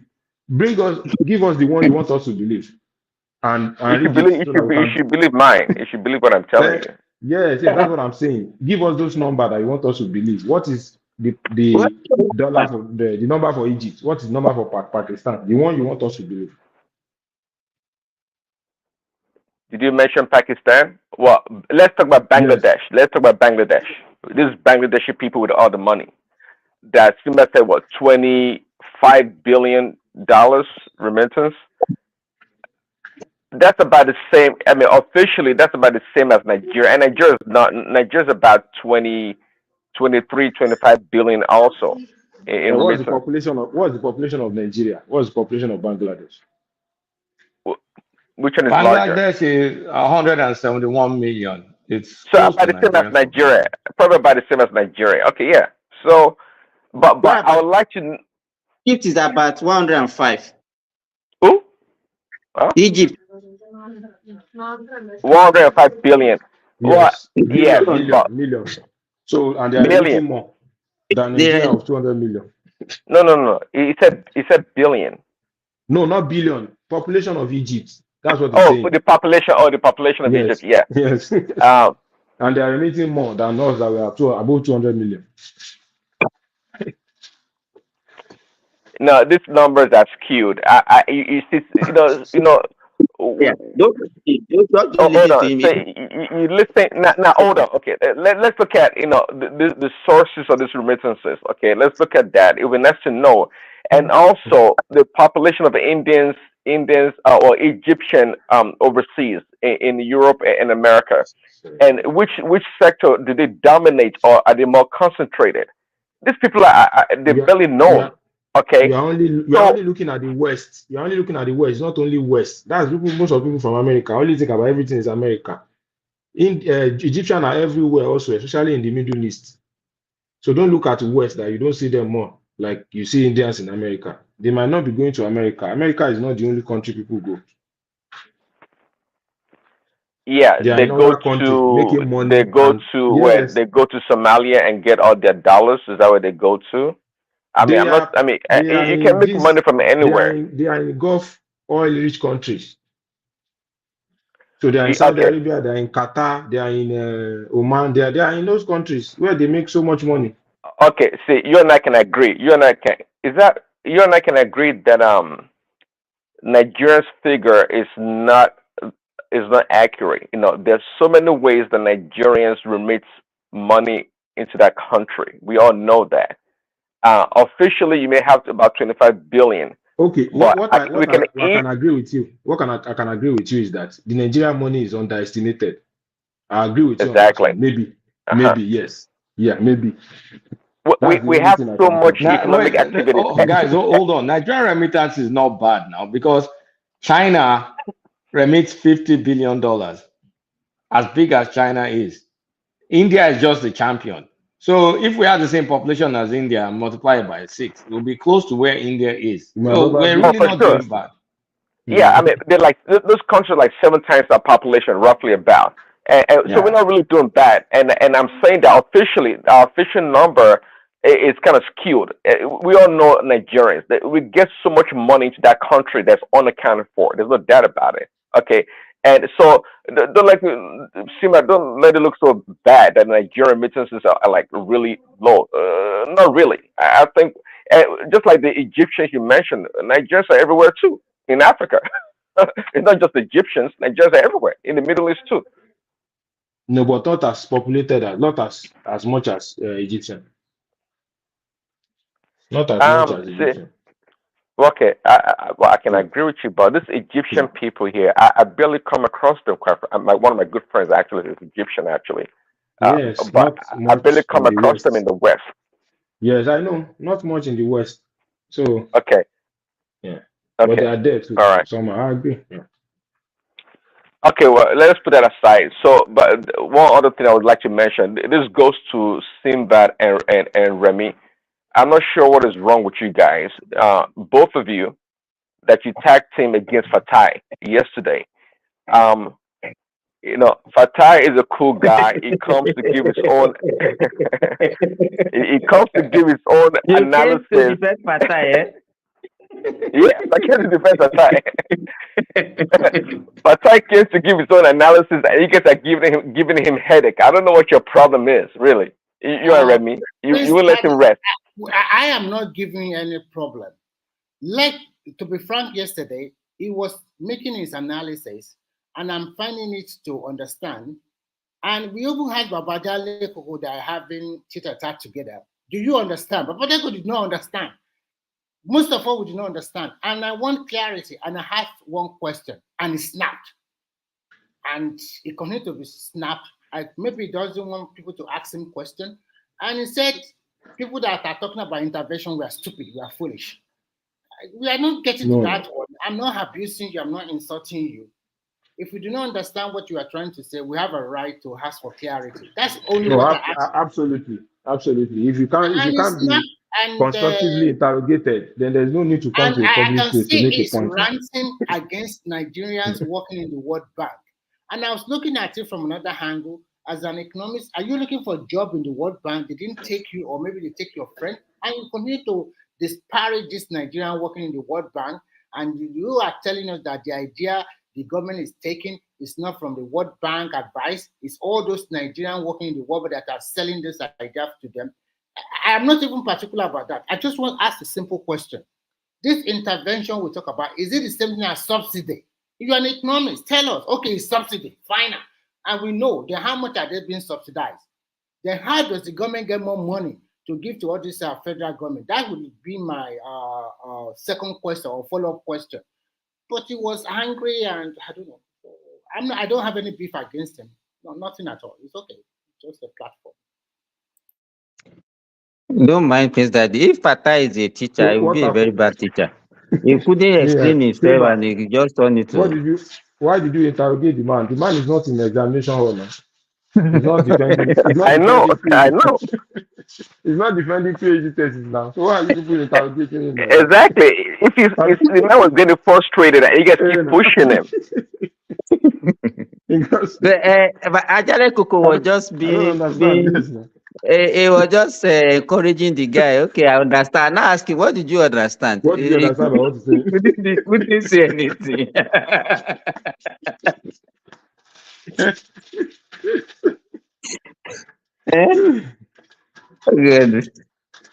It's okay. It's okay. If you are trying to explain, at least if you bring an information to the platform, you should be able to explain to people, let people understand what you say. Absolutely.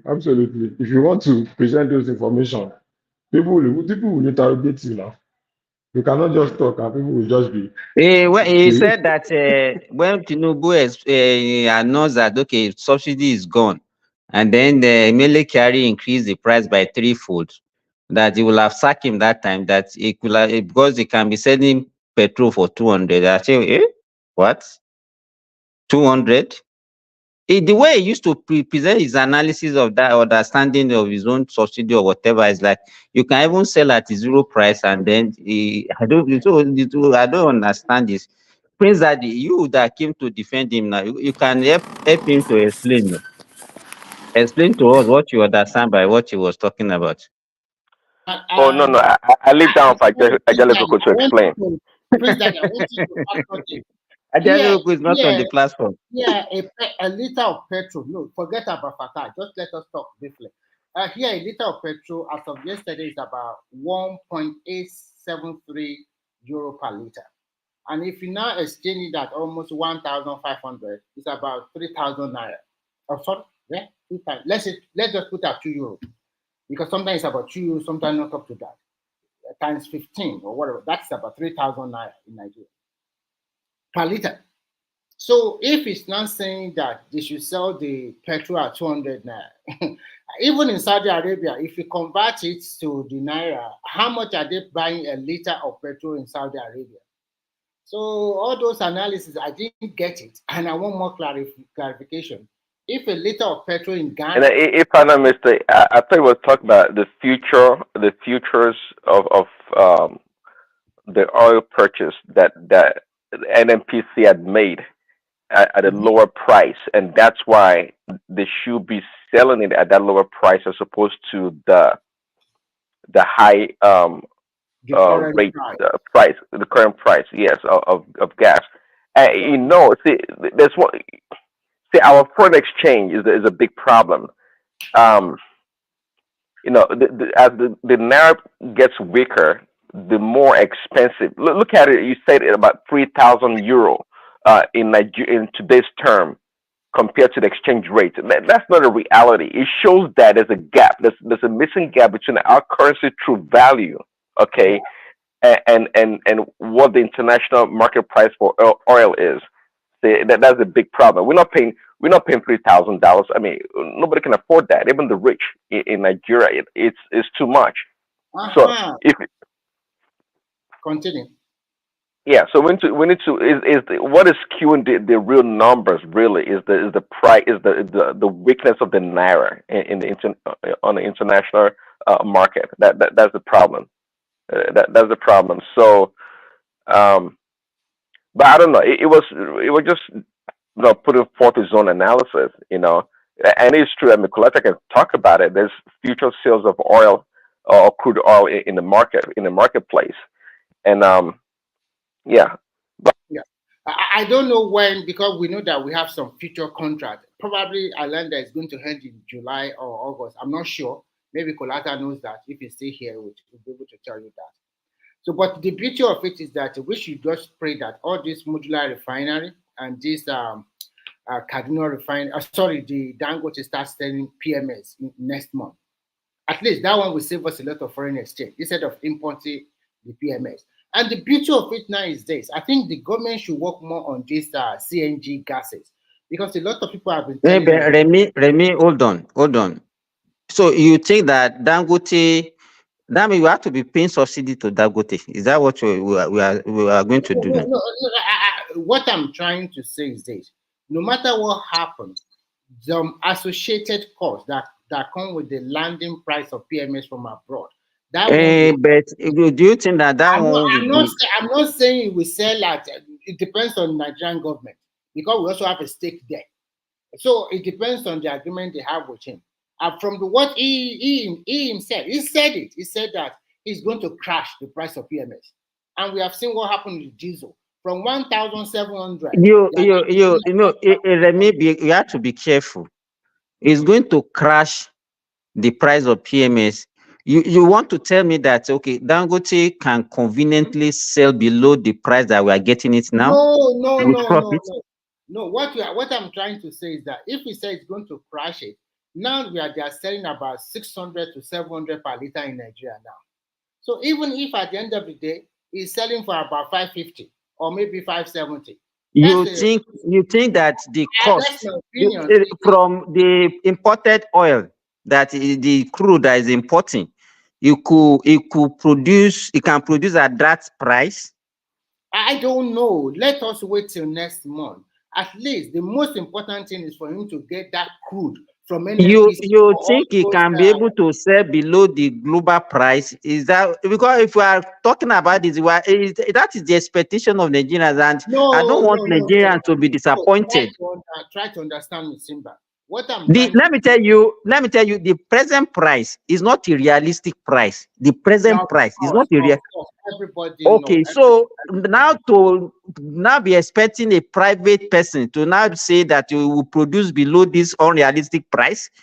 So is it possible? No matter what happened, whether the government is going to intervene, whether they are going to subsidize or whatever they are going to do, I don't think it will come on board and sell it for 900 naira per liter in Nigeria. It's not going to be like that. So no matter what happens, this our lazy country, we get used to free things for a long time. And to remove it, that is not going to be easy for any president to remove it. It's not easy. That was why they introduced the subsidy from the back door now. Because with the present pay, if you want to be selling at 1,000 plus, it's not going to be visible. Yeah, it's not going to. So the only thing we can be talking about, okay, if Dangote is the only advantage I can see about this Dangote Refinery is that, okay, maybe it can have some little effect on our foreign exchange instead of importing using. Have a big effect. Let's say the truth. Mr. Simba, is it going to be little? It's a significant effect, though. Significant. I'm not raising my expectations so that I will not get disappointed when the thing comes. You understand? That's why I'm putting it like that. Oh, okay. But I feel it's going to be a significant if the government is sincere. Because most of our foreign exchange is going to oil. No? There is also other product that will be coming out from that plant. There is fertilizer, there is polyprotein or whatever. I don't know. Most of those things Nigerian imported. He has started importing the PPV, the one that they use in manufacturing plastic now. Yeah, he has started exporting aviation fuel to Brazil already. And maybe they have started selling to Nigerian market also. I don't know about that. But for the last 1.5 months, they have lifted over 25 million liters of diesel from his plant, just under 6 weeks. Diesel, 25 million already by marketers. So that is the beauty. So I think if we start full operation, it's a good way. I like it because at the end of the day, it creates job employment. It saves the country a lot of money. Anybody that always says something against Dangote, I always ask them, if we have 10 Dangotes in Nigeria and they are copying what Dangote is doing, it's not for the benefit of the whole country. One thing I've learned in China is that people are also as corrupt as black people, but they don't allow them to take the money to America and the rest easily. They block them a lot. They retain the money more in the country. They were forced to build factory and create employment for their people in their country. Now you ask yourself, a lot of our leaders, they will steal the money, go and deposit it in foreign bank, and the foreign bank will now in turn borrow it back to them at high interest. Who is more stupid here? The money, you cannot spend that money like the way you spend it in Nigeria. Because if you go abroad and you started buying something so expensive, they will also check your account. Who is this guy? How is he spending money like this? They will be after you. So sometimes I don't understand the black man mentality. So it's so funny. I don't get it sometimes. So we should just pray that I even just pray that give the whatever he want to do, the rolling meal or whatever, give it to him. I think nobody showed interest for 40 years, and this guy is showing interest. And you Nigerians, no. The only Mr. Remy, the only thing I always want to find not that conducive with Dangote is monopolization of the area that is dominating. I think having only one product or so is not good for the country. How many? I was reading a report about the sugar farm that Dangote have. They have about 43,000 acres of land planting sugar in the north. How many of your people from the south of Nigeria, whether Igbo, Hausa, Ibiobi, or whatever, who among them have that kind of land for farming? You guys, No, you don't understand what me I'm saying. You know why I'm not? You don't need to have as much as the same size and strength, but you should encourage those competition also. It drives the It's not price of easy. commodity down. And as you two, you are saying that we need to have like 4 or 5 Dangote. So how can we have 4 or 5 Dangote when other people that are doing similar business are being stifled? A You know typical what? example I'll give you. If Wait. yeah. I'll give you GJ, a typical example. okay. This Samad, this other Hausa guy, that if not for Tinubu, they were even stifling that guy also. This Bua, I think it's Bua now. That the guy had to I come want to give to you one example. to newspaper. You read some of this allegation the guy labeled against Dangote. What they did for the guy? Yeah, I know. He was using government agency to frustrate the guy, to affect his business, and the guy also is a northerner. The guy was able to have a lifeline because the guy 100% supported Tinubu during this election. Yeah. Dangote did not give as much as support the guy gave to Tinubu. So some of those inner caucus gave the guy that no, go ahead. They published almost 2-3 pages on the Guardian newspaper. Are you sure? Are you sure that Samad is also not a small player? He also have government. No. This one is not a small player. I'm not sure you don't. He's not a small player. Yeah, of course. Now, maybe you are saying that we should have more Dangotes. No, it's from what you are saying now. You said we should have more Dangotes. That's the point me I'm driving at. I want to give you one example of that cement. When Dangote crashes the price of cement in the southwest, in Nigeria, do you know that most Yoruba people, they still believe in WAPCO, elephant cement, to build their house. They don't want to use Dangote. So that is enlightenment. And when you go to the north center of Nigeria, Bua, or in the north, Bua also reigns there. They buy most of his cement in the north. So what I'm saying is that if you're a market leader, no matter what happens, you will control. Because if I produce 1,000 and you as a small player, you are producing 10 or 50, how can you control the market? It's not easy. No, I agree with you. But what we are saying is that government too should find a way to support those people in as much as possible. Yeah, that's what I'm saying. Because only him, yes. For instance, if you see, I was watching one number. They said the number of billionaires in each country.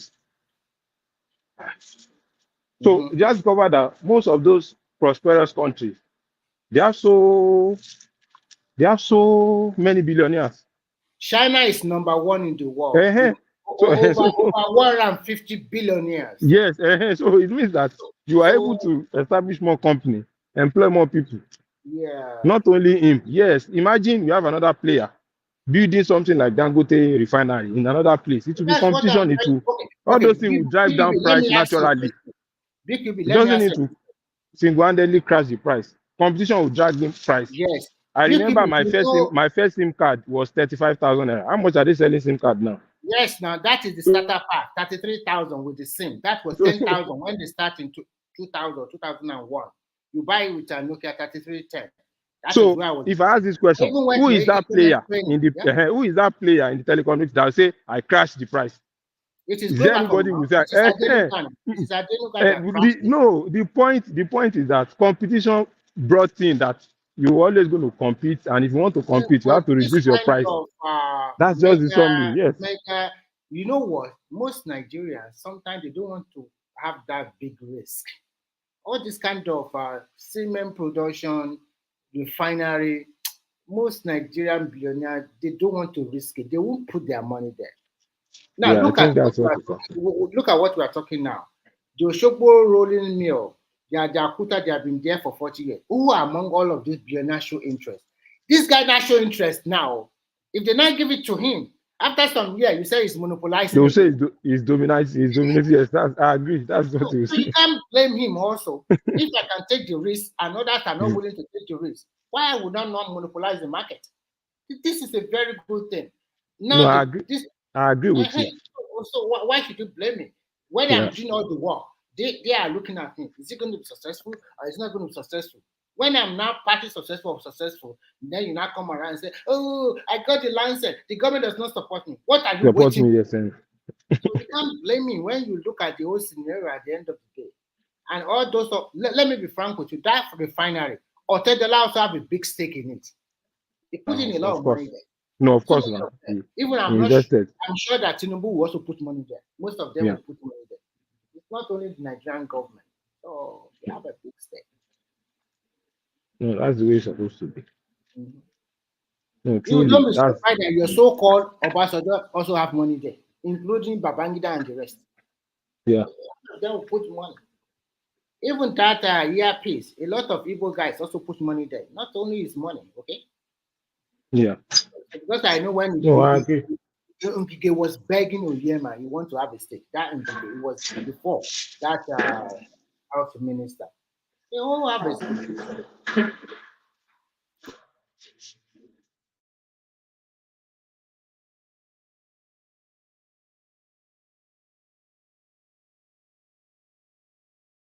Those kind of competition will bring price. You will have option. You will.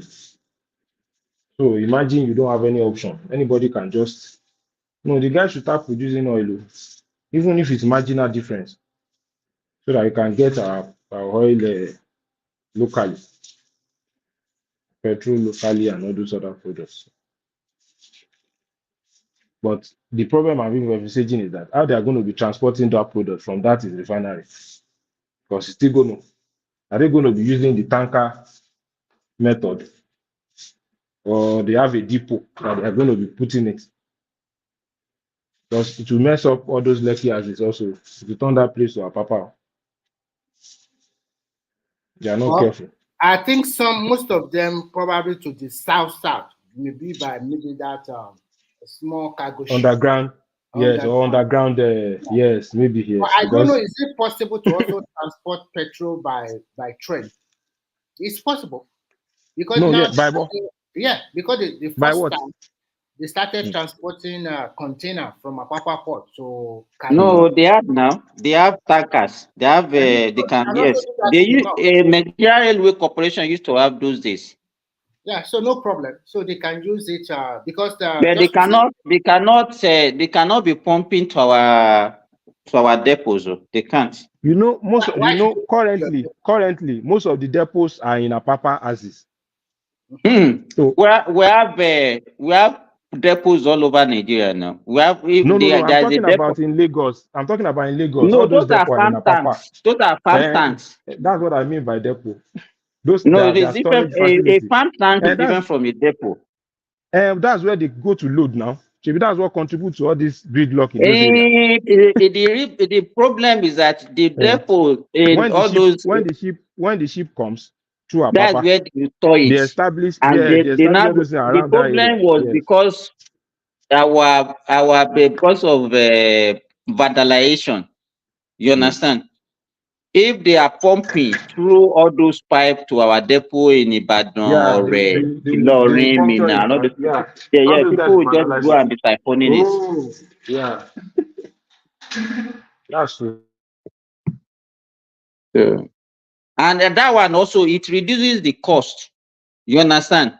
So you can imagine if you can pump millions of liters to Ilorin and people around that region, maybe Osun, Niger, Kogi can come to Ilorin and pick it rather than taking a tanker from Lokoja to Lagos or from Minna to Lagos. You understand?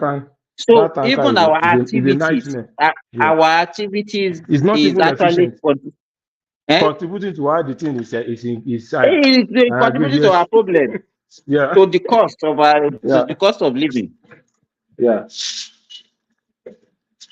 Because that guy is going to travel by road to travel to Ogun State or your state. How much diesel would they use to transport that volume to those states also? It's a Nigerian problem. It's just big. So is it possible for him to it's not going to be easy. So maybe the depot to Ibadan because they have NNPC depot. That's the PMS. logistic nightmare that is going to happen around that Lekki as this one. So there are so many things we Nigerians, so we are bad people. Let's do the truth. Look at government will do something. and our people go and destroy it. Look at the new Third Mainland Bridge. Some people already started removing something. Look at the second Niger Bridge. Some people already started removing something. We are so destructive and we are so condemnable. We are the reflection of our leaders. Yes. Because the leaders are selected from us. So that's why the leaders too. So that's the problem. But the followers always want to exonerate themselves. They always want to exonerate themselves that they are better, they are good people. No, These are bad people. Because a citizen too, you're not about the government now. You're not about the governor, not about the president, you're not about the minister. You know that Lagos State came up with something on board recently that they started selling food to each local government every Sunday, and you cannot spend more than 25,000. But still, some Nigerians want to bribe the officials. You see what they did? The commissioner in charge of that statement, that program was abusing elderly people that are greedy. The lady was almost like crying. One young lady, I think he was 36, 37 years. That is the commissioner for Agric in Lagos State, in charge of that program. People were sabotaging that effort. The price they gave them to sell it, they were not selling it. So they will sell it at higher price and they will still collect discounts from government. So our people too are not nice. They just mirror the government. Everybody use their own power where they have influence. That's what I see about Nigeria. We mirror the government, or government mirrors. Or government mirrors. Anyhow, something shall mirror something. I think I don't. Sometimes if I look at the problem of our country and our people, sometimes I usually conclude that it's like our problem doesn't have solution. Of course not. Yes, not. That's the way we look at it. A simple decorum, we will not form it. We want to jump the queue. We want to do something as fast as possible. And if everyone we just what is, tell me your price. VQB. Yes, I'm with you. Yesterday, you know all those pipes that they laid across the road to feed those trees. Yes. You understand? I was thinking about yesterday. I said, if we have this kind of thing in Nigeria, people will go and cut those pipes. They will cut it. It's even street lights. They remove all the wires in the street lights. There was a popular road. You know, Ambode did what we call light up Lagos when he came in. All major roads in Lagos State, they put light there. Can you imagine that people in the night were going there to remove the wire? So how can government police all those places? It's not possible. That's what I want to say. Because if you say it now, some people will say, they should put security now. No, and they say you put security now. You can't police all those places now. Even when you are Taban shaking it, you have to be saying the truth sometimes. We need to have a good citizen also for some of the dividends that we want to work. You can't police everywhere. They will remove all the wires. Or any pole. Another strategy is that any pole close to the house, some guys will tap wire from there to supply light to the house. Without payment, too. Yes, man. They will not pay. There's so many crazy things happening. Now when you look at Nigeria, you just wonder that which kind of people did God create to this country? To connect it. So that thing failed. Government just maintained the one they can maintain. The remaining one, they just left it. All those things, they can actually, those are the things that can destroy the transformer, that can, because it can breach the wire together. You understand? Yes, that's what happened. Yes, absolutely. Yes, and they don't care. They feel it's government money and it's endless. An average Nigerian feels that Nigerian as a country, we have so much money, which I always tend to want to disagree. It's not about having the feeling. They believe that everything should be free. Of course, now it stems from the fact that they believe we have so much money. So if you have so much money, they think that everything will be free now. If you have so much money, then why should we pay? when we go to the hospital. So now even government is supposed to be giving us I stipend. think Fatai is in. Where's Fatai?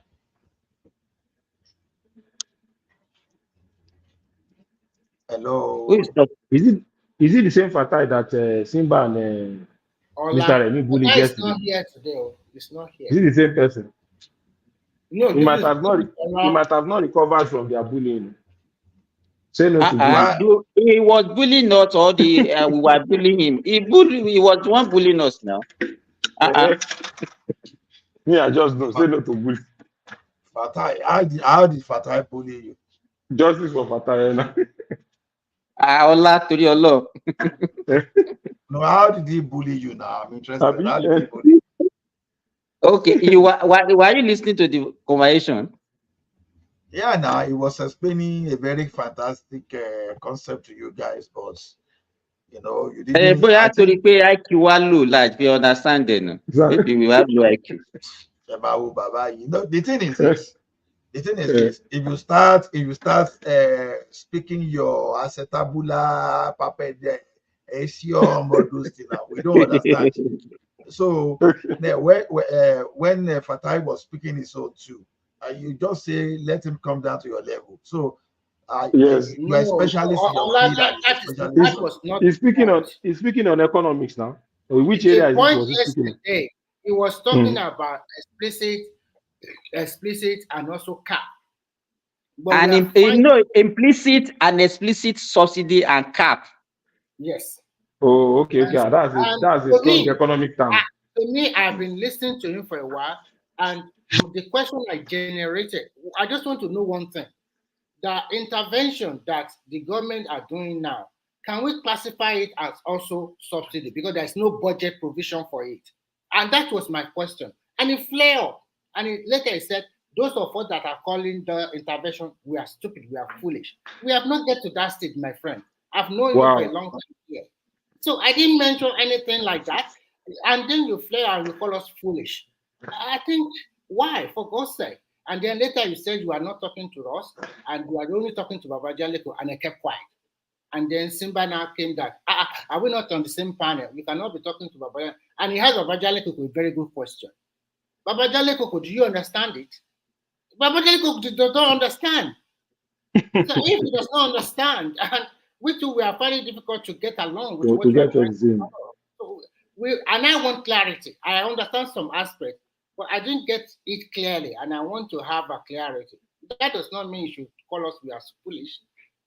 We are not get to that point, or you are trying to say because that is your professional economics, the others are discipline, yeah. That's what transfer. I don't have anything against it. Well, I want to believe that Fatai will not call you. We will not call you stupid. To be honest, I think he was referring to. No, it did not. He said those people. No, listen. He said those people that are saying government is using intervention, they are foolish. And I said it before he said that. What are you trying to say? Are we a small boy?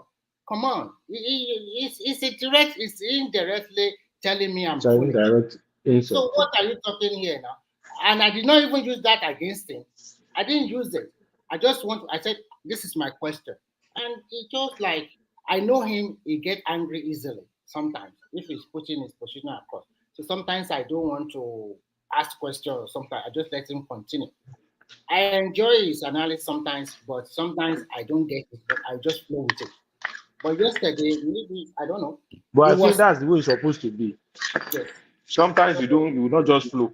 People you are talking to will not just flow with you. This is the first time I asked him a question.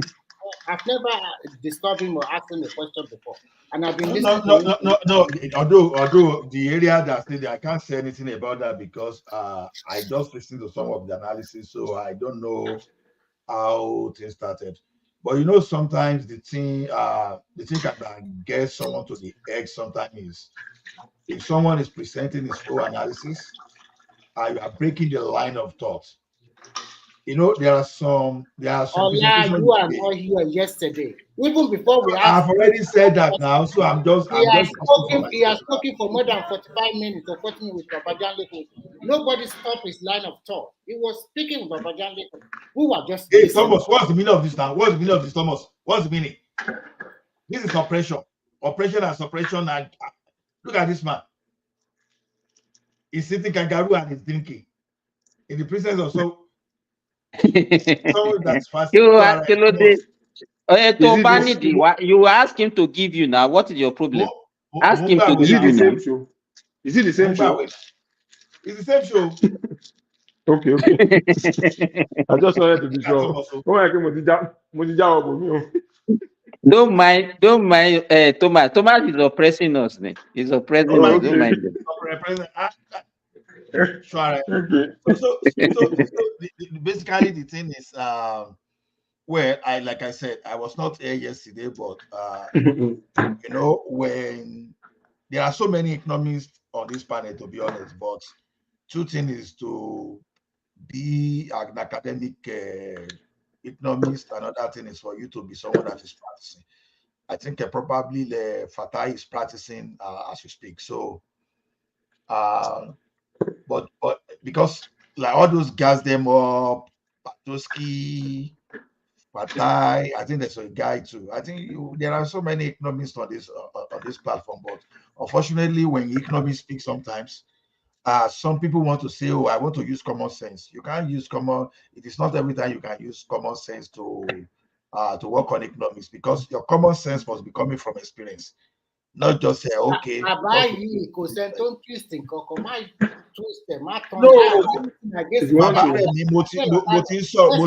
Generally now, it means generally. So we want to turn economy to Bible now, that you cannot use common sense You to cannot understand. understand. Yes. Is that what you are saying, That's what they Ola? normally say. Yes. You want to turn it to Bible, that you need wisdom, you need special wisdom, Abi, to be able to understand.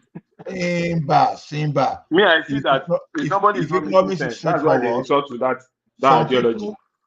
If economics is that straightforward, some people will not be spending 5-6 years to complete PhD on economics. No, it's not about PhD. It's not about being complex or PhD. No. So if somebody is trying to, so what is the essence of talking on the platform when we know that people will not understand what you are saying? That's not what you're saying. Yes.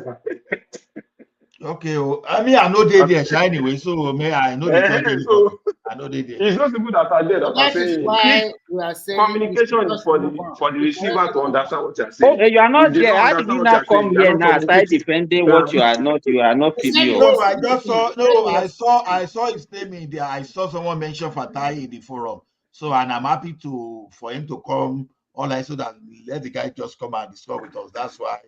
That's why I just remembered the little thing I heard yesterday. So, not that he's defending him.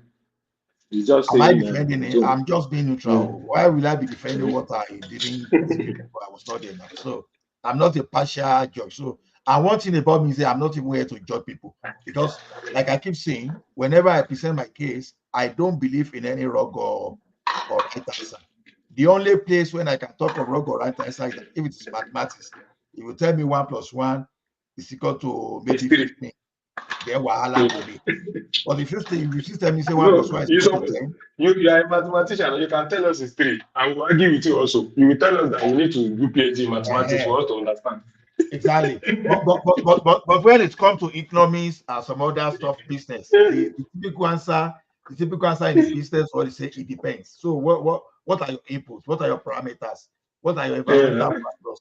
So what are your policies? Ola, when did pricing of petrol become economics? I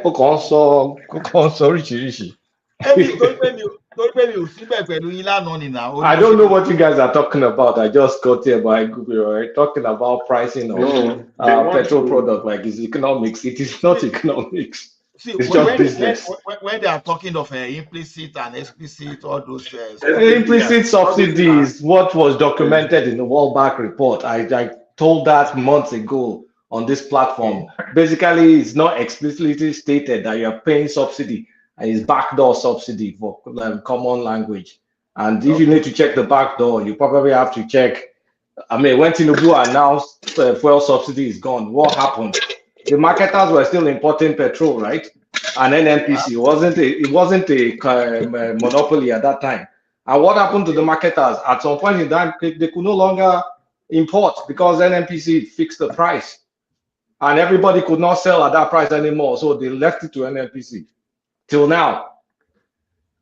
Like diesel is 1,000 something. Petrol is, I mean, it does. I mean, look, this is common sense, but not like I want to get involved in conversation or anything. No, it's not common. No, you said we need before I go to bed. I just is your take that this is economics. Ola this said is we this. don't need common sense to understand this. Of course, economics is common sense in one way or another. No, it's not common. You just have to explain it. I said no, don't mind them. I said economics is not common sense. No, and I don't think we have any economists on this platform, Ola. That's just the truth. No, I know we have people. We don't have. We have people that have studied one MBA or something. We don't have any economics. No. Patuski is economics major. I mean, what you majored in college, come on, man. I mean, are you being serious? It's what you practice that matters, not what you That's major what in. I said. I said we have changed economics by academics, and we have those people. I have a lot of friends that read economics. They sell akara. Don't come and tell me what people majored in. That's it. I mean, your career is what determined your specialty, really. So the thing is this. The thing is this. When people say common sense, common sense, your common sense is coming from a particular experience. You don't just wake up, oh, common sense. It's a lie. Something inform your even your opinion. Something inform your opinion. You don't just come from nowhere. Someone brought you from America. You don't know anything about Nigeria, and you start giving your opinion about Nigerian environment. It's a lie.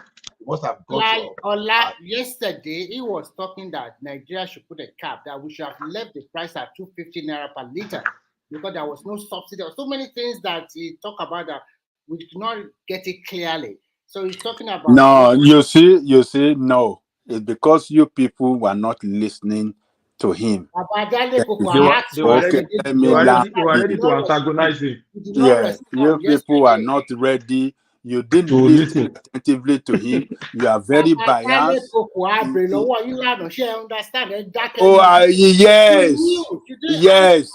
Yes. Baba Jale was just nodding like a gamma lizard. They were just nodding. Oh yeah, you are correct. You are correct. You mean why he doesn't understand?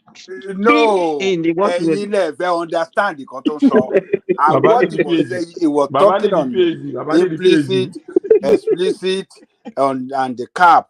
You guys, if someone is not here, leave the guy alone. Let's you guys move on. I don't know.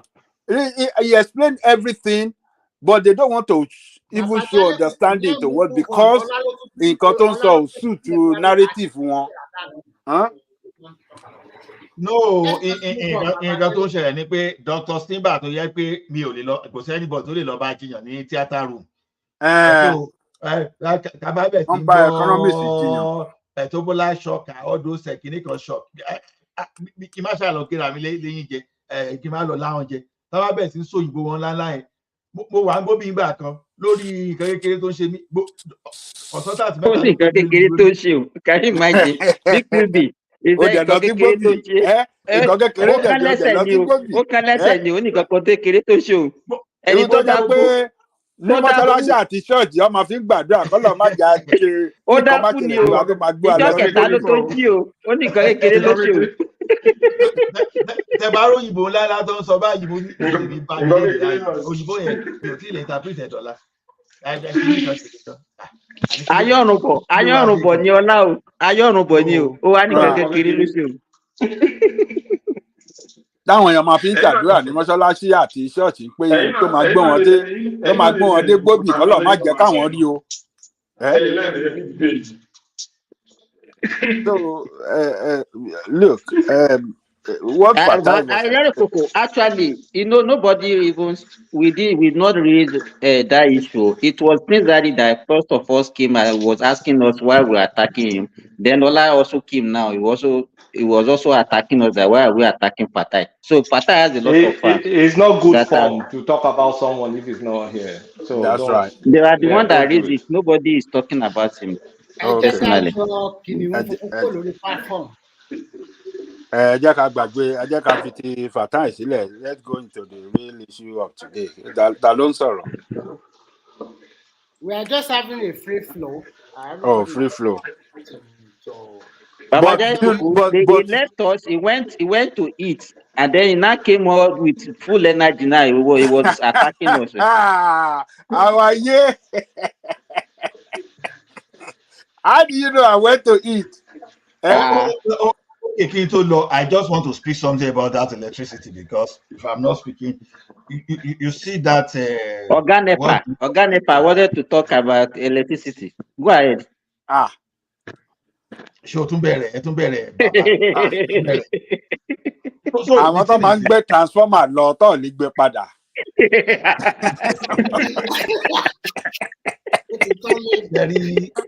ṣe rí nǹkan tí ní ṣe máa yẹn. Wọ́n máa ká wáyà yín lọ pátápátá wọ́n máa bèrè tribe lọ́wọ́ yín every now and then. Àwọn náà máa sọ fún pé red light, green light, yellow light, to purple light. You know what that newspaper reported was just absolute rubbish, to be honest, because Dangote, to the best of my knowledge, was actually supplying his own electricity off the grid, and the SS they allow him, like the one that is in Kogi State, Obajano, for example. Now, those people within the community they allow him to sell them electricity and something like that. Now, the problem with Nigeria is actually the transmission line. The installed capacity in Nigeria today is around 17,000 megawatts. So saying that Dangote of 750 is doing better than Nigeria, all those kind of things are lies that Ola, when I saw the one man, I thought one man was just finished like a sensational. That's not the context. That's not the context. The context is the same number of years what Nigeria was able to build. I mean, what power Nigeria was able to expand. Dangote doubled it. It doesn't mean Dangote has more generating capacity than Nigeria. It's just within, I don't know if it's 5 years or 10 years, I can't remember. Dangote did 1,500. Nigeria only did 750. That was the context. Akulata, it was not even true, to be honest. I don't know if it's true or not, but I just want to set the context.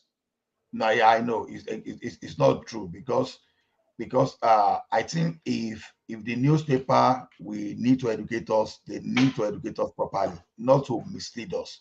So because under Buhari alone, we had more than 4,000 megawatts. So Buhari just spent 8 years. I don't know where they got there. So the thing basically is, it's not as if the generation side is not okay. We all know that the transmission has always been the problem. And that is where the government is not taking its hand off, the 50 hand. Government is not taking that thing off because those people that still believe they want to be making profit from all those stuff. You see, one thing is this: if they liberalize or fully deregulate that particular sector very well, even some of us here, we can say, okay, we're going to go and sell electricity. It's just for us the government to give us license somewhere. Building the business case will not be that difficult. But what people don't want to do now is this: you don't want to go and invest and sell to Nigeria government, who we know that the corruption there, you may not even be able to get your money back because they want to send on your behalf, and maybe they are diverting your money to their parents, whereby you cannot. I'm sorry for cutting you, Mr. Kinney. Who is responsible for the transmission line? Why are they not maintaining it or building a new infrastructure? Since you understand what's happening in that sector. Sorry, BQB, when Jonathan actually privatized power sector, it was only generation and distribution. the transmission is still with the federal government. They call it Transmission Company of Nigeria, TCN. Yeah. You understand? Okay. So there are the gap between the generation and the distribution. So what happened is that transmission line has the capacity cannot even carry what you are generating. No, I So agree. a lot of our Why are they not building more? Why are they not building more? All these things have the been government the is not same story investing for. in it. That's it. Ha. Ola, you can This man, continue. this man, maybe you just come from Germany, you are saying, why is Nigeria government not building more? And it's the same way I will ask you that why do we need Dangote refinery before we can even be talking of gasoline? Anything government is handling. I think Kulata explained that thing properly here. So don't even go if you want to do business, if you want to progress in any business, don't give to the government of Nigeria. It's as simple as ABC. So the thing is, that power sector, we've got to do what we need to do before we can move forward. There's no way we can move forward that way. So I keep emphasizing this APC, they came to us with beautiful plan that anybody across the globe, whether World Bank, they will agree. They say, okay, they were going to create industrial cluster and feed that place off the grid. That's what they told us in 2014, 2015, right? And 8 years, 9 years down the line, we've not seen what they've done so far. Although it is unfortunate that the man they brought into that brought to power, it was just I had his own agenda. So that guy, I think he focused more on vulgarization of Nigeria, grabbing your land than actually doing something that we solve our problem. So that's one of those things I wanted to contribute to in the actual sense. But if you look at this power sector, can it be like, I remember those days when the telecom sector came, and then before they will even start having this data from the network providers, there are some people that they will come to a community, put their own mast, then they will be supplying people in that area. You subscribe to their whatever they are using that time. That's how we used to have internet subscription those days. Then before the network provider started selling modem, that we start using modem before we now have direct phone, this thing that we are buying now. So I think the same thing can be replicated in the power sector. Do we really need this national grid of a thing, or this transmission company, or whatever they call them? People can have clusters where people can, it's a lot of business. You can just get a community as, okay, Yeah, I want to be but the supplying law you allows us to have distributed grids now. With your state can have a grid right now. Exactly. Yeah, you can have everything. I'm even talking about individuals that are interested that can invest in it. Unless the state law now permits you to do for local government or your district. But why do we? Is there anything? Okay, if it's in the realm of the state, why should I be a governor and I will not? Is there anything that the government is benefiting from this electricity? No. By not privatizing it completely. The National Electric Regulatory Commission, NERC, most of the 36 states of Nigeria have written to them. They also want to have their own state regulatory commission that will be totally different from the federal one. I think they are still working on that one. But but if you are a proactive governor, it does not stop you to create your own law through your state assembly, so that you can, like you said, maybe one or two local government. Just for example, if you're an individual, you can create your own mini grid or whatever, and then supply this local government electricity. I think that is in the purview of the state. But most of them are not doing that. So now a state can generate, distribute, and do whatever with the electricity. You don't need to link it to the national grid. But how many states are doing that? They are not. They are still waiting for. We want to hear from the national, give us this power so that we can regulate our electricity by ourselves, which they are going to give them, of course, soon. But how many states are willing to even invest in this and go ahead and say, okay, I want to make my state electricity more. I want to give my state electricity. How many of them? So the one you are talking about, probably when the state started generating electricity, maybe they can now give power to some cluster of set of people to give electricity for some particular local government the rest. But for now, I don't know what some states are doing. But I know that Imo State soon will also commission their independent power plant, which is even more bigger, more powerful than the one in Abia. So maybe they'll have more electricity. So Remy, what are the state governors doing? Now they are giving them the like a license, like do whatever you want to do. So what are they waiting for? Why are they not making So haste? And at least the problem we have in Nigeria is this: if you want to bring in an investor to invest in electricity, you have to look at what is the pricing model. Most Nigerians want something cheap, and anywhere in the world, electricity is not all that cheap like that. If you're an investor, you want to, okay, I want to give you electricity, I want to buy electricity for you in your state. Remy, it's because they don't know arithmetic. I'm very sorry to use this. Okay, let's say, for example, somebody that is using a better past my neighbor, and you buy, let's say you use minimum of 2 liters of petrol every day.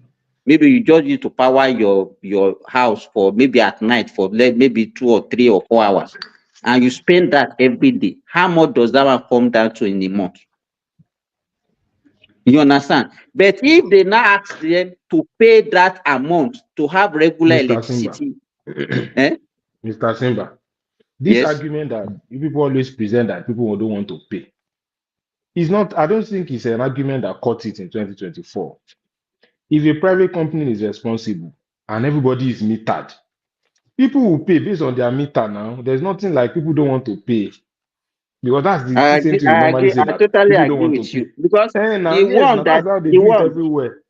No, we are talking about state governors. How can they bring in the investors no. to invest? It's not easy for you to bring in your money. You have to do No, your analysis. people that will pay because if you can't use the light, you have to pay for it to use the light. That's the way it is. It's prepaid. Remy, BQB is talking like that because Yes. some estates in Lagos, yes, so many. They are generating their electricity and people are paying. That's what he's talking about. It's the same in Nigeria. But at the same time, when you look at the state, you cannot just, because people that live in an estate, you cannot classify them at the lower. The issue is this. Let me tell you, when they liberalize it, yes, now if they liberalize it, anybody that can pay will subscribe. It's just like even automobile. It's just like telecommunication. It's not everybody up to now. It's not everybody that has a phone. Yes, now those people have credit on their phone. Now people have, if it's called for people, what would they normally say? What does people say? What would people say? Back. I don't have credit. Some people will be sending you call me back. Yes, now. That one is very popular. Yes, now people that will pay. If you ask an average people, they don't have credit on their phone. If you send them use your phone to call, they say they don't have credit. It's the same.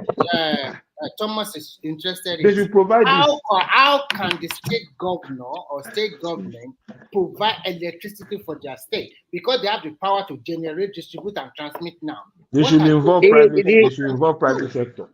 Remy, the state should not generate. They should just make sure encourage private people to take over. Sector to do it. So that's what we're talking about. How can you encourage private investors to come and invest there? No. Like Simba, can I add something to this real quick? Other guys. Now, here's the thing. Evidence-based practice, right? Evidence-based practice.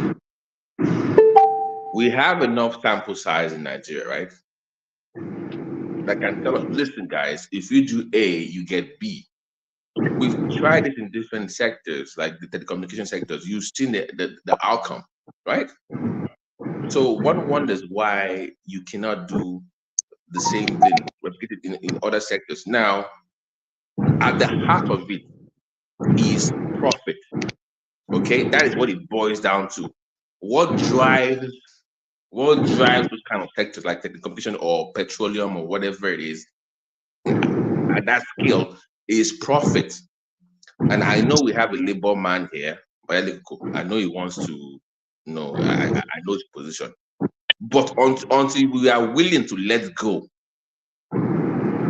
We can regulate all we want, but as a society, as a country, until you are willing to subscribe to that belief of capitalist system, I don't think we're going anywhere. The idea of I'm going to hold on to half of it, or 2 of it, or 4 of it, you have to completely let it go to private enterprises. That's the only way you can drive the economy. It's evidence-based practice, driven by what? No more Profit. free team. That's it. It's not that difficult to No more free understand. anymore. You must pay for the service if you want quality. Yeah, it's not free. All the subsidy has to go. You have to pay for it. You will get the service. You will get the service. Now, another point I think Kay was raised earlier, I think we talked about it on the platform, is that what is the government doing? Because Kay, forget public funding investors from abroad. I believe that there are Nigerians capable of funding these critical sectors. Now, they might have gotten that money illegally or whatever. That's not the issue. The issue is that what is the government doing? Of course, you're going to look the other way, but to at least attract them to put the money in these sectors. Like, okay, put your money in power, put your money here, we will guarantee something. You also have to make the move as a government if you want them to put their money there. So what is the government of the day doing to bring those monies back into Nigeria, to invest in this sector? And it's a win. Everybody wins at the end of the day. That's my point. Everybody wins. So what is the government doing is the question. Babati, you have spoken very well. Thank you very much. We are still deceiving ourselves. If we don't, Remy, please let me land. Thank you. We are still deceiving ourselves. If government don't take their hand off totally, let private sector drive this power we are talking about. Babati, if you know that people, if there is no light, people will not pay, will not buy card, they will Yes, provide absolutely. light. Yes, They will now. provide light, my friend. Yeah. Go and check. I'm saying this. I'm not living in Nigeria, but I've heard many people go and check estates that are using prepaid meter. They give them light in Yes, Nigeria. I live in an estate that have prepaid I'm meter. also We using don't use prepaid generator meter. in my Don't estate. give us light. And my estate is a civil servant estate, not Banana Island. And You know, guys, Thomas, imagine let me say in this. society, You you know have people closing you down know the power Idiaba, grid. So you are yes, you know Idiaba. My sister let live someone in land. Keita. Let me land. My sister Okay. live in Keita in Idiaba, close to that police station, close to FMC. They have prepaid meters everywhere. They have 18 hours light every day. You see. 18, 19 hours. Some days I lived there before, Babati. Some days, 3 days, no outage at all. So Straight Mr. light. Remy, how are they paying? Ask Mr. Remy the next question. How are they paying? Because Mr. Remy only say, can they pay? People will pay. Yes. People will pay. Nigerians are not that.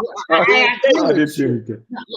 Thomas, now listen, I agree with you, and I'll give you, that when they balkanized NEPA, they sold it to all this, our former president and head of state. I know categorically Abdul Salam they are the owner of Ibadan Disco, because I have a friend very close to me. He's the engineer of it, and he's the chief technical engineer. Any meter they are bringing from China, from everywhere, he has to sign his signature. And I know how those guys make money. To make it worse, Nigeria started, even they're supposed to bring in their own money so that they can make this distributor company more better. But instead of doing that, it is Nigerian government that is also giving them money.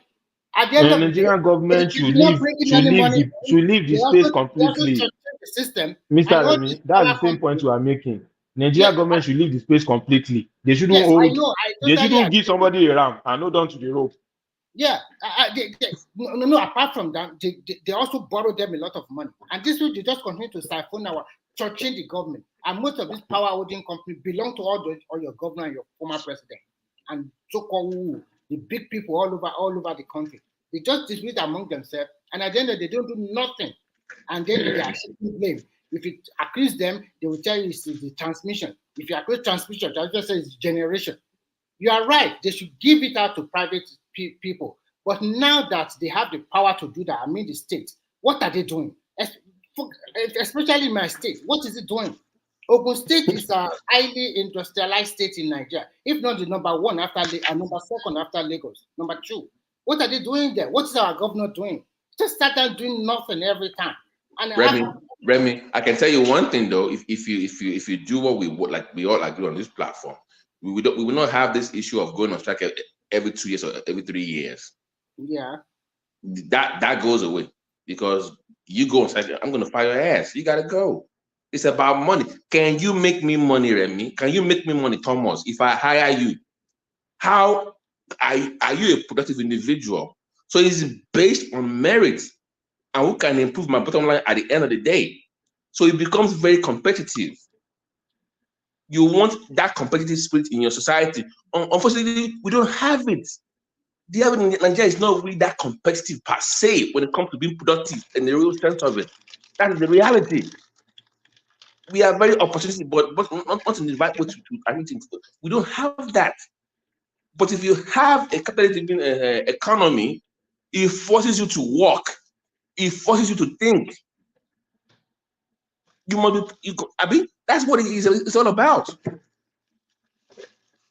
Babati, if you remember when we were stuck with Nitel, then MTN came. They were doing bad thing for Nigeria. They said they can't charge per seconds. When Globacom came up, he started charging by second. MTN to change because there is competition. It doesn't have any. It doesn't have any choice than to change. They started giving us free if you want to remain in the system. In year 2000, the same tax was sold for 10,000 naira. Today it's just below 500 naira. Sometimes it's just free. Yes, no. What are we talking about? So Babati is right. But unfortunately, how are we going to handle labor? Always go on strike. How are we going to handle Mr. Activist? You have to break that union off. You have to find a way. And the best way to destroy the unions in Nigeria is to liberalize those sectors. That's the only way.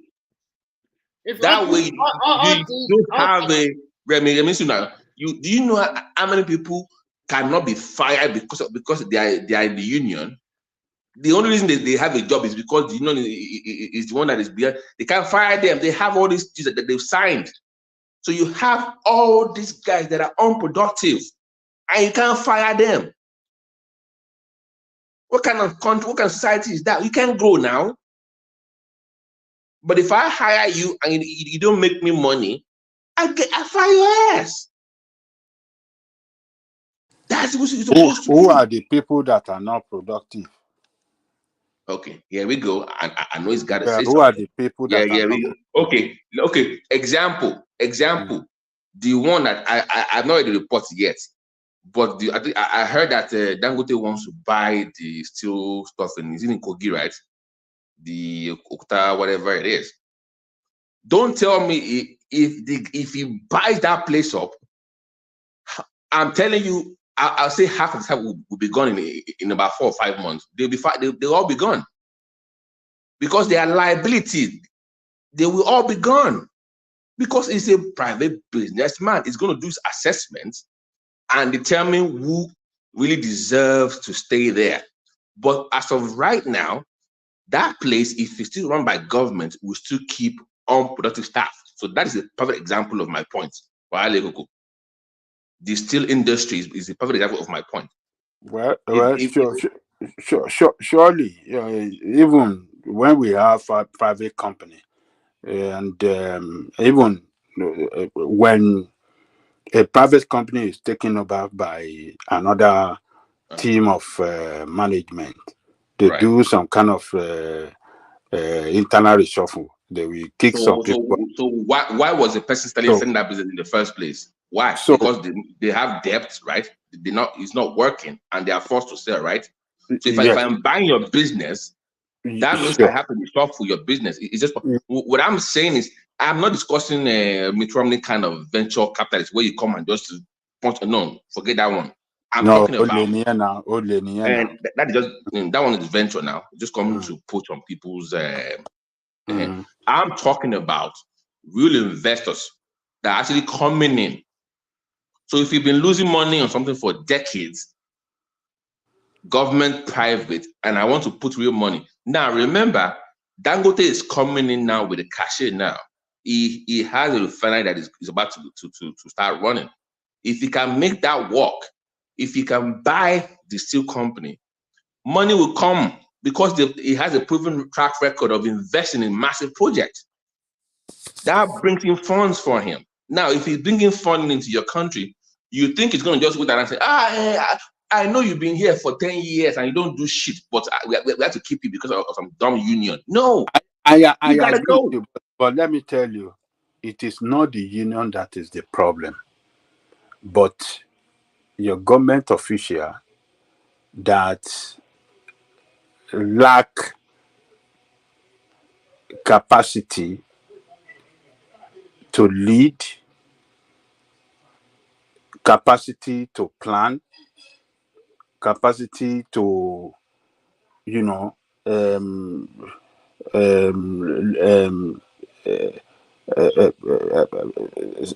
plan their mission and pursue it vigorously to achieve results. That is the problem that we have. We don't have. But this is the thing with government. It is not profit driven. That is what is at the heart of it right there. If it's not profit driven, it is nearly impossible to run anything of that scale without money being the driving factor. It is nearly impossible. So if it's not about profit, making profit and expanding, then it's not going to be that productive. You don't keep having problems. And our government, actually, that they cannot run anything efficiently. Like so you said, but it's not designed to be. We know that for a fact. But I'm saying that is not sustainable for the long term. We've seen that we relax now. So how long can you keep doing the same thing all over and all over again? When you have seen that in telecommunication is work for you, refinery you've seen that is coming up to, then do the same thing in other sectors as well. Look, what I'm saying is this: when you have people in the position of authority that are given the responsibility to even privatize, they even talk them, okay, this is the agency of government that is responsible, or committee set up by government, or how do we describe them? Given responsibility to privatize some of these government enterprises. If they don't, imagine we are still with Nitel till now. Do you know how we will be backward with Nitel? Yes. Thomas. So imagine people as I having the was nerve. People having the nerve to shut down your power grid because of a strike. That is treason now. Are you kidding me? You can't try treason wo nìyẹn. Really? They embark on strike and ibi tó bá ti carry out a strike, iṣẹ́ ibẹ̀ máa suffer. Treason. You don't shut down your power grid of any country because of a strike now. You don't do that. In a country where they even generate electricity. Kí lẹ̀ ń pariwo treason fún pé kó lọ pa wọ́n? Any electricity you don't even generate electricity. You are saying, So they turn off the little that they are generating, national they grid. should stifle it. Grid will let them pariwo. Oh, can you see the turn off national grid? This is treason. Grid will let me in the first place. You don't have Babajani, the issue here is okay. We have you don't have any electricity, and you are saying you are trying. We agree. We don't. What BT is saying is this. Now we know that we don't have responsible government officials. We don't have responsible leader. But we have seen what the private sector is doing for us, is working for us. So why are you against privatization? No. What I'm saying, listen to me. I'm not saying that privatization is not good. But what I'm saying is that when you don't have the competent people to even privatize to people that are corrupt, that will not even follow the lay down rules on that privatization process, what do you expect? They will sell to, they will sell, they will not, they will not, that privatization, they will not even carry it out in an effective manner that will achieve result. The electricity, the Gemco and Disco, are they not privatized? Are they using result? Why? Why can't they use result? This is what corruption and incompetent people that you have. So okay, of authority. no, what do This you is what think is the solution? What model do you think we can okay, because we are talking about, so what model do you think, you are telling us the problem, so what is the solution now? What is your own solution? How can we solve this problem? How we can stop this problem is on electricity, right? How we can is, so number one, we have to decentralize it. Decentralize the entire system, generation, distribution, transmission. It must be decentralized. When that is decentralized to state and local government, then we will start to have electricity from there. If we don't decentralize it, we are still holding on this centralization system and forget it. How can you centralize the whole thing for the whole country like that? Where is it done? A question. So if they decentralize it, who is going to be in charge? Is this going to be your local government and your state, or private sector? The state government will be in charge of what do you call it? This regulation. Regulation. Yeah, that's what they're So doing the now. local government, hold on now. The local government will be responsible for their generation, transmission and distribution. The state will be in charge of regulation. So we still want government to hold on to it. Is that what you are saying? Or they should just be regulatory? They're going to be in charge. What I mean by being in charge is that they are going to privatize it, but they are going to, at their own local level, they will have a regulatory body that is supervised by the state. You understand what I'm saying? Their job is to carry out regulatory responsibility, not to involve in generation and transmission. Those will be given to, a private company to manage. That is the way it is done in the United States here. Every city have their own electricity board. In each local government, there's a place where you can. My own city, the electricity company of my own city is not the same as the next city to me. Babajale Koko, sorry to interject you. That is what I said before. In the text of the Nigeria Electricity Regulation Commission, all the 36 states of Nigeria have already sent a document to them because they need to give them read it and then make recommendation. Every state in Nigeria is going to have their own regulatory commission. They are not going to be controlled from Abuja anymore. This one will happen this year. But the question because you said they also must give to local government. So my question is this: what is the work of the local government in this electricity generation, distribution, and transmission? I want you to tell us what exactly the local government, what are they going to be doing? Even let me tell you, the governance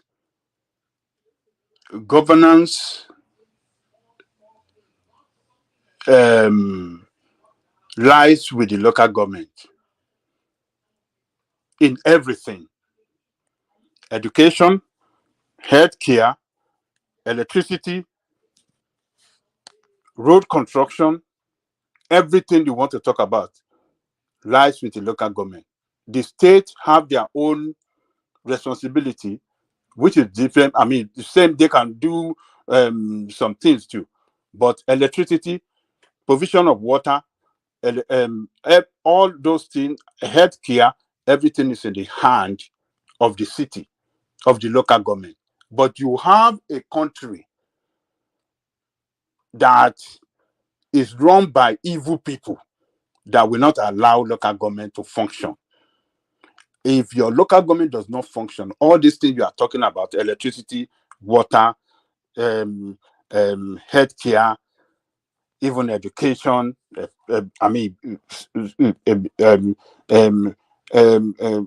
educational system that will work good for our children, that will give good education to our children, everything will not function because governance rests with the local government. When local government succeed, you have good governance everywhere across the federation.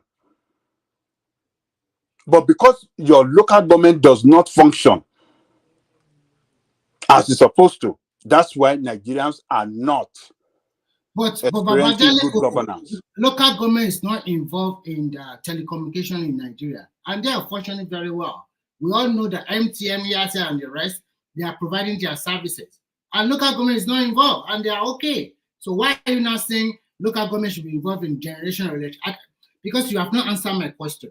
My question is simple: is the local government going to be generating electricity, or they are also going to be regulating the electricity company in their local government? I'm not so clear on what you are trying to put across about local government involved in electricity. What I'm saying is that local government will privatize this electricity management in their local government. A private company will be responsible for generation, transmission, and distribution. All that the government of that local government is going to do is,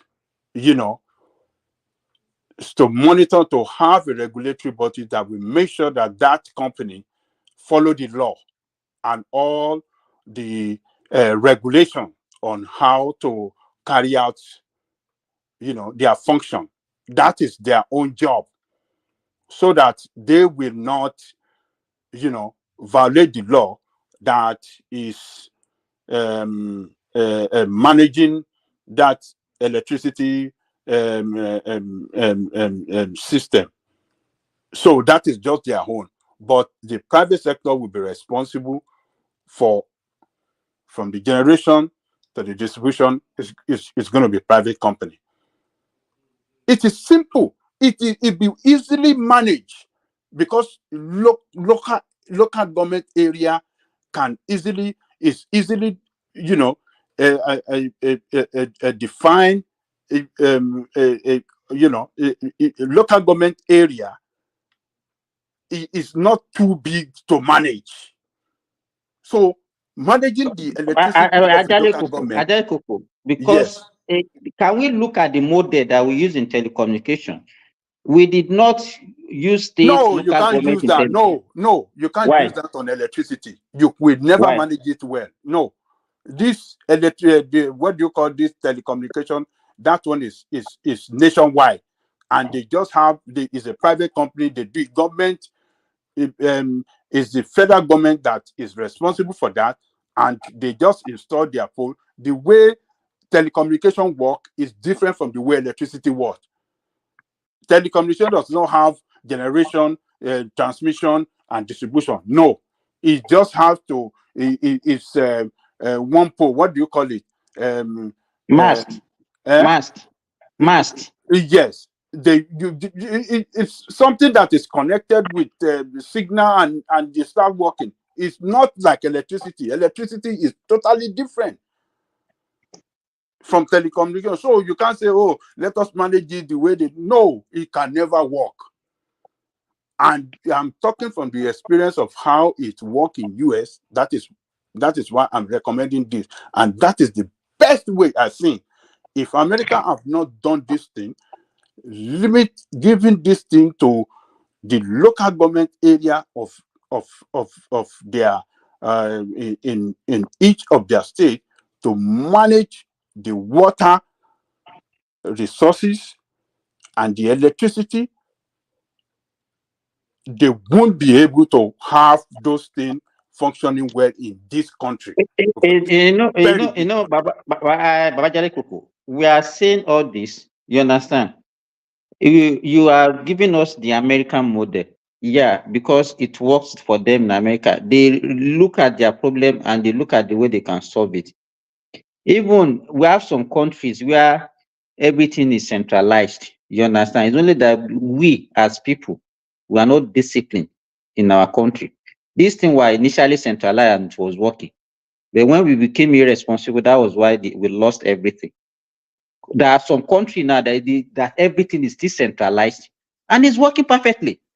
I will give you example of two countries. In China, the generation of electricity belong to a province, which is like a state, but their province is much more bigger than states in Nigeria. Each state, they generate, they transmit and distribute electricity. Only one company does all of these things. And the way they do is that they have a way that they can read your meter and send you a bill, maybe through email or through whatever, or bring the paper to you. Of course, there's constant electricity supply, so no problem. So we cannot say we don't have light. And if the state probably don't have enough light, they buy from the adjoining province. Yeah, in Saudi Arabia, everything is centralized. Water, all their utilities, they are centralized. Here in Finland, it's a little bit similar to Nigeria. They have two. Ìgbà tó bá rí jalè ní Saudi Arabia tó mọ̀ pé wọ́n máa bẹ́ orí wọn níta, wọ́n máa bẹ́ síta ni. So, but here, what they do here is very simple. They have the generating company, which are one or two out of the whole federation, but they have various distribution companies. In a city, you have choice of picking 2 or 3. So when they bring you bill every month, they are bringing you 2 bills, one for distribution and one for generation. If you incur 20 euro of electricity in 1 month, you have to pay 20 euro to generating company. So invariably, you are paying 40 euros. So that is the way they do it here. So that model can be a little bit similar to what Baba Jale Koko is trying to say. So for example, if this is a local government, and then we know that it is Simba company that is distributing electricity in this local government, then the problem we have, Remy, is that by the time we want to be granting, if we make it, it will look exactly, because by the time they start bidding for licenses and all those things, that's when problem will start having problems. For me, I think it's too cumbersome from Nigeria to have, for example, in your state, we have 33 local government, and then we gonna have like 20 distribution companies. That would be too much for the people. What is too much? Why do you have local government? Why do you have local government? I think 1 or 2 companies can just. Why don't you say, okay, hold on now? Why are you people just thinking that? Why do we have local government in the first place? Is it not to, give good governance to the people at the local level? Does not stop the local government from hold on now, and local and giving good governance to the people at local level entails provision of electricity, Papa, water, let me ask you good health care. How do you want to do it when you yourself in the government of your local government don't manage it? How would it be effectively managed? Let me ask you a question. When you don't have the control of it. Let's say after 3 local governments, and let's say all the local governments are very active. Are you trying to tell me that all the local government will have separate generating and distribution company? Is that what you are saying? Is that the freedom you want to give to them, that every local government can go out there, contact any investor that will give you, that will generate electricity for you, or maybe generate, distribute, and transmit. So at the end of the day, we can have multiple of our companies working in all this local government. Is that what you are trying to put across? Yes. Don't you think it's too cumbersome? What is cumbersome? What is cumbersome? Cumbersome is that it's going What to is cumbersome? Oh, what, it is not cumbersome. Hold on. Hold on. It's not cumbersome to have local government, to have councillors, to have chairman in each local, but it's cumbersome to have company to come and provide electricity uninterrupted electricity for I'm trying to say, are we going what to is have 33 cumbersome there? generating company? 33 generating company. That means each company have their own generating, each local government. No, hold on.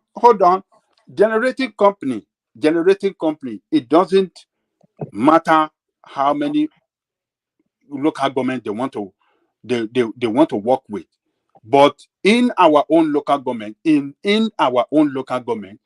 want them to carry out their function effectively and deliver efficiently. That is it. So we don't care maybe if okay, our local government, they are the one that is, giving, generating, and distributing, handling everything for. But in our own local government, we have appointed them to do this job, and what we are interested in is for them to deliver. That is it. So in a They nutshell, have freedom to have. They have freedom to work in as many local governments in Nigeria as they like. okay. But our what own is that they what they don't did deliver there for in us. Finland is that some of these distribution companies, they are all over, so you can switch because they are not the one generating. You in some city, you can switch from one distribution company to another one, maybe 2 or 3. But if you are trying to say all our local government, because like Kano have about 44 local government, and if they are having different generating companies. Remy, is even possible for a local government to even have more than one. So whether we have one, you understand, and it can be one. It depends. You can even have one that be supplying so many local government, depending on their capacity. Yes. Am I right or wrong? That's exactly what I'm trying to say. Maybe that's what Dangote is also trying to say. One generator between companies servicing like 10 local government. It's okay, it's fine. At least there will be quality, and then because if you don't have more than one, also it will the monopoly will set in and they will be treating people anyhow. That is another thing. That is why we must have as many as possible. Because even in telecommunication, I remember when Econet and MTN started that time, they were reaping Nigerians. Mm-hmm. But when Glo came, if you pay, I remember that time, 50 naira. 1 second is 50 naira. It's not even I want your mama flash. I want my flash. Mama flash. Mama flash. So flash. Yeah, Ajale Koko, that time also, if you buy credit, I remember that time, the least credit you can buy on MTN was 750 naira. They have 750 and 1,500. That 750 is 5 days. Whether you use it or not, it will disappear. So they are even forcing people to make calls. Once you buy the credit, you must use it. In fact, I think Vodacom and all those UK telecom, they regretted not. You know, our American guy, I'm in Nigeria. Even though you're so-called American company, one regret the license in Nigeria. Okay, my friend, America, no. We have unlimited talk, unlimited data, everything. Back then, it wasn't like that in America too. You have limited talk. I mean, limited. You have limited during the day. You have limited. I mean, maybe in the month. Let me say day. I can't remember. Okay, it's like in a month you have limited hours you can talk during the day. All right. In the night you have unlimited. Like maybe in the night from 9 o'clock to 6 o'clock or something like that. Maybe 11 o'clock to 6 o'clock, you have limited time. You know, when we are at unlimited talk time in America, which is morning time, daytime in Nigeria, we can call Nigeria and be on the phone like 2 hours, say, you can receive. You understand? Hello? Hello? Some people hearing me? Anybody there? Yes, Doris. Okay, yeah, we can hear you. Okay. So in Nigeria back then, Abajale Coco, it's not free that time. Oh. If you receive call, they will also remove your money in Nigeria. do they? I When they think started, it's yes, to so receive. when they started newly, receiving call, they also deduct money. They are cheating us that time a lot. Okay. But it looked like there was a time that it was free to receive. After about few years, if you make call from 12 midnight to following morning, you can make call, you can talk to anybody, it's free. Okay. Started that one. But initially, in the beginning, receiving and calling they will deduct your money. Okay, so back then it was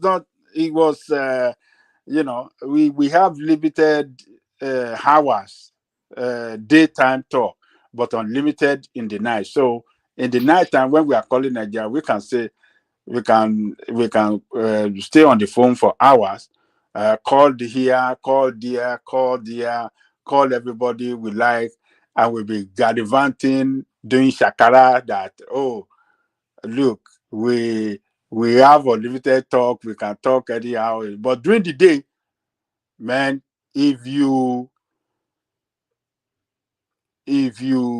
exhausted, once you exhausted your full hours, or you exhausted your allocated hours in a month, man, they won't stop you. Look at this phone company in America, as greedy as thieves as they are. They're not going to stop you. They will let you continue to run. As you are running over your limited hours, they are charging you. At the end of the month, phone bill and you have to pay it. When you don't pay it, then they will cut it off. And if you don't pay it, they will send collection agents after you. So it wasn't. Then after some time, everything improved. They said, okay, free. They changed to unlimited talk. Before internet day came, and then they started rationing the internet too. I can remember before everything turned out to be, where we are today. So you say gradual process, but that of Nigeria today, I think Nigeria should be, for everybody now, should be enjoying unlimited data. But this telecommunication company in Nigeria, they are still ripping Nigeria off bigly. That is all from data. Why must you be paying for data? I mean, why can't they do this thing? Unlimited data, unlimited. But in Europe, don't they have the same thing? Do they have unlimited? I think it's unlimited. Text a day. Are you sure? Because in it seems to be London, America. Yeah, it's the same thing as we have it here in America, in London. Yeah, we have unlimited internet, but we pay fixed. We have unlimited internet, depends on your subscription. For example, I have unlimited internet for my 4G, 5G phone, which I pay less than 21 euro every month, which is fixed. And I can go online. I can use my data for my computer or whatever one I want to do. So, but I think in Nigeria, they are still exploiting us in Nigeria. They're still exploiting you pay for data or this and this. I mean, this is where Nigerian. Yeah, I don't know about America, but I don't know how much you guys pay. But I think the cheapest one is that fucking Asian people. They are very cheap there. Okay, so go on. Asian country. Yeah, it's cheap, Baba. Cheap, it's too cheap.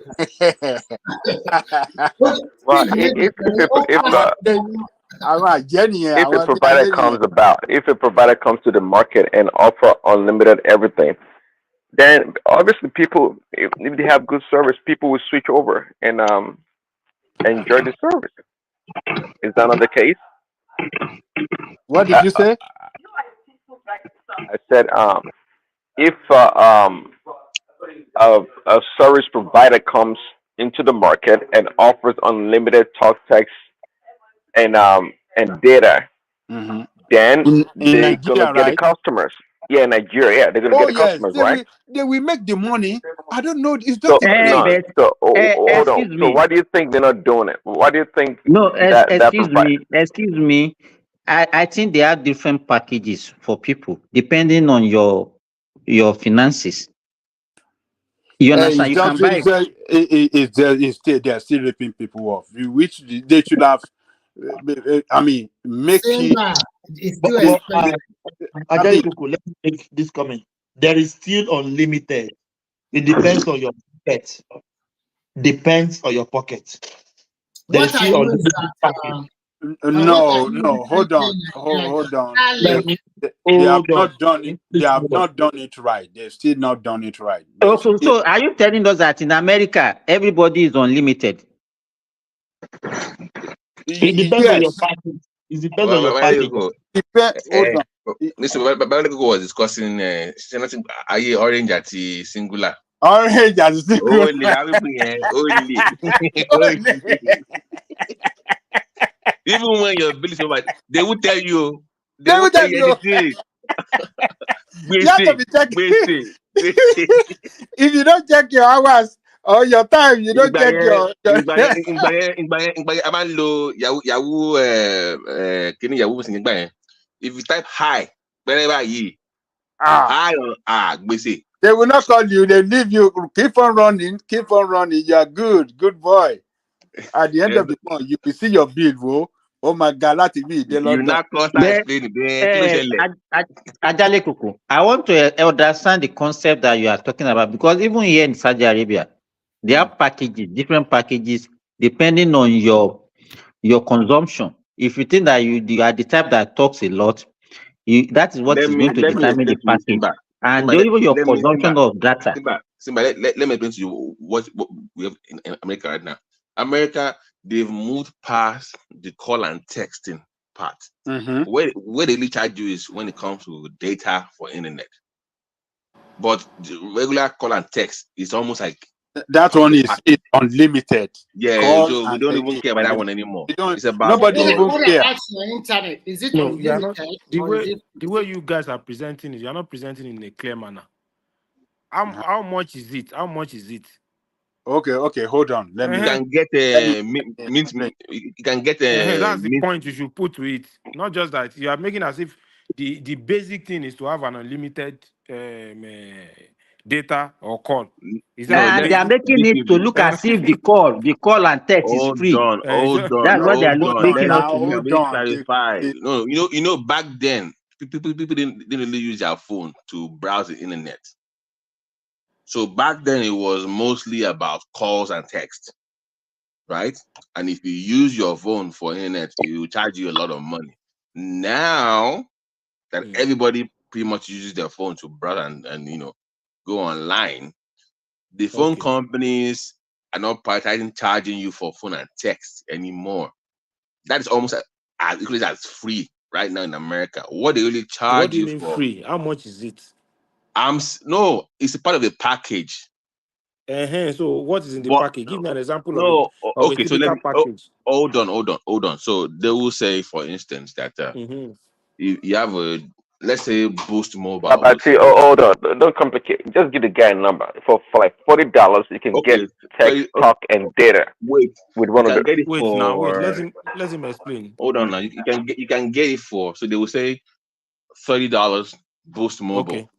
and they will say that $30 you can browse the internet as much as you want, and it also comes with like Free even calls. when No, even when wait wait now. now, Free let me calls finish to the now. local local Let me network. finish. You asked. Let me finish. So you can. Let me just finish, please. No, be fast with it. There's no reason to elaborate for so long. All of us to use data or Let me something. finish. Ṣé à ń sáré nìjẹ́ ó What is sọ̀rọ̀ all this náà? now? Let me finish now. Ìwé ni fẹ́ kó Let me fàṣẹ. finish. He's no what you don't understand what I'm saying. He's trying to I am almost done. Just wait now. Give me okay, 10 okay. seconds. My God. Okay, yes. I'm saying that even when your mobile companies, when they do their advertisements, they don't even mention call and text anymore because it's a given at this point. What they even put out there is the data. Okay, For so internet service. $40. So $40 will get me about unlimited no data. about even if you do mint, you can get about $25 right now for mint mobile. Which one is Mint again? Mint MINT. Okay, another network provider. They have one for $15 by the way too. Okay, so what you are saying, that what you are saying now will get you unlimited data and unlimited calls to Yeah, all the local network. Is that what you are saying? For about that price point. That Yeah. means Europe is better than America. Hold on. we are not even making. Want to be clear? It's not. We are not making comparison. Yes, we are not making comparison. Let me We just wanted to be clear that if I have $20, I'll have unlimited data and unlimited calls. Are we making the same point here? Because I think you're lost in what we are actually talking about. Babati. It's not getting the point here. The point what is the point you are making now? If I have $20, I'll get unlimited data. If you let and me finish unlimited the calls. point, Is that maybe what can you're you shut the saying? fuck up for a second so I can finish the point? You can just listen for forgotten second. Just listen. Okay. Just shut the fuck up for a second. Maybe I can just talk. I can even talk. Kilo magidi Talk. The more you talk, the more you don't communicate. Ẹ̀yin Sádì yẹn tẹ̀ ní sùúrù kẹjẹ́ k'Amẹ́ríkà sọ̀rọ̀. Ṣèbí Amẹ́ríkà ló protect yín Saudi Arabia. All of you want to talk, but you are not talking any. You are not communicating. The guy is still talking. He's still talking. Talk. These Saudi people should just stop. Baba, Let America shut the talk. fuck up for a second. America, you know why? Explain now. Babati. Yes. The point I was trying to make earlier, before I was interrupted by whoever this guy is that back then don't talk about back then. We are talking about now. We're making comparison to interrupt you. We are talking about now. This guy said, then you must be an idiot then. If I can't even make anything, I'm sorry, you're just an idiot. If I cannot even make comparison for I'm not saying you should make comparison. I'm saying give us what $20 bill can get us what is now. all this now? No, BQB, let him land. BQB, go keep Babati sorrow. Then you come in. Let Babati. Yeah, let him land. If you don't agree with me, it's one thing, but I can't even make a point. What's your problem, man? Go ahead, Land. Land, you want to land instead of flogging it. Land. Okay, Babati. Ọmọọba, ó ti mute, ó ti bínú. Ó kọ́ ọmọ àwọn ọmọọba. Okay. Let me explain. Okay. You see, we have different plans. Okay. Service provider, have different.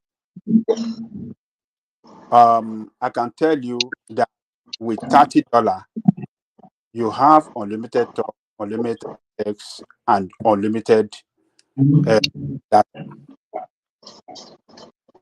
And if you want to go for family plan, like 5, there's one I have now. My children, 5 of us, with unlimited talk, text, data for $110.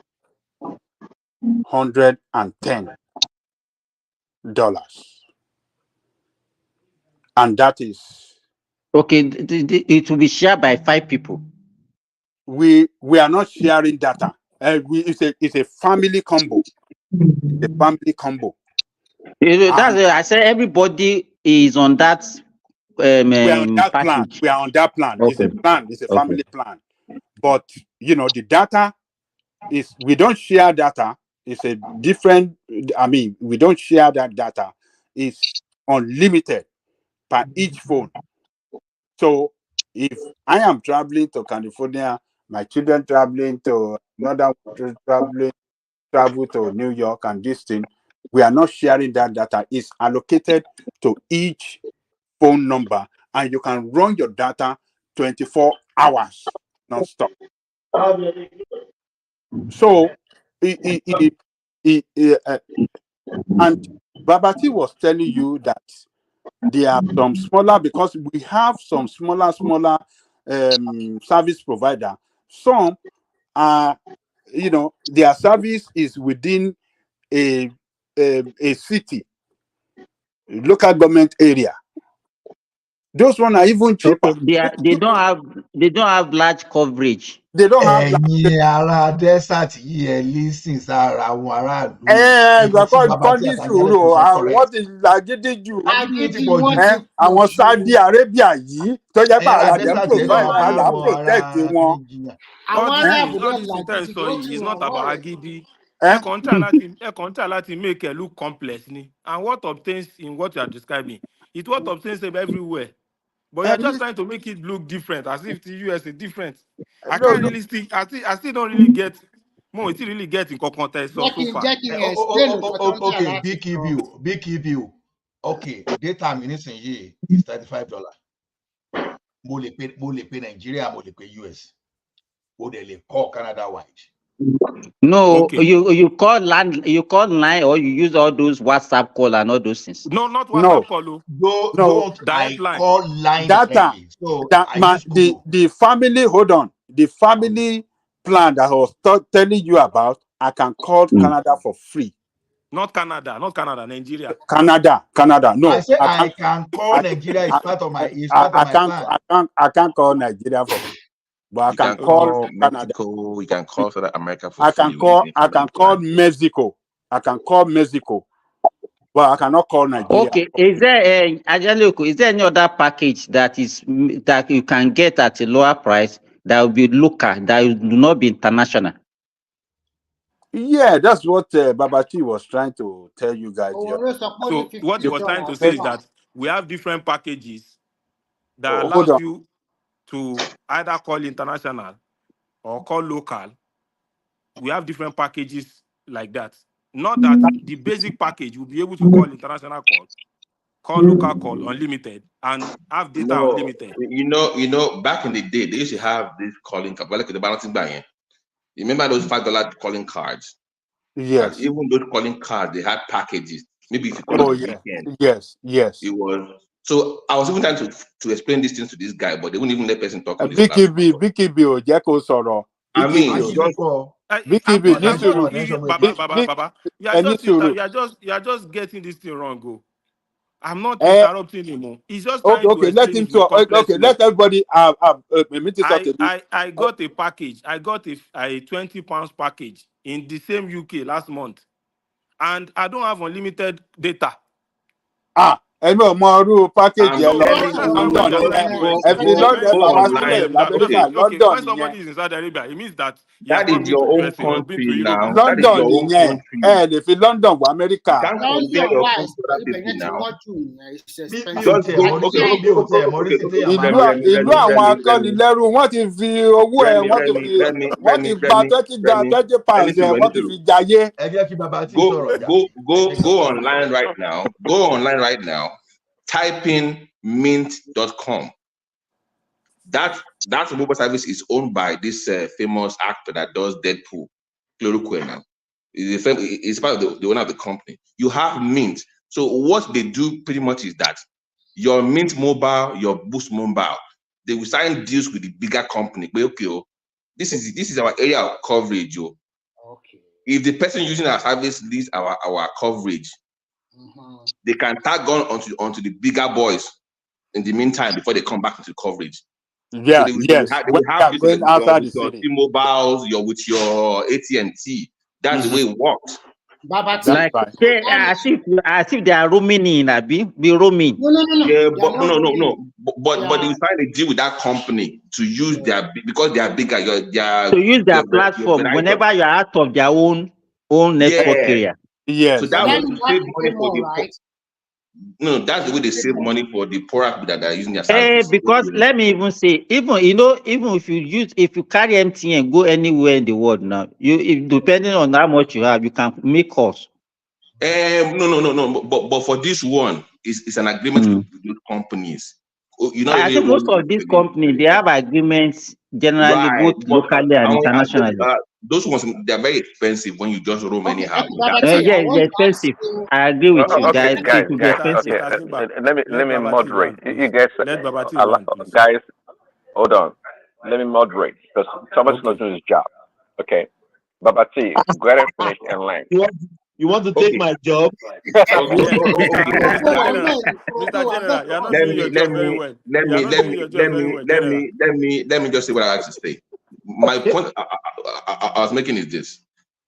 I am not maybe big think I'm doing I'm better than you, whatever. That's not my own business of even talking. What I was saying is that if you want to compare mobile service, timeline matters, and what they provided matters. If you buy flip phone, we buy 5G network. So if I want to compare Nigeria, you remember back in the day itself, if I had MTN, I could not call Glo for about 2 years. If you remember, they didn't allow calling the different number.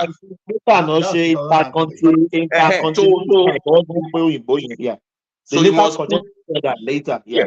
So you must put this in context when you are discussing this. Is what I'm saying. So I'm saying back then, if I want to compare AT&T or Orange or Singular to any Nigerian mobile company, at that point, going online with your phone was not a big thing back then. So we compare based on what they were doing, which was call and texting, right?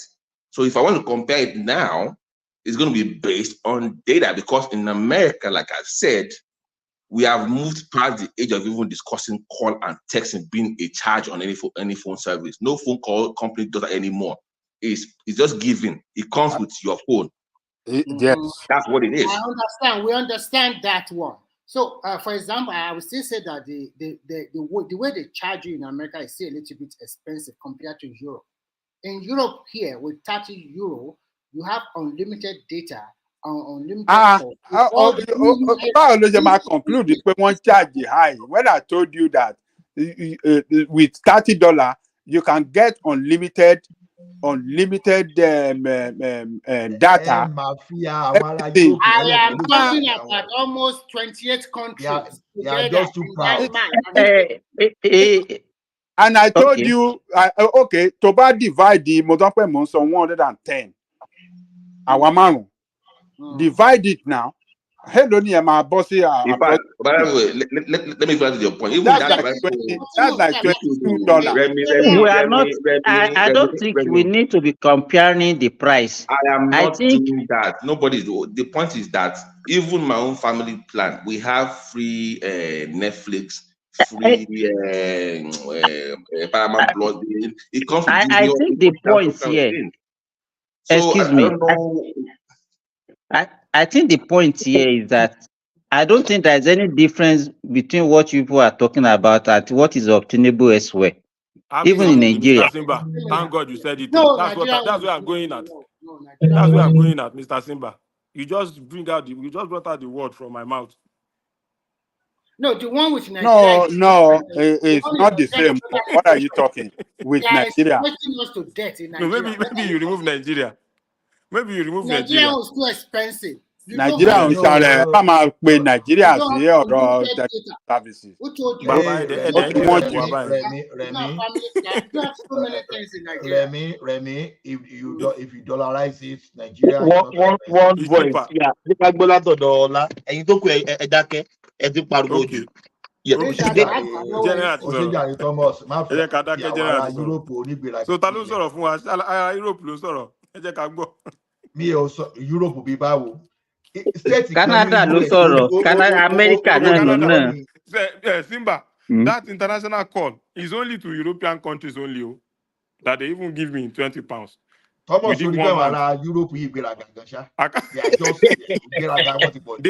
they capped everything in £20. Oh, So that's what I was asking that. That's why I was asking that. One state in US is almost equal your entire European economy. Do you really have economy of kí ni mánu Finland ń sọ tábàtẹ̀ ń sọ̀rọ̀ ó yẹ kí Finland máa sọ̀rọ̀ ni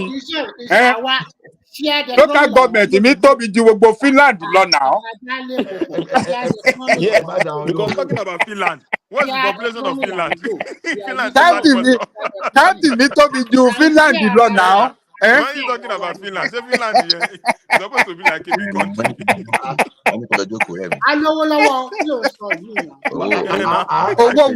Owó wo ni? Kí ni population of Finland, you know? Ìgbín náà yọjú. Finland sọ pé òun lówó. Àwọn socialist country. Socialist country. Àwọn náà sọ pé àwọn lówó níbi tí Amẹ́ríkà wà. Ajale Koko.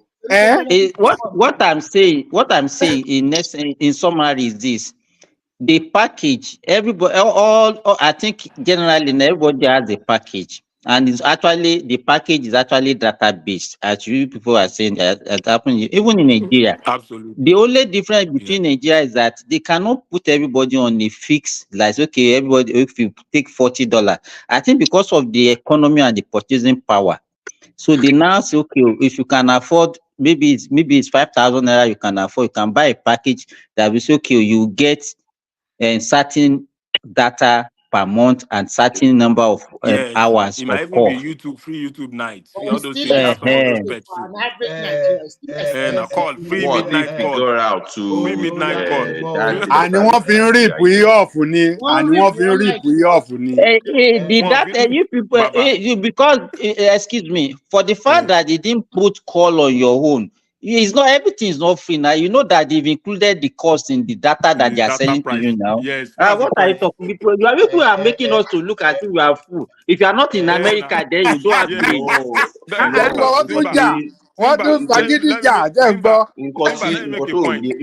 Simba, most of our STC package. Simba, most of our STC package. It comes with free Baba T kò yé wọn. Text. Most of the Look, you see phone, you see Simba.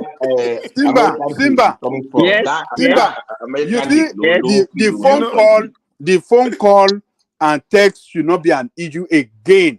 That is international standard. The data should be the basis of charging this is how you. much That's it. It's not phone call and it's not phone call again. Not phone call and this thing.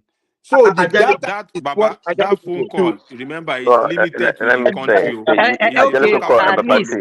You are charged as Saudi Arabia and Europe. Let Australia talk. Let us hear from the kangaroo man. Wọn ní kankan kí ọ ṣe bí àwọn ẹlẹ́wọ̀n lọ máa ń kó lọ sí Saudi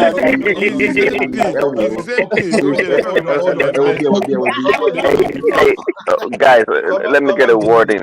BQB. Everybody, please hold on. Please, I beg you, please. Yeah, let's hear from Prince Daddy. Prince Daddy, you know, Prince Daddy is not like Simba that has loud voice that can overshadow everyone.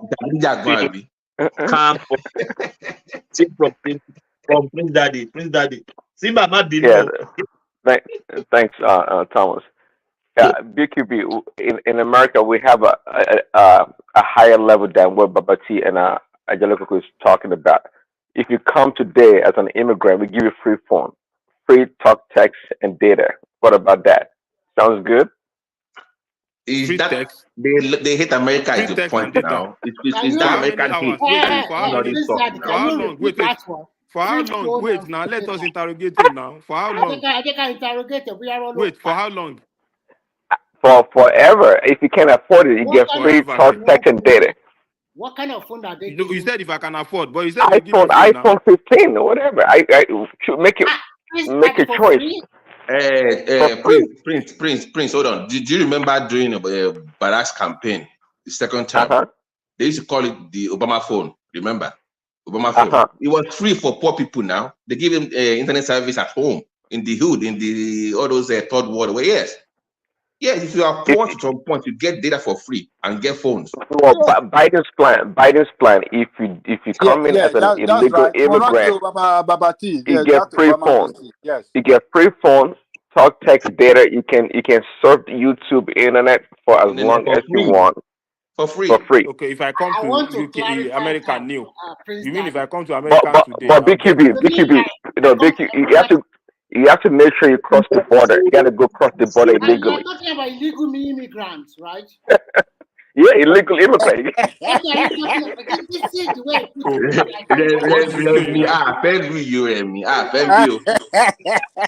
You have to go cross the border illegally and come in. Okay, BKB, wọ́n ní kó lọ gba bọ́dà wọlé láti gba fóònù tuntun. Border Amẹ́ríkà. Mexico's Mexico. Kó gbanú babuaya wọlé. BQB, respect, Remy, respect. The entire GDP of Finland is around 200. Ṣé Catholic máa lọ wò with yẹn? Amazon and Amazon Microsoft. Amazon and Microsoft and Walmart can do more More than 50% of Canada is unlivable. No, they are about 6 million people. Àní kí rírẹ̀ mi má máa sọ̀rọ̀ níbi t'Amẹ́ríkà bá Mo ti ti sọ sọ̀rọ̀. fún yín pé shared economy là ń lò ní dúró. Kí ẹ̀gbọ́n tí mo kọ́ tó pè ní shared economy. À ń share pẹ̀lú other countries. Ṣé mọ̀ wípé Ọlá, ṣé mọ̀ pé Amazon Prime ó mọ̀ wípé Amazon Prime ó ju GDP Finland yẹn lọ. Amazon Prime subscription, yearly subscription, check it up. Really? Ó ju GDP yìí lọ now. Really? Is that true? Check it, look it up. Amazon Prime annual subscription. Iye tí Amazon realized as annual subscription. Amazon Prime. See, Amazon latest financial report. This one is for Are you America? 514 billion USD. See, in 2022, the financial report for Amazon was 514 billion USD. So when someone from Finland wants to speak tomorrow, just don't talk. Tí sọ ti iPhone o, tí sọ ti iPhone o, ti Apple. Let's hold on, please. Let's diversify. Hold on, all this you guys. Yeah, I have a breaking news here for you. Yeah, can I go on? Go on, sir. Yes, it was muted for some time. Yes, I have a breaking news for you. I will not mention the person's name. Just guess. My daddy had 40 wives and 103 children. But when we did DNA, it was reduced to 55. Guess who is this? Who can guess? Thank you, Abiola. Oh my God. This man. The man who do this lateral Lagbeki now. That one had about 400 children. So, but Ola, how can somebody add 55 kids? Irọ́ ni jàre gbogbo àwọn bíbí yẹn kàn gbóyún fún ni because olówó. Wọ́n máa sọ pé tí làwọn fi ń dánmọ̀ ẹ̀ mọ̀.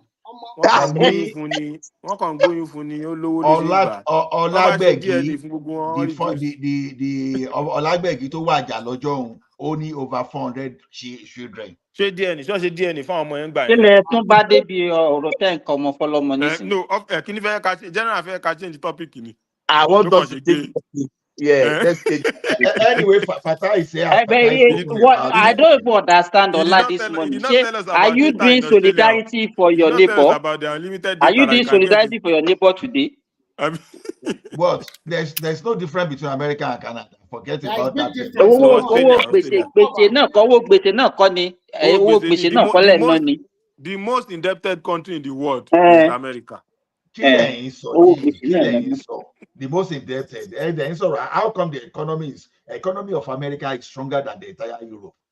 Yes, That's the reason, because all the monies of the world are in their economy. Ebi America ló ń protect ẹ̀yin Saudi ibẹ̀ yín tẹ ìwà yẹn tẹ fi ń sọ̀rọ̀. We are not talking about who is protecting Àwa who. kọ́ là ń protect We said the most indebted. America don't protect the UK. Tọ́fẹ̀ẹ́ lẹ̀ ń ṣe ni. Bá jáwọ́ kúrò lọ́rọ̀ yìí, Hold on, ẹ̀yin guys. Saudi Hold on, Arabia guys. tá bá jáwọ́ kúrò lọ́rọ̀ yìí. Tọ́ bá yọ petrol Hey, dollar. Baba Jaleko. by the way, Remy, Angelico Cole Ẹ was. máa ra 1 litre of fuel ní $30 per litre ní USA o. Ẹ mọ̀ nǹkan tí yẹn mean.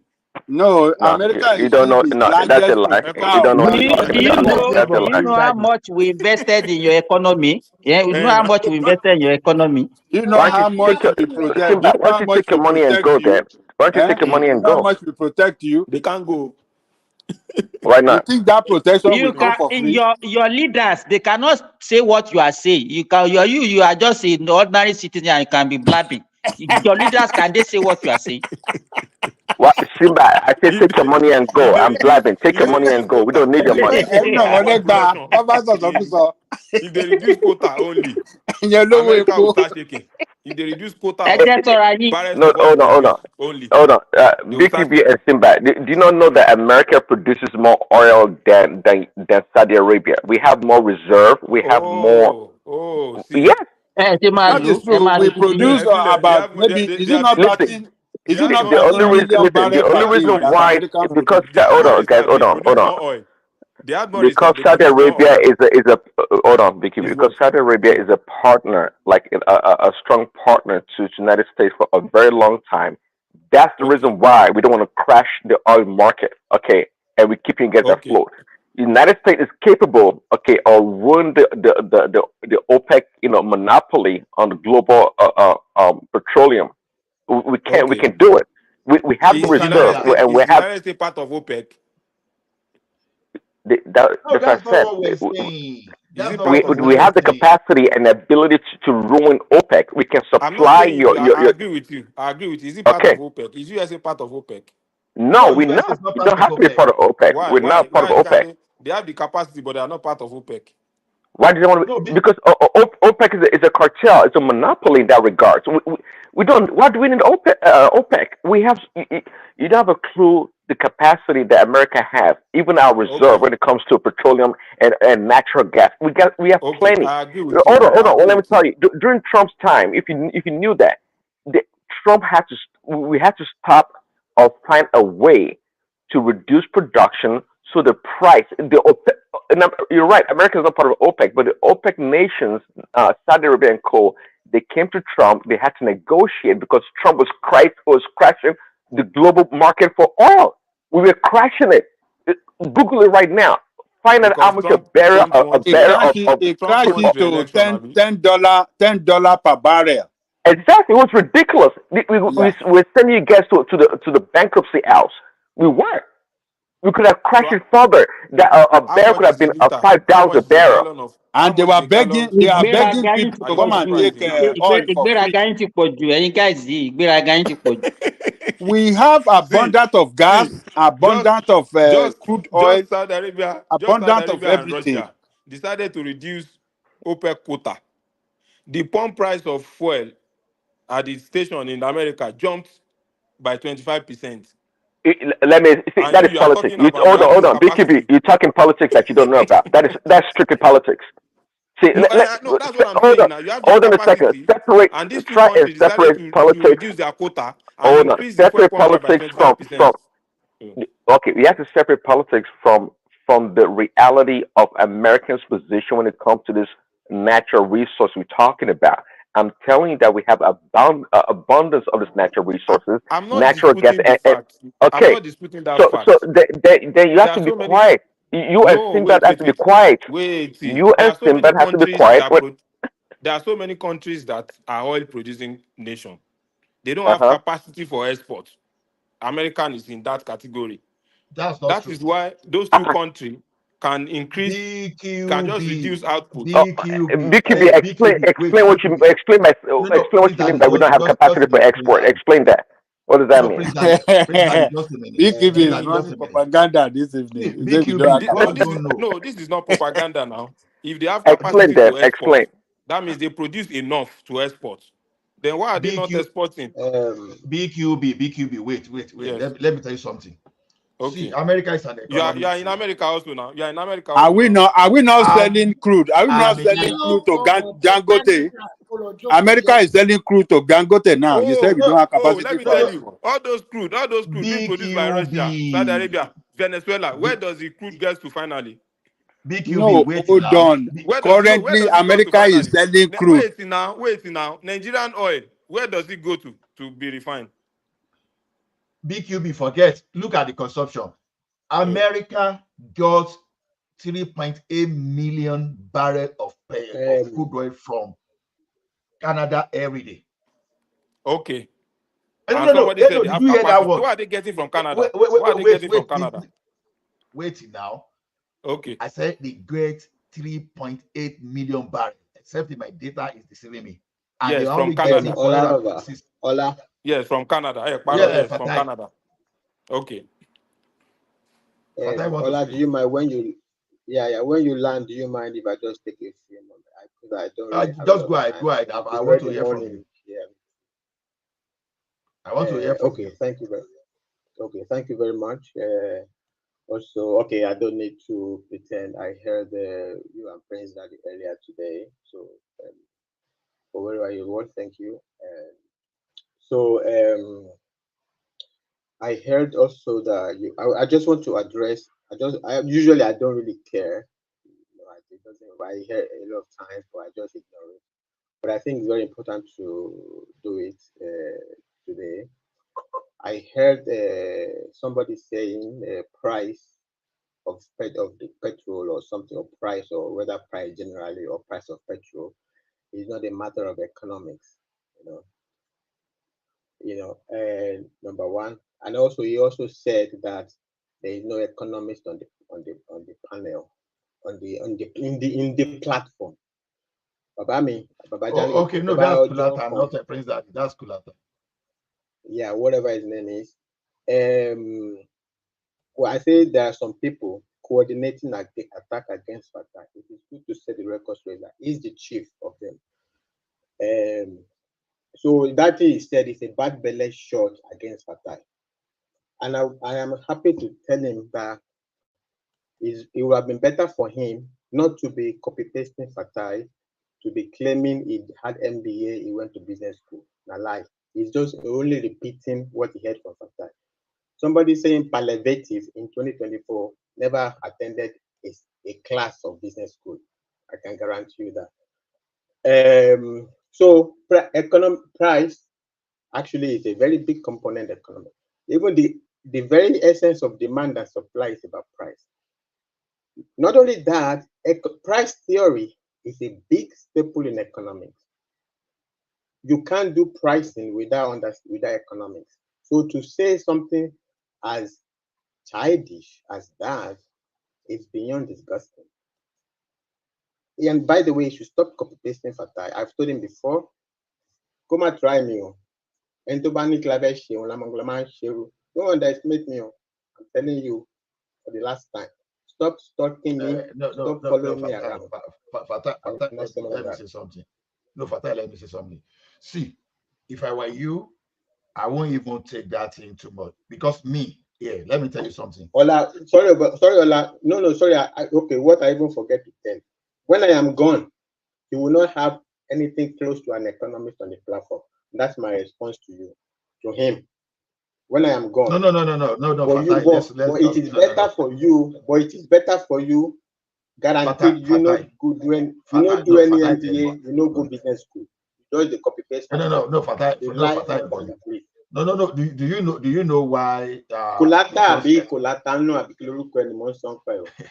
No, Fatai, let's see. The thing is this, because we are very close here, sometimes we may underrate or undervalue one another. I will tell you something.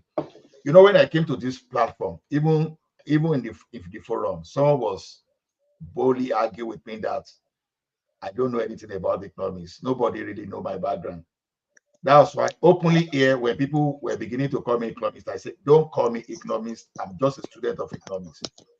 And the fact is, up till now, I will put something in the comment section. There's what we call a microeconomics hour in my school. And we do that every first week of every month. And we created that forum as far back as 2020 during that time of COVID. So I have two professors. One is Vlad Dakpolov, and the other one is Ag Saleh Estefani. So I'm talking of the senior professors that have been, when someone have been a professor as far back as 1983. So for some of us that went through that school, either whether you went through economics or you did MBA or you are in finance, so that you went through that faculty. So we come every month, we present our case, and the professors they will diagnose. So up to this moment, but sometimes when maybe because initially when I came, maybe I would say I overstep. I say no, I do this, I do this. No, I was just talking freely because whenever I'm marketing myself to customer here, it's one of those things that my selling point just to market, okay, so that just to tell you that this is the broad knowledge that I have. Ola, So the thing is, I want to say something. So I came on the other time. I posted a website from IMF. By the way, if petrol price is not matter of economics, IMF will not be talking about it. By the way, just even let's not even talk anything. IMF focused on it, could do a consultation, writing all these things they do, report everything about. I mean, I could a grown up who is not a child even say something like that. It's beyond belief. Maybe later I will say he's joking, but he's not joking. I don't expect him to Online, everybody. Hey, bro! I know get your time this morning. Hey, no, please. I want to go. So I posted. Oh my goodness! Okay, bye bye, everybody. Bye bye. I posted the website from IMF when I was the other time. So maybe between him and one man, they went to visit the website. They come back and saying he's talking implicit subsidy. He didn't talk anything implicit, anything subsidy, anything. I posted the website before you two knew. It's just a website, not even anything interesting.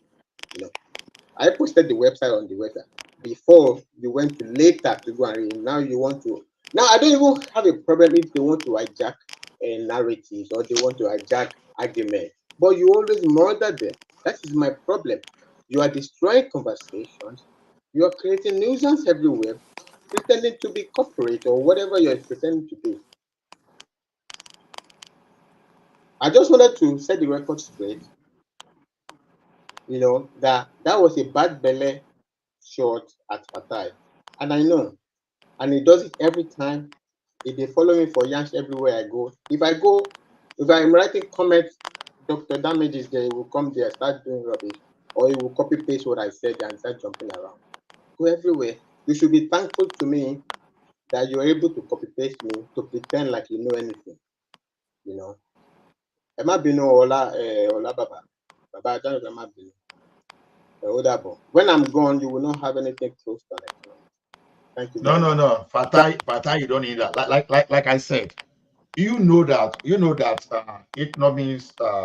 Whenever we say something, the first thing many people will say, they say you are saying nonsense. So that's why sometimes what I do most of these days that I prefer to listen because the fact is I'm not a practicing economist too. Anyway, I'm just a student of economics, and I keep saying that. So, But even online, if you were a practicing economist, there are different school of thoughts when it comes to economics and other disciplines. So nobody has monopoly. You can think you're right, but at the same time somebody's going to think you're wrong. So nobody has monopoly on That's the very economics of finance. I mean, do That you is guys understand that? appreciated, Prince Daddy. Is That is breaking off. Yeah, appreciated, it's breaking Prince off. Daddy. Yeah, no, Prince Daddy, that is appreciated. That's very correct. That's very that's correct, very and correct, that is Prince Daddy. That's very that's correct. very correct. That is very correct, and that is very different to somebody saying price of whatever is not a matter of economics.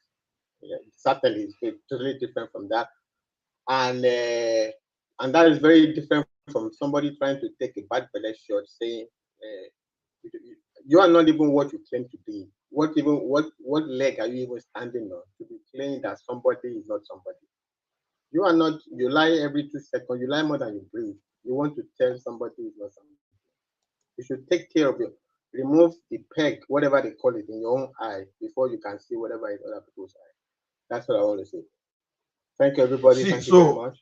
so no, that's what I'm saying, Fatah. You don't need to go because, like I said, it's not ill. No more You understand? I don't know. I'm by around 8 Oh no, I'm something. sorry. So it doesn't mean you should not come tomorrow. That's what I'm saying. You just come because it's. Let me tell you one thing. No, It gets Tesh, no. When I come, I could come if my nerves, everything is all right. But really, I'm really tired. I am sick of people like this. Understand? I have just dealt come. with them for Fat- over a year. Fatai, And I'm sick of them. Fatah. Bàbá mi ẹ Fatai, ṣe gan. Ẹ má bínú bàbá mo mi, gbọ́ ẹ má bínú. mo gbọ́ orúkọ kan lẹ́nu ẹ̀ pé kò láta. Kò látánú mi, kò tá lẹ́nu. Ó fẹ́ dàbí Fatai. Oh, àti Ó pàdé mi Mr. fẹ́ dàbí Mr. Fatai. Fatai ń pàdé bínú. mi ni wọ́n. Tó bá Ní jí kò mi lórí wọn, Bàbá ẹ bá olórin àfàgbàgbẹ́ kan wọn. ló kọ̀. Tó bá jí mi Ó dàbí lórí pé wọn lè jí mi lóhùn. requirement orí show yìí ni. Tó bá jí mi lórí wọn lè jí. Ó fẹ́ ṣe bí Fatai ni wọn lè dàbí Fatai.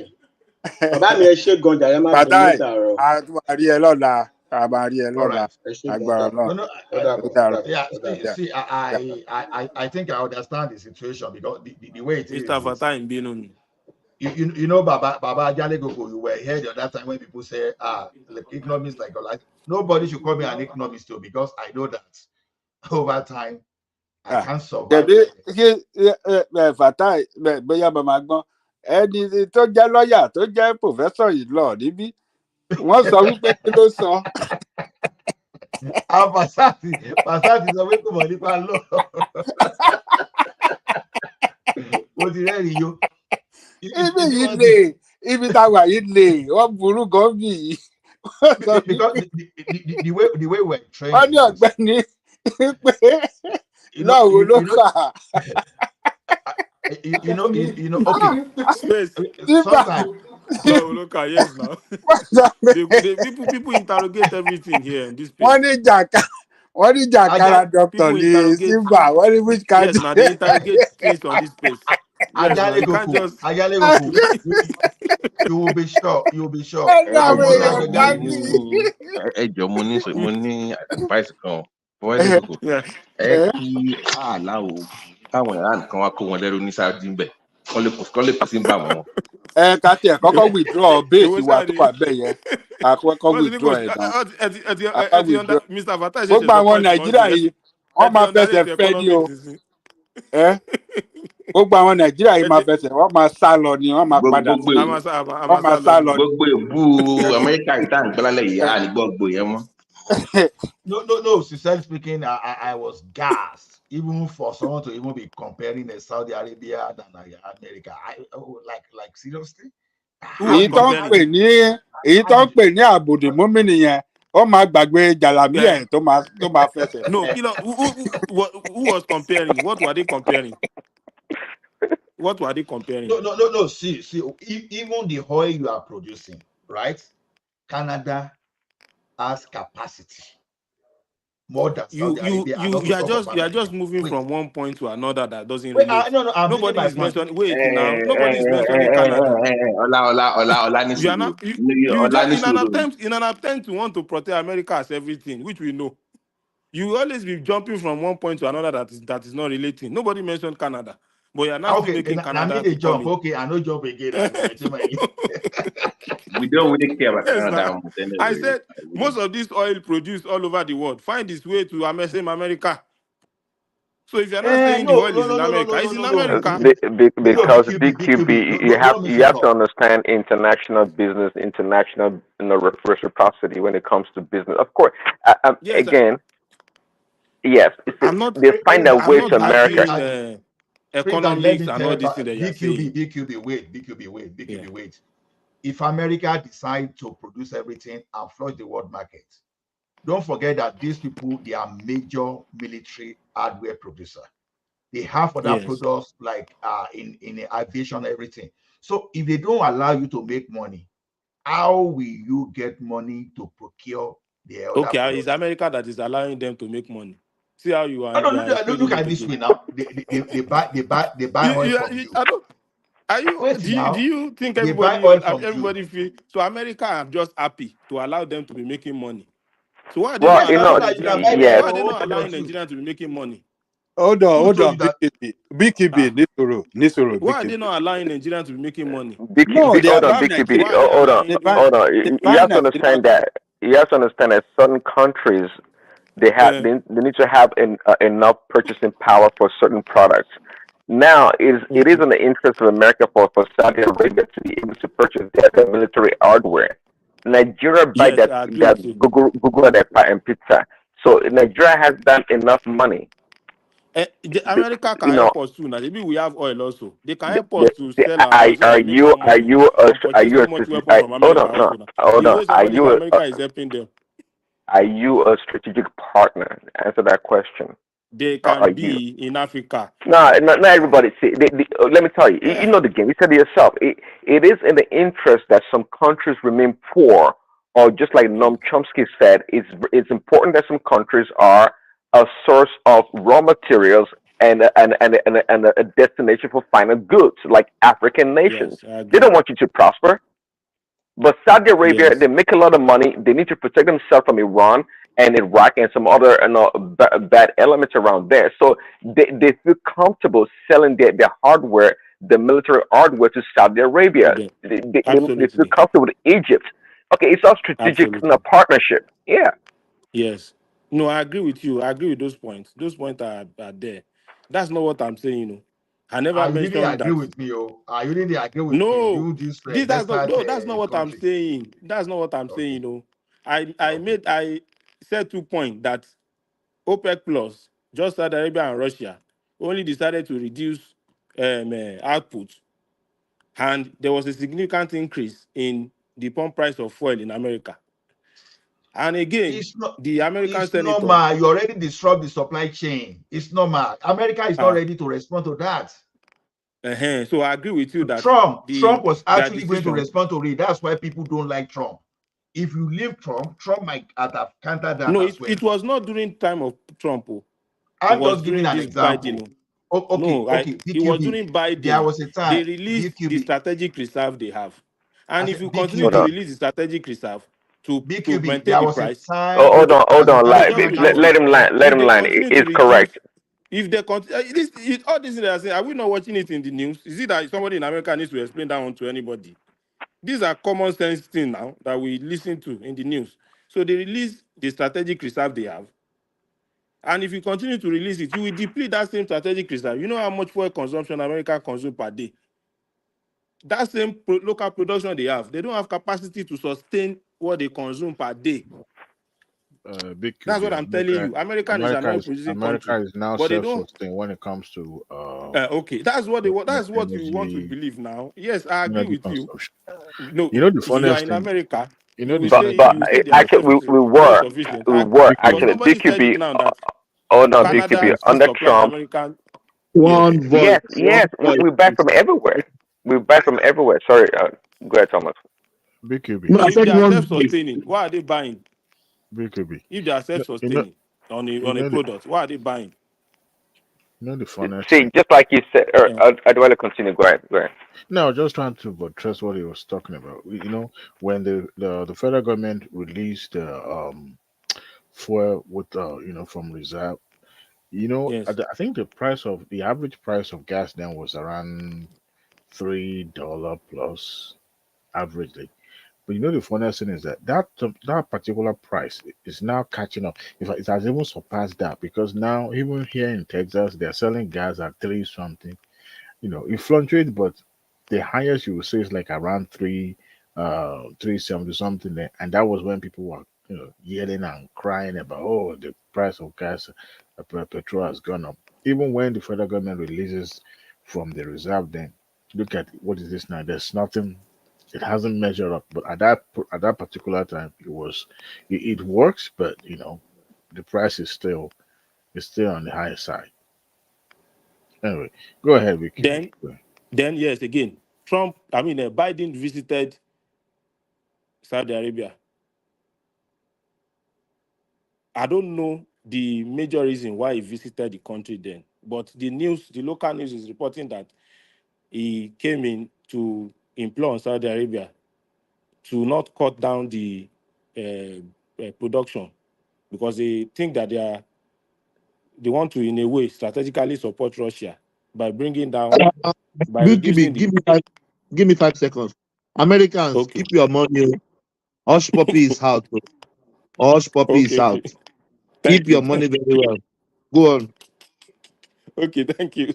So Biden came to, despite the strong words used by Biden on the states, he still had to lower his shoulder to come to the country to, in a way, everything is political.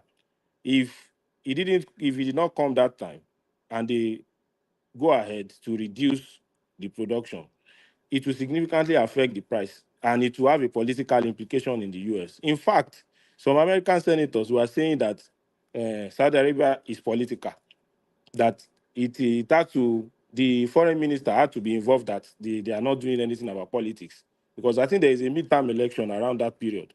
So if all this point I'm saying is to say that it's not as the way they present it, we produce also, we are self-sufficient, it's not that like that. You are just amplifying that because that is where you stay. Okay, let me respond if you're So that's done. what that's the point I'm making. Okay, let me respond. Okay, Yes. so it's important for you to understand the dynamics in American politics between the liberals and the conservatives, the Democrats and Republicans, right? See, unless you are hiding under the rock. When Trump was in power from 2016 to 2019, about 2020,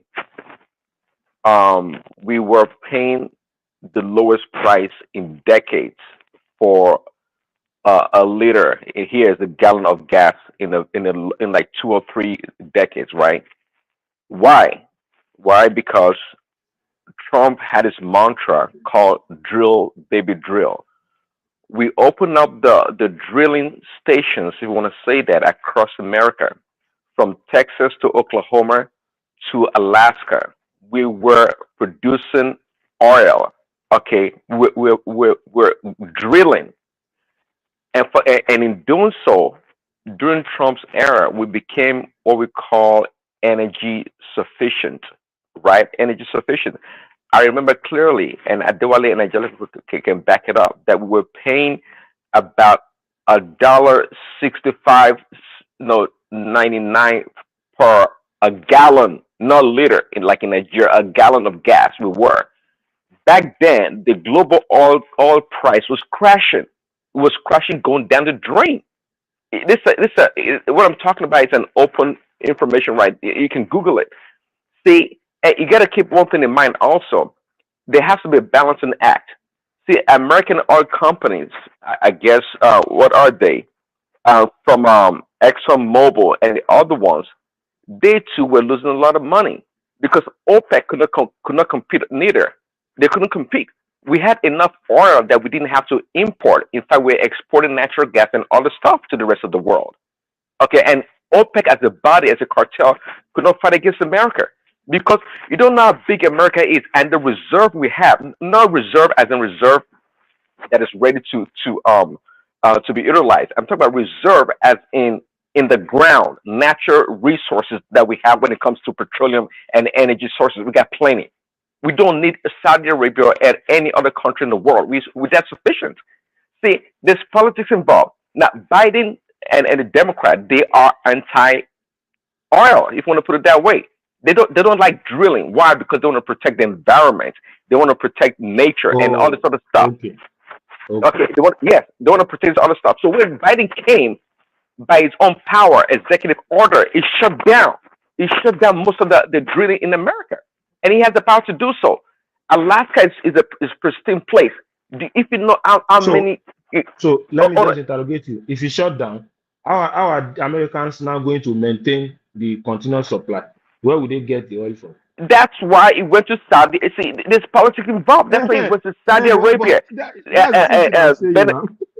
Yes, now but that's but the same thing I'm saying. but okay. Now let me wrap it up by saying, in the spirit of MAGA, the American nationalism, American first, American manifest destiny.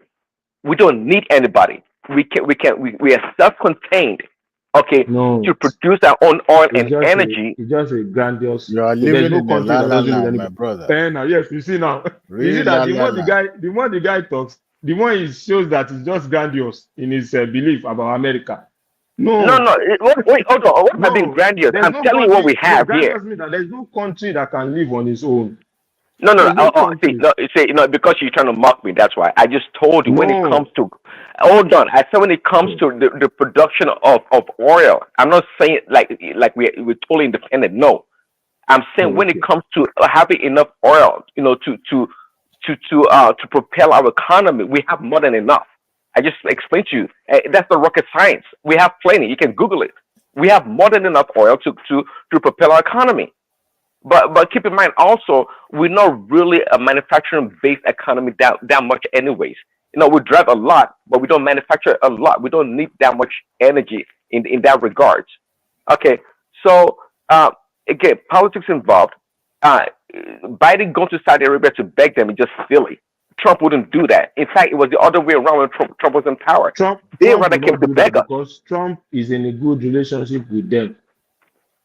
So Trump was Trump was in Saudi Arabia also now. But you can No, even see well, Alt miles it was between the two in Saudi leaders. Arabia, because Saudi Arabia Yes, also now. they need to procure order. They need to procure And military it's the hardware. same thing. If you look at the when Trump visit and when But Biden no, visit, no. But you keep can this see the first. difference It's now. American first. It's American first. See, Yes. if Trump like Biden cares so much about Saudi Arabia, then it would not encourage the production of oil in America.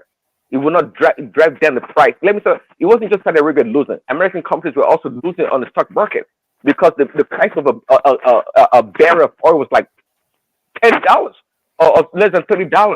It was that low, and before it came, it was like over $100.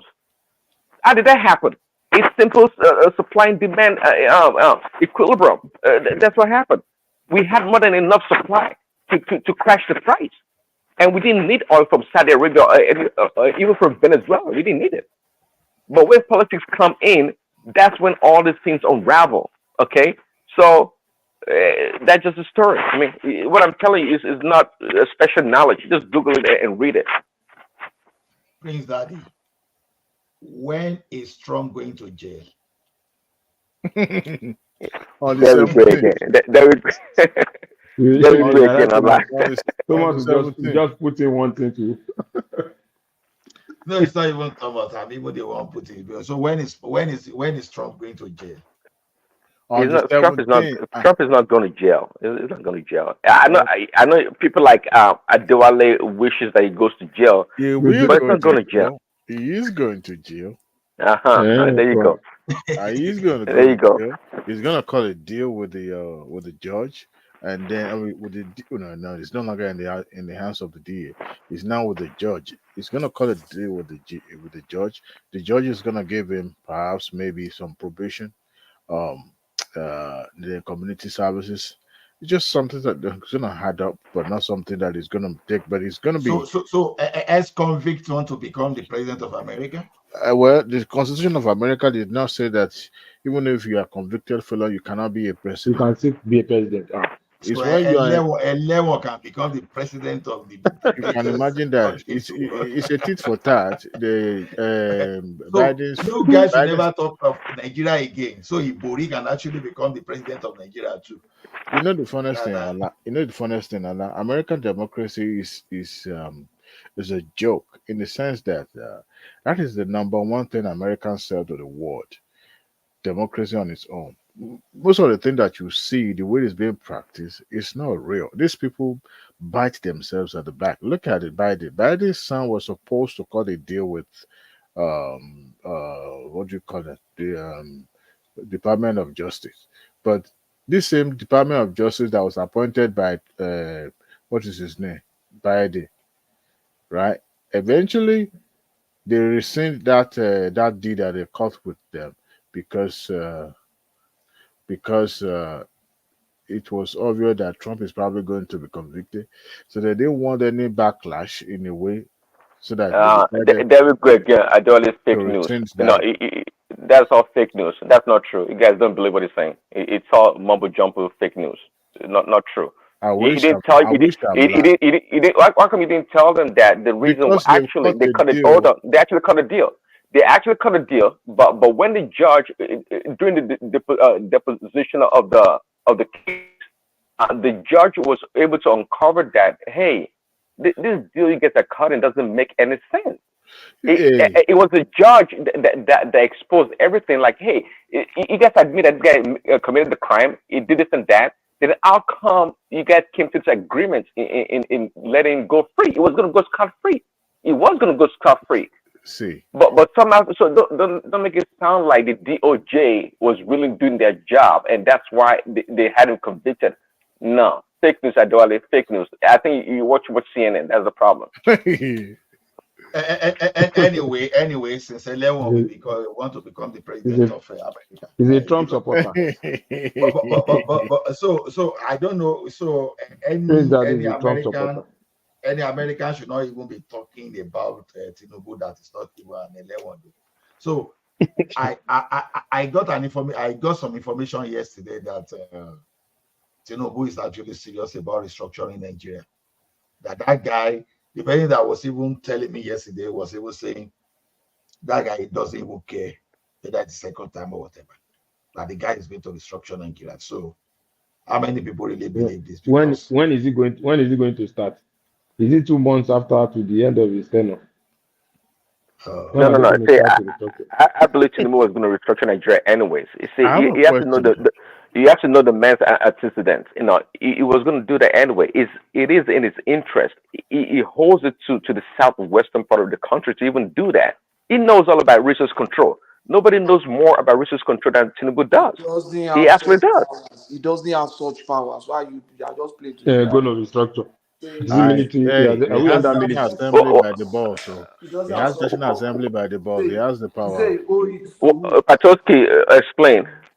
He doesn't have such power now. The National Assembly has to be the one. They are the ones that can restructure the country, and the Northerners have majority. The Northerners have majority in the National Assembly. Patoski. No, Patoski. Let me tell you what Does he have the politics? Does he have the political will? Number one, I guess acknowledge. Does No, Tinubu have this the? is what I'm saying. Wait first.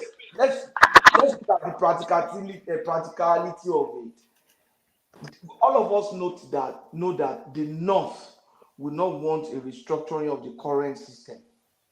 Do we all agree on that? I disagree with you, Ogami. I disagree totally. Do not want now. Wait, Patoski. We have 6 geopolitical zones in the country, and the 2 of them are only called north.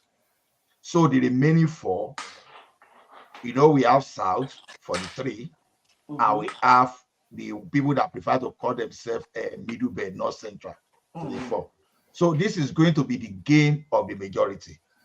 And when you look at the situation, wait, I'm pushing something. How did I know this? Someone that happens to be into mining was telling me, I was asking him how the business was doing yesterday. He said the way that man is running it, that it's like he's trying to give the state governor more power on that mineral resources things.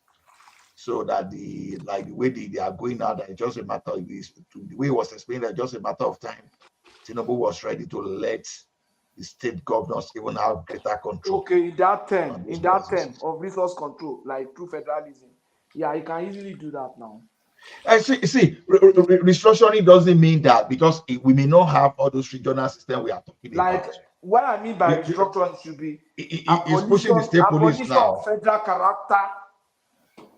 You understand? No, that will still be there. That federal character will be there. Yeah, that's the problem. What's the definition of federal character? I want to know. Federal character, how? Mediocrity is going to be at the center instead of merit. Because our country is a little bit complex. We are not the only complex country now.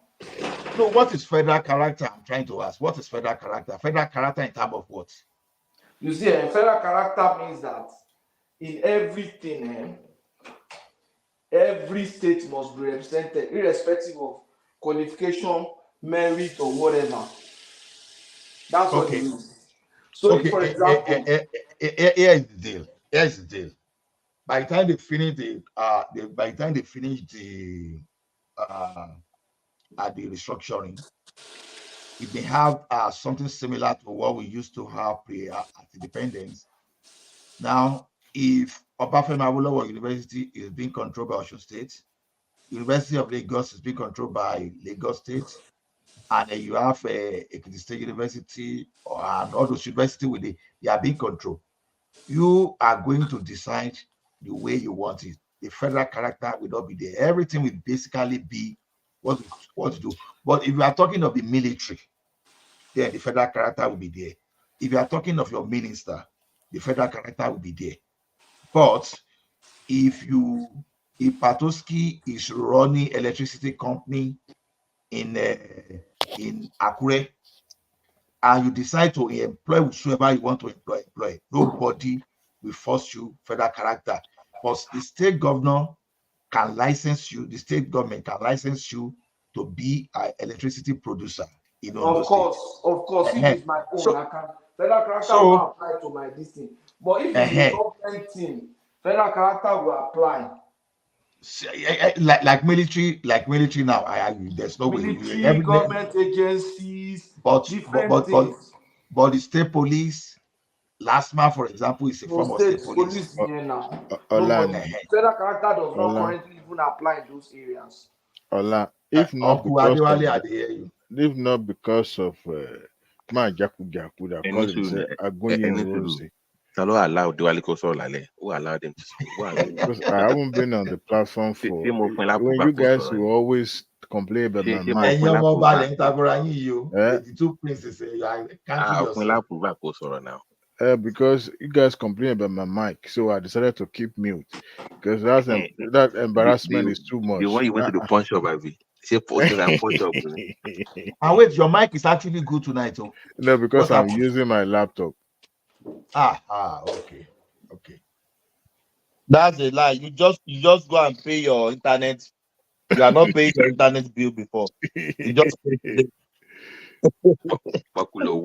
they are making all this money. You can't buy quality money. See, I know Agoyi Hiroshi put us into this, but That you know why why I avoid the discussion sometimes is before you know it's going to generate to any discussion. And any discussion actually it sap my energy a lot. So I hate. I mean, we need to talk. We need to talk about it because we can talk about the way people take it. No, they could take it whatever whichever way they want. That you see, what military does the evil they did in that country. We've had it good. Every region controls their resources. It encourages competition. But I won't blame the common people of the region. That's the problem. That was the problem of the power block. Okay, Azikiwe believed that because that time the southeastern part of the country were the most educated in quotes. Why did I say so? Because they occupy the civil service. There were many in the military, so they were at the forefront. It was only later that the education that Awolowo brought to the western region, I think it really helped Yoruba to accelerate. Now, when those military were in power and they were seeing themselves as the people who are at the top, they just think that, okay, we are the boss. Let's just dabaru everybody. And it backfired. So I won't place that on common people from the other region. But the problem with the common people now, over time, they've managed to indoctrinate them. That's where the issue is now. You understand? But the common people were they the one that started it? No. But when the elite created the problem and the common people now suffer from the civil war. It now made it, the pain is still there, and it now made it easier for the elite now to now poison their mind and for them to now fire back. Even someone that was not born at that time too will believe anything that the leaders told them, just like it did not too. They follow their leaders the way they like. But in the Southwest, when your leader says too many things, if that thing is sounding too good to be truthful, people will start grumbling, say, Baba, Oniton, you did this, but so it's just the way it is. So that's why I'm saying that given to me, because that ethnicity it sapped my energy, to be honest with you. It sapped my energy a lot. So I don't really want, but we know that we know people, we know the leaders. That's why that even when I'm even talking of Hausa Fulani, I prefer to talk of the leaders because in my experience, in my career as a feed engineer back in Nigeria, then I've really mingled with a lot of these guys. I'm even talking of those days that I'll be traveling around 12 a.m. in the middle of the night from Mina to Kano to all those that I will not really be afraid of so much of things Honestly, like that. that So unitary system created this dichotomy that we now are dealing with because the fallout of that singular exercise alone, you can look at UAE. UAE are different emirates, and they're developing at their own pace. In fact, Emirate of Sharjah is the most backward among them. But one thing that they are known for is they hold their religion, their belief strongly. That's why till today you can't go to Sharjah and hold hand. Police could grab you. You're on your own with that. They're tabi guguru ni. But in Dubai, you see people dressing like they are going to hell one way or the other. Nobody care, you know. And they are growing. They don't. Perhaps maybe they don't really fancy uh, those tall buildings or all those new technology. But not that the charger is not developed, but it's not as the same you mean pace Saudi Arabia? in Dubai. In No, Dubai. yeah, So Dubai is very developed. no, I mean UAE generally. That's The last time I was there was 2000. Was it 2000? No, 2011. I've not been there since 2011. I know things must have changed a lot now. The Dubai you went on YouTube, I mean, in accounting. No, I went to Dubai for training. Look at this Baba, look at this man. I went for training in Dubai in 2011 and I stayed at a Bujuma High. So you what are you know talking about? when I first went to Dubai was in Look at Mau Baba again. 2003. YouTube, wow. I went back there 2005. After 2005, I didn't go back there until 2018.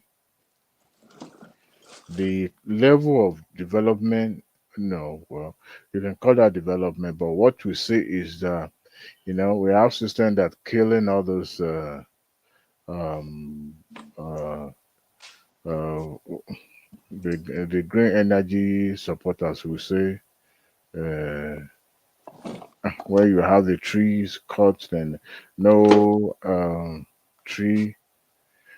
What am I even talking about? Allah, so Baba share I'm playing Because video game and I'm talking.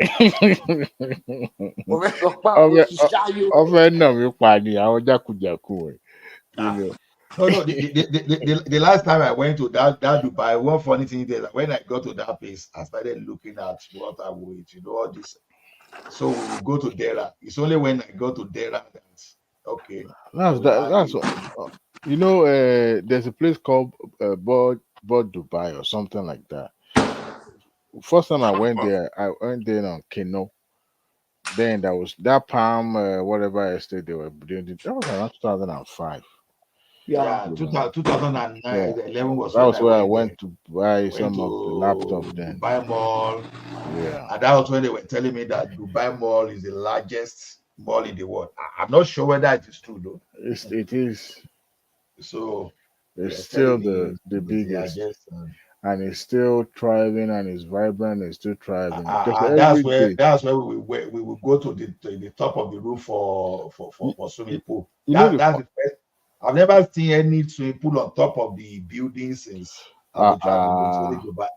well, Should be now the thing I know. I will tell you. okay, yeah, well, you're right. And I think I know now. Yeah, So even when they Ola, were talking of aquarium, the first aquarium I would see inside the room was in Georgia Aquarium. You know, when I went to Georgia Aquarium, that would be the first the aquarium inside the building. You know, when I was looking at your dolphin and when all those guys were playing with dolphin and what's the name of this other guy, seal. You know, when they be doing the show. You know, that's one of the reasons I love Georgia actually, Atlanta. So that's one of the reasons I even love those places. You know, when I went to the CNN there, when they were telling me that the CNN there is the only studio that has everything, we were not asking them question why not certain area. They said that place was the cheapest for them. You know, from there to Chattanooga, you know, there are some kind of adventure you'll be bought. Which Yes, sir. country is Georgia?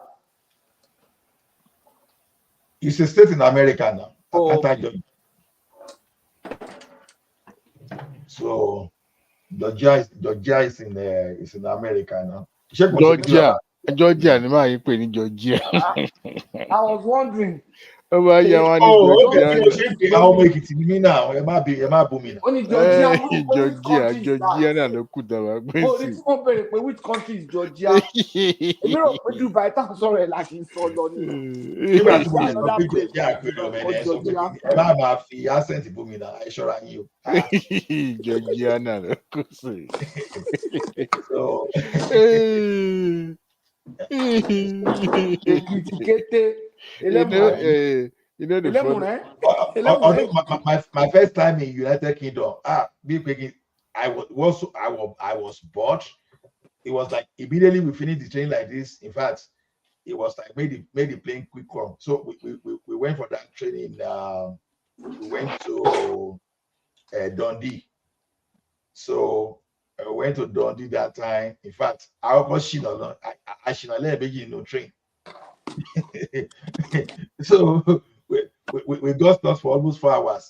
We now asked someone he said, wow, that you were in we are moving toward the end of another city. We need to go back to King's Cross. Oh my goodness. I don't know. I haven't been on this show for days now. Did anybody mention or talk about the visit of Christopher Wray, FBI director, to Walmart? I mean, I say Walmart, to Tinubu? No.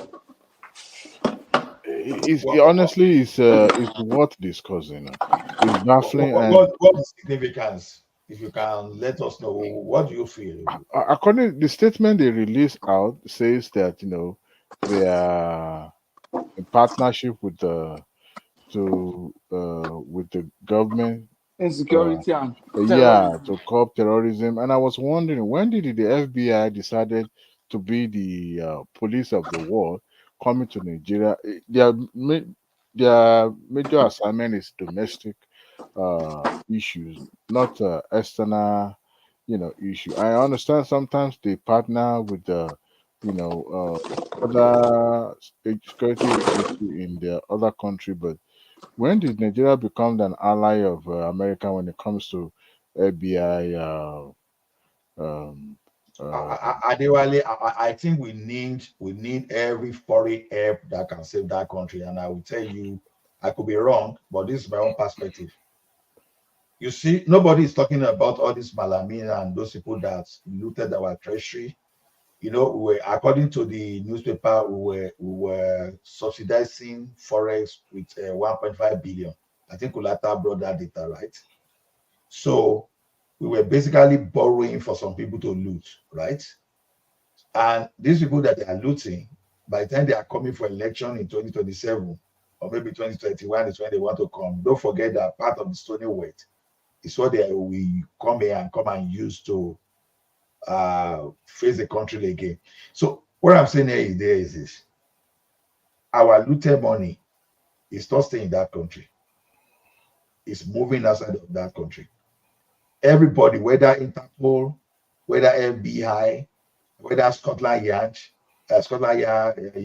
and those people in there. What's the name of those people in Dubai? So if we can get everybody on board, because I think the mission will be that if money is crossing our border, we need some people to help us to trace that money where it's going to. If we can find a way to take all this money away from all this crook for better thing, and if we can even push them away, if we cannot prosecute them successfully in Nigeria, to go and do their J time somewhere outside the country, I don't mind.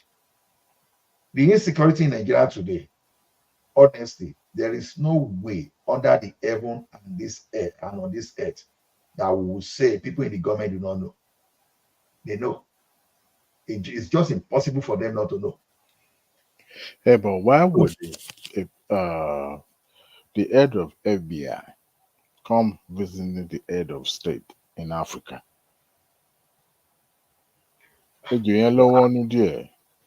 So what are you suspecting? So let me You know, in some ways, you have to look at what are the interests of America in Nigeria for them to be having a partnership in the first place.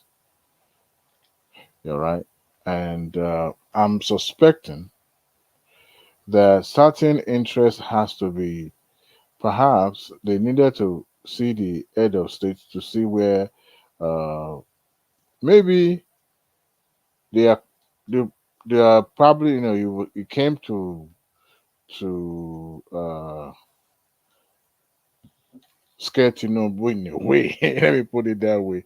In a look, comes to scare him off. Perhaps maybe trying to show him something that could not be done, and some of these diplomatic relationships sometimes get as it be. Most time when you see them coming out, sometimes they threaten themselves inside the living room. They will now come out and say they have a very productive meeting. However, I don't know. I'm just making things up here, but it's just that I just don't see that significance of I him don't know, to be flying honest with 12 you. hours, thousands of miles to come see the president. When you have the Secretary of Foreign Secretary of State, you have the Defense Secretary, and I still don't understand why um the head of FBI has to visit the head of state. If at all, at that level, I understand that him being the head of FBI, it could as well reach out across to the ND. I mean, sorry, what is Ribadu, NSA, right, chairman.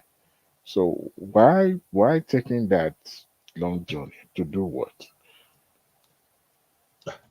I To see. me, I'm not scared of that though, because I don't You know. remember when he was contesting, he was not their favorite. He didn't even visit America.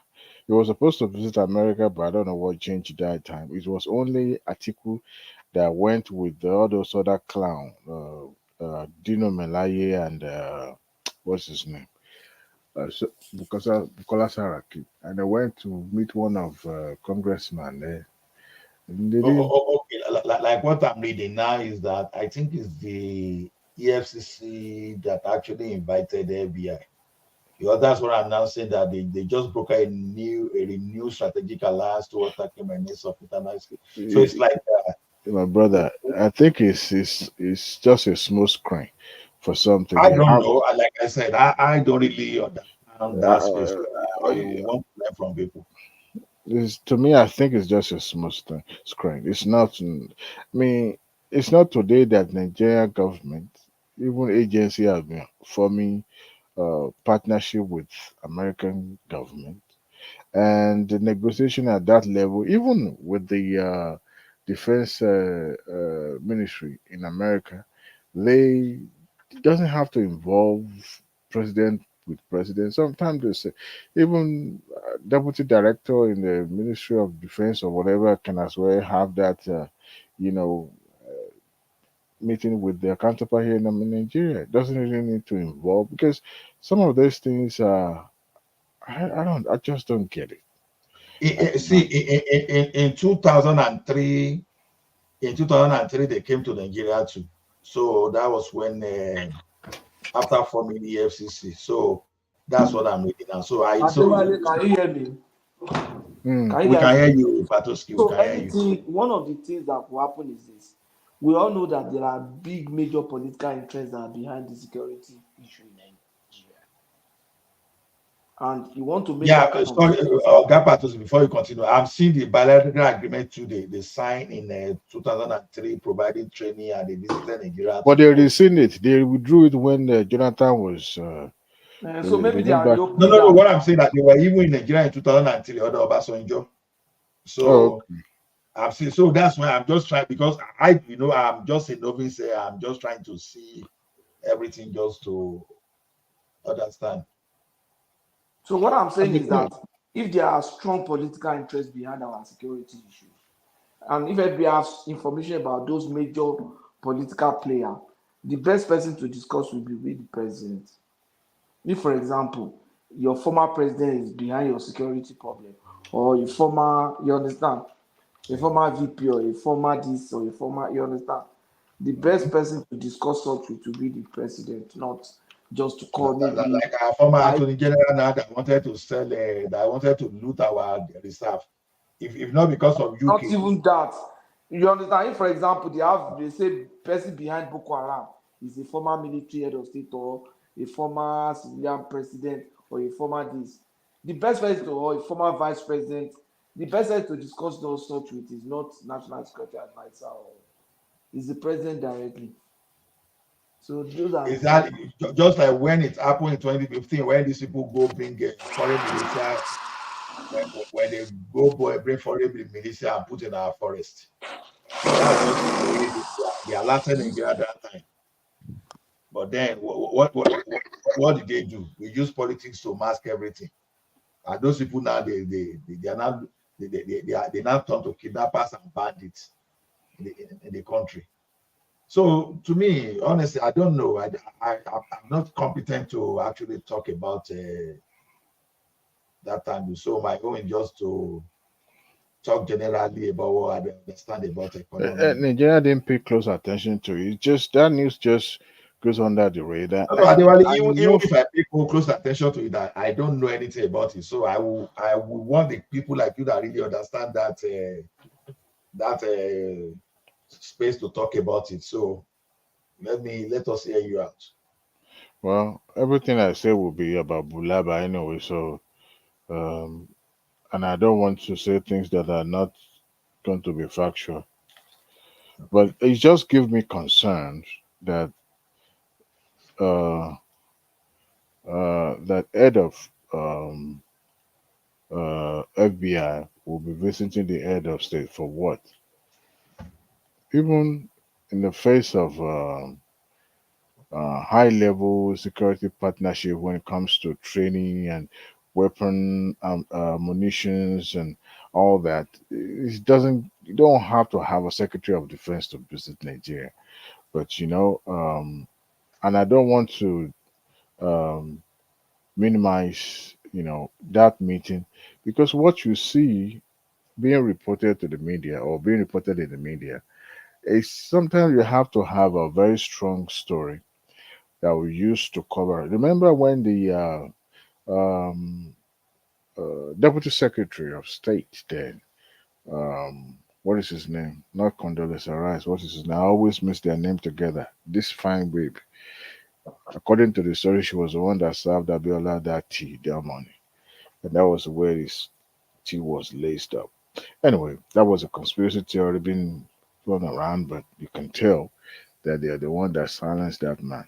Anyway, they came under these guys of finding or trying to come in for the peacekeeping or peace mission to Nigeria, only for them to meet the key players in that area, and then ended up two of them ended up going beyond. But government always have stories that will be convincing enough that even if you narrate that story to the greatest skeptics, they will still believe it. So,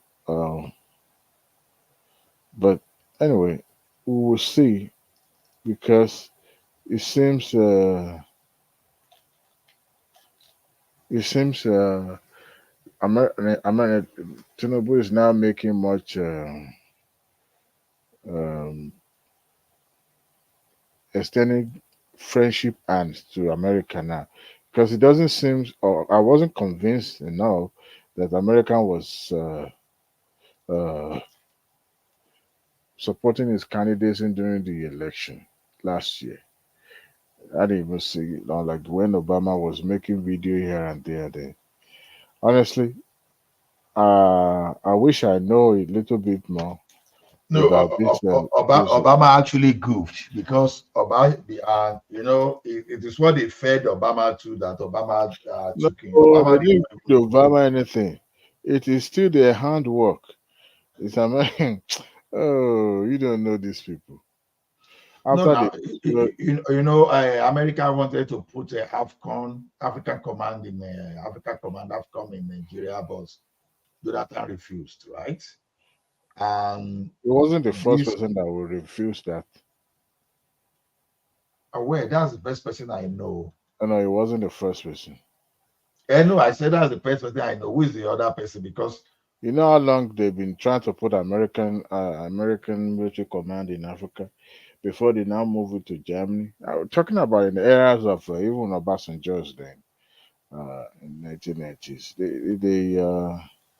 They've always wanted to. but why did you not Hold give me on. allow? So Because Huh? what is AFCON in Germany?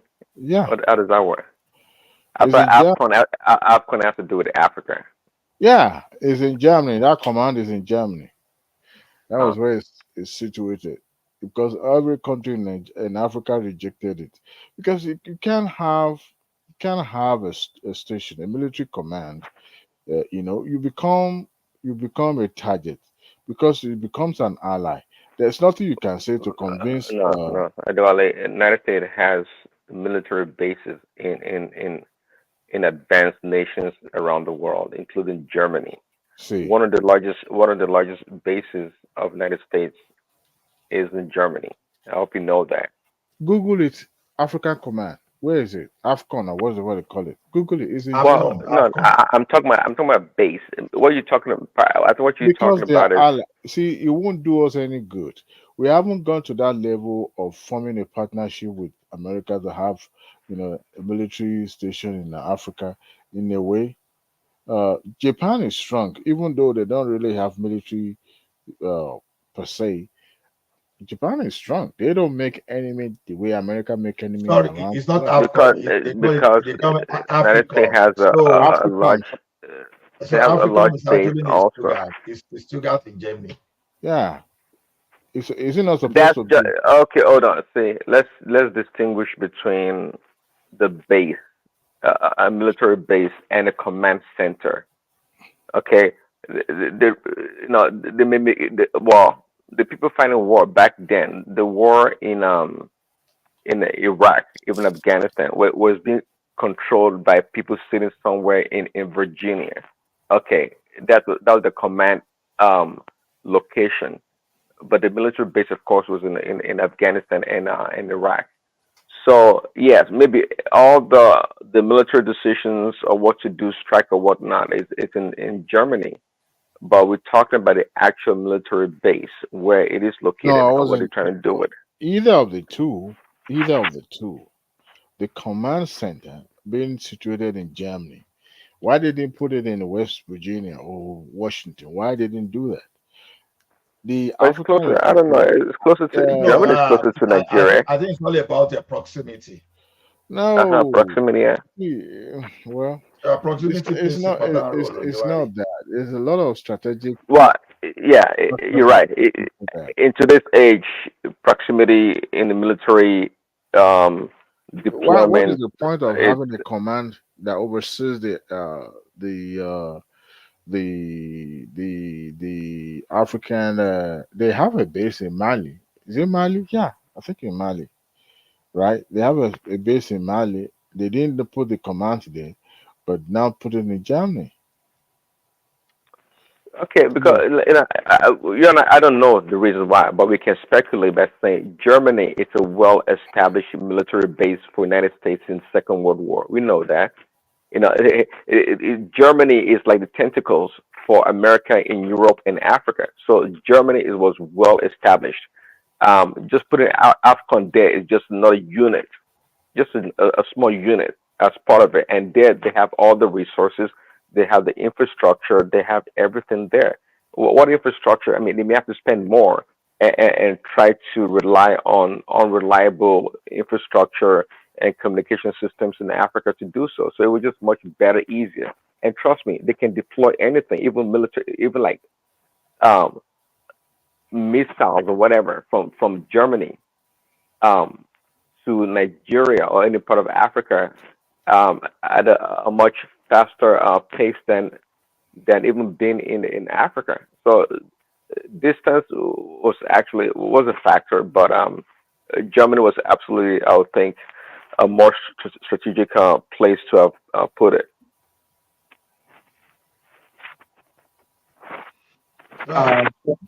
Thank you, everyone. We have to better shut not down. shut this thing down. I will sue you, man. Maybe No, you my know, brother. you can turn us to the background for those people that still want to discuss. I Yeah, will sue you. I joined a meeting. You know, I have my military people calling me from Africa. So You I need better not. I will sue you, man. thank you, guys. Thank you so much. Yeah, All thank you right, for your thanks, Thomas. Yeah. thank you so much. God bless you. Yeah.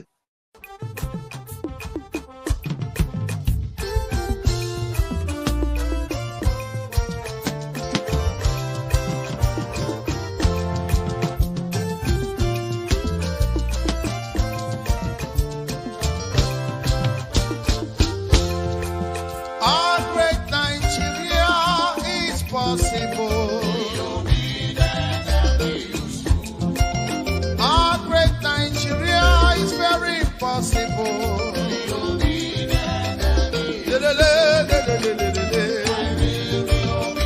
And useful. Obedient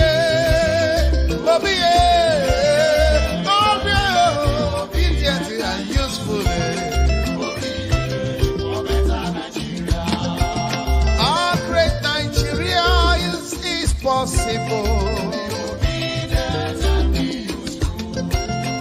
Our great Nigeria is very possible. For better infrastructure, for better life, yeah, my people. For better roads, yeah, for better hospitals and health, yeah. Hey. For lights today, for everything to work for us, for Nigeria.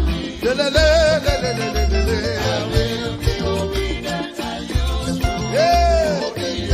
No more hunger.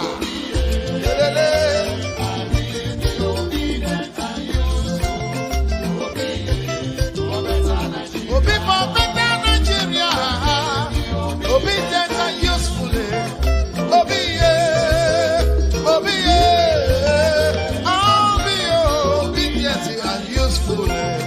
Obi, oh yeah, Obi, get it.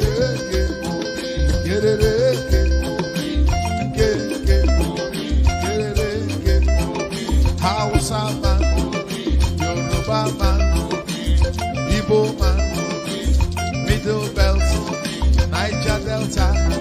Let us come together for better Nigeria. For better life, for better health, for better road. From consumption to production.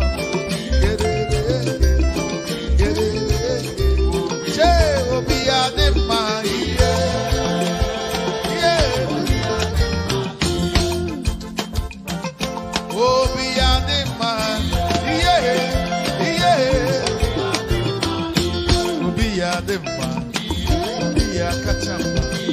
Before Nigeria, we go to good. What will follow will be Daga daga daga daga. Obi obi Che obi ademma.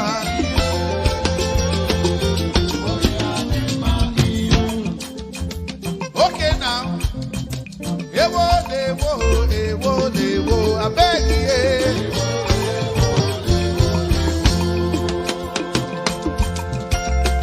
Ewo lewo.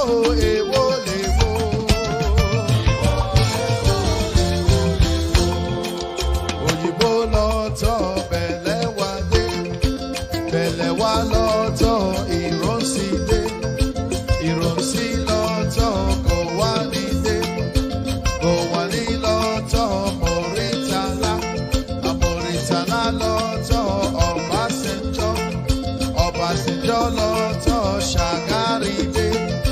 Ṣàgárí lọ́tọ̀ Buhari lọ́tọ̀ Babangida lọ́tọ̀ Ṣọ̀nẹ́kan lọ́tọ̀ Abacha lọ́tọ̀ Abdulsalam lọ́tọ̀ Ọbásanjọ́ lọ́tọ̀ Yar'Adua lọ́tọ̀ Jonathan lọ́tọ̀ Buhari lọ́tọ̀ Peter Obi. Ewo, abeg ye.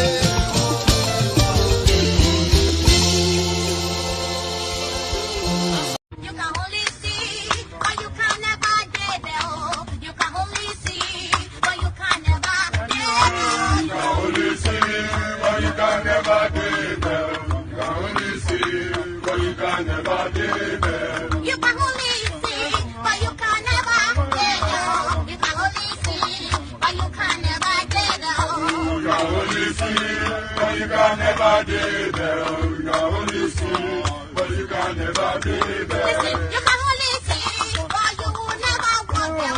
You can only see, but you will never get there. You can only see, but you can never get there. You can only see, but you can never get there. My convoy is 5 vehicles, and you cannot buy fuel unless I'm inside the car. So I will pay them. No more. I know. The governor was paying for petrol himself for his convoy. When they get to a gas station, he will come out and bring out money and pay. In fact, at Oka Government House, then when he was governor, forget about drinking champagne, what they are now doing there.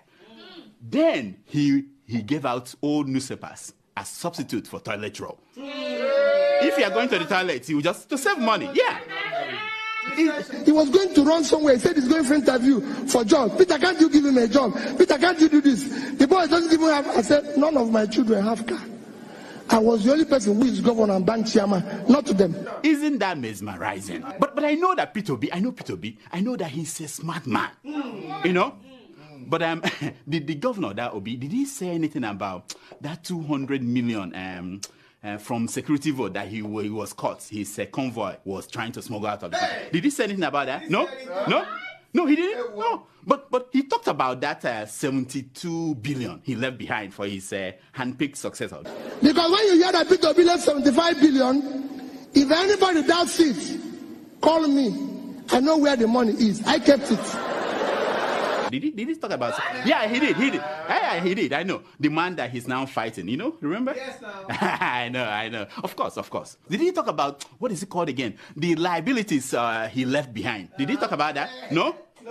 Like signed contracts that were not paid for. Did he talk about? No? Like thousands of workers that he hired during the last weeks of his administration without provision for their pay in the budget. Did he talk? No? But definitely he must have talked about the millions and millions he was dashing out to schools, churches, town hall, traditional. Yeah. At the end of the administration, he was just giving out money without appropriation. He talked about that, huh? Of course. Of course. Okay, one last thing. Did P2B finally explain how bodies of Biafran activists ended up floating on Anambra River when he was governor? Did he explain that?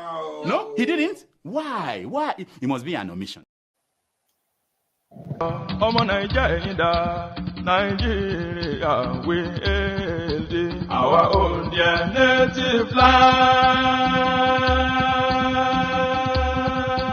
Nàìjíríà wé èdè our own dear native land. Those tribes and tongues may differ, in brotherhood we stand.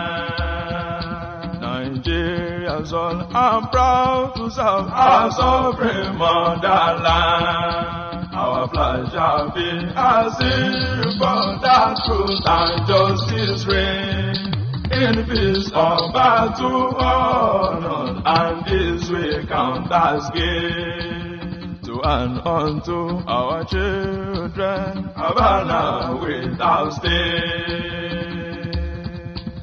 O God of all creation, grant this our one request. Help us to build a nation where no man is oppressed. And so with peace and plenty, Nigeria shall be blessed. And so with peace and plenty, Nigeria shall be blessed. Kí ló ń ṣẹlẹ̀ ní Northwest Territory?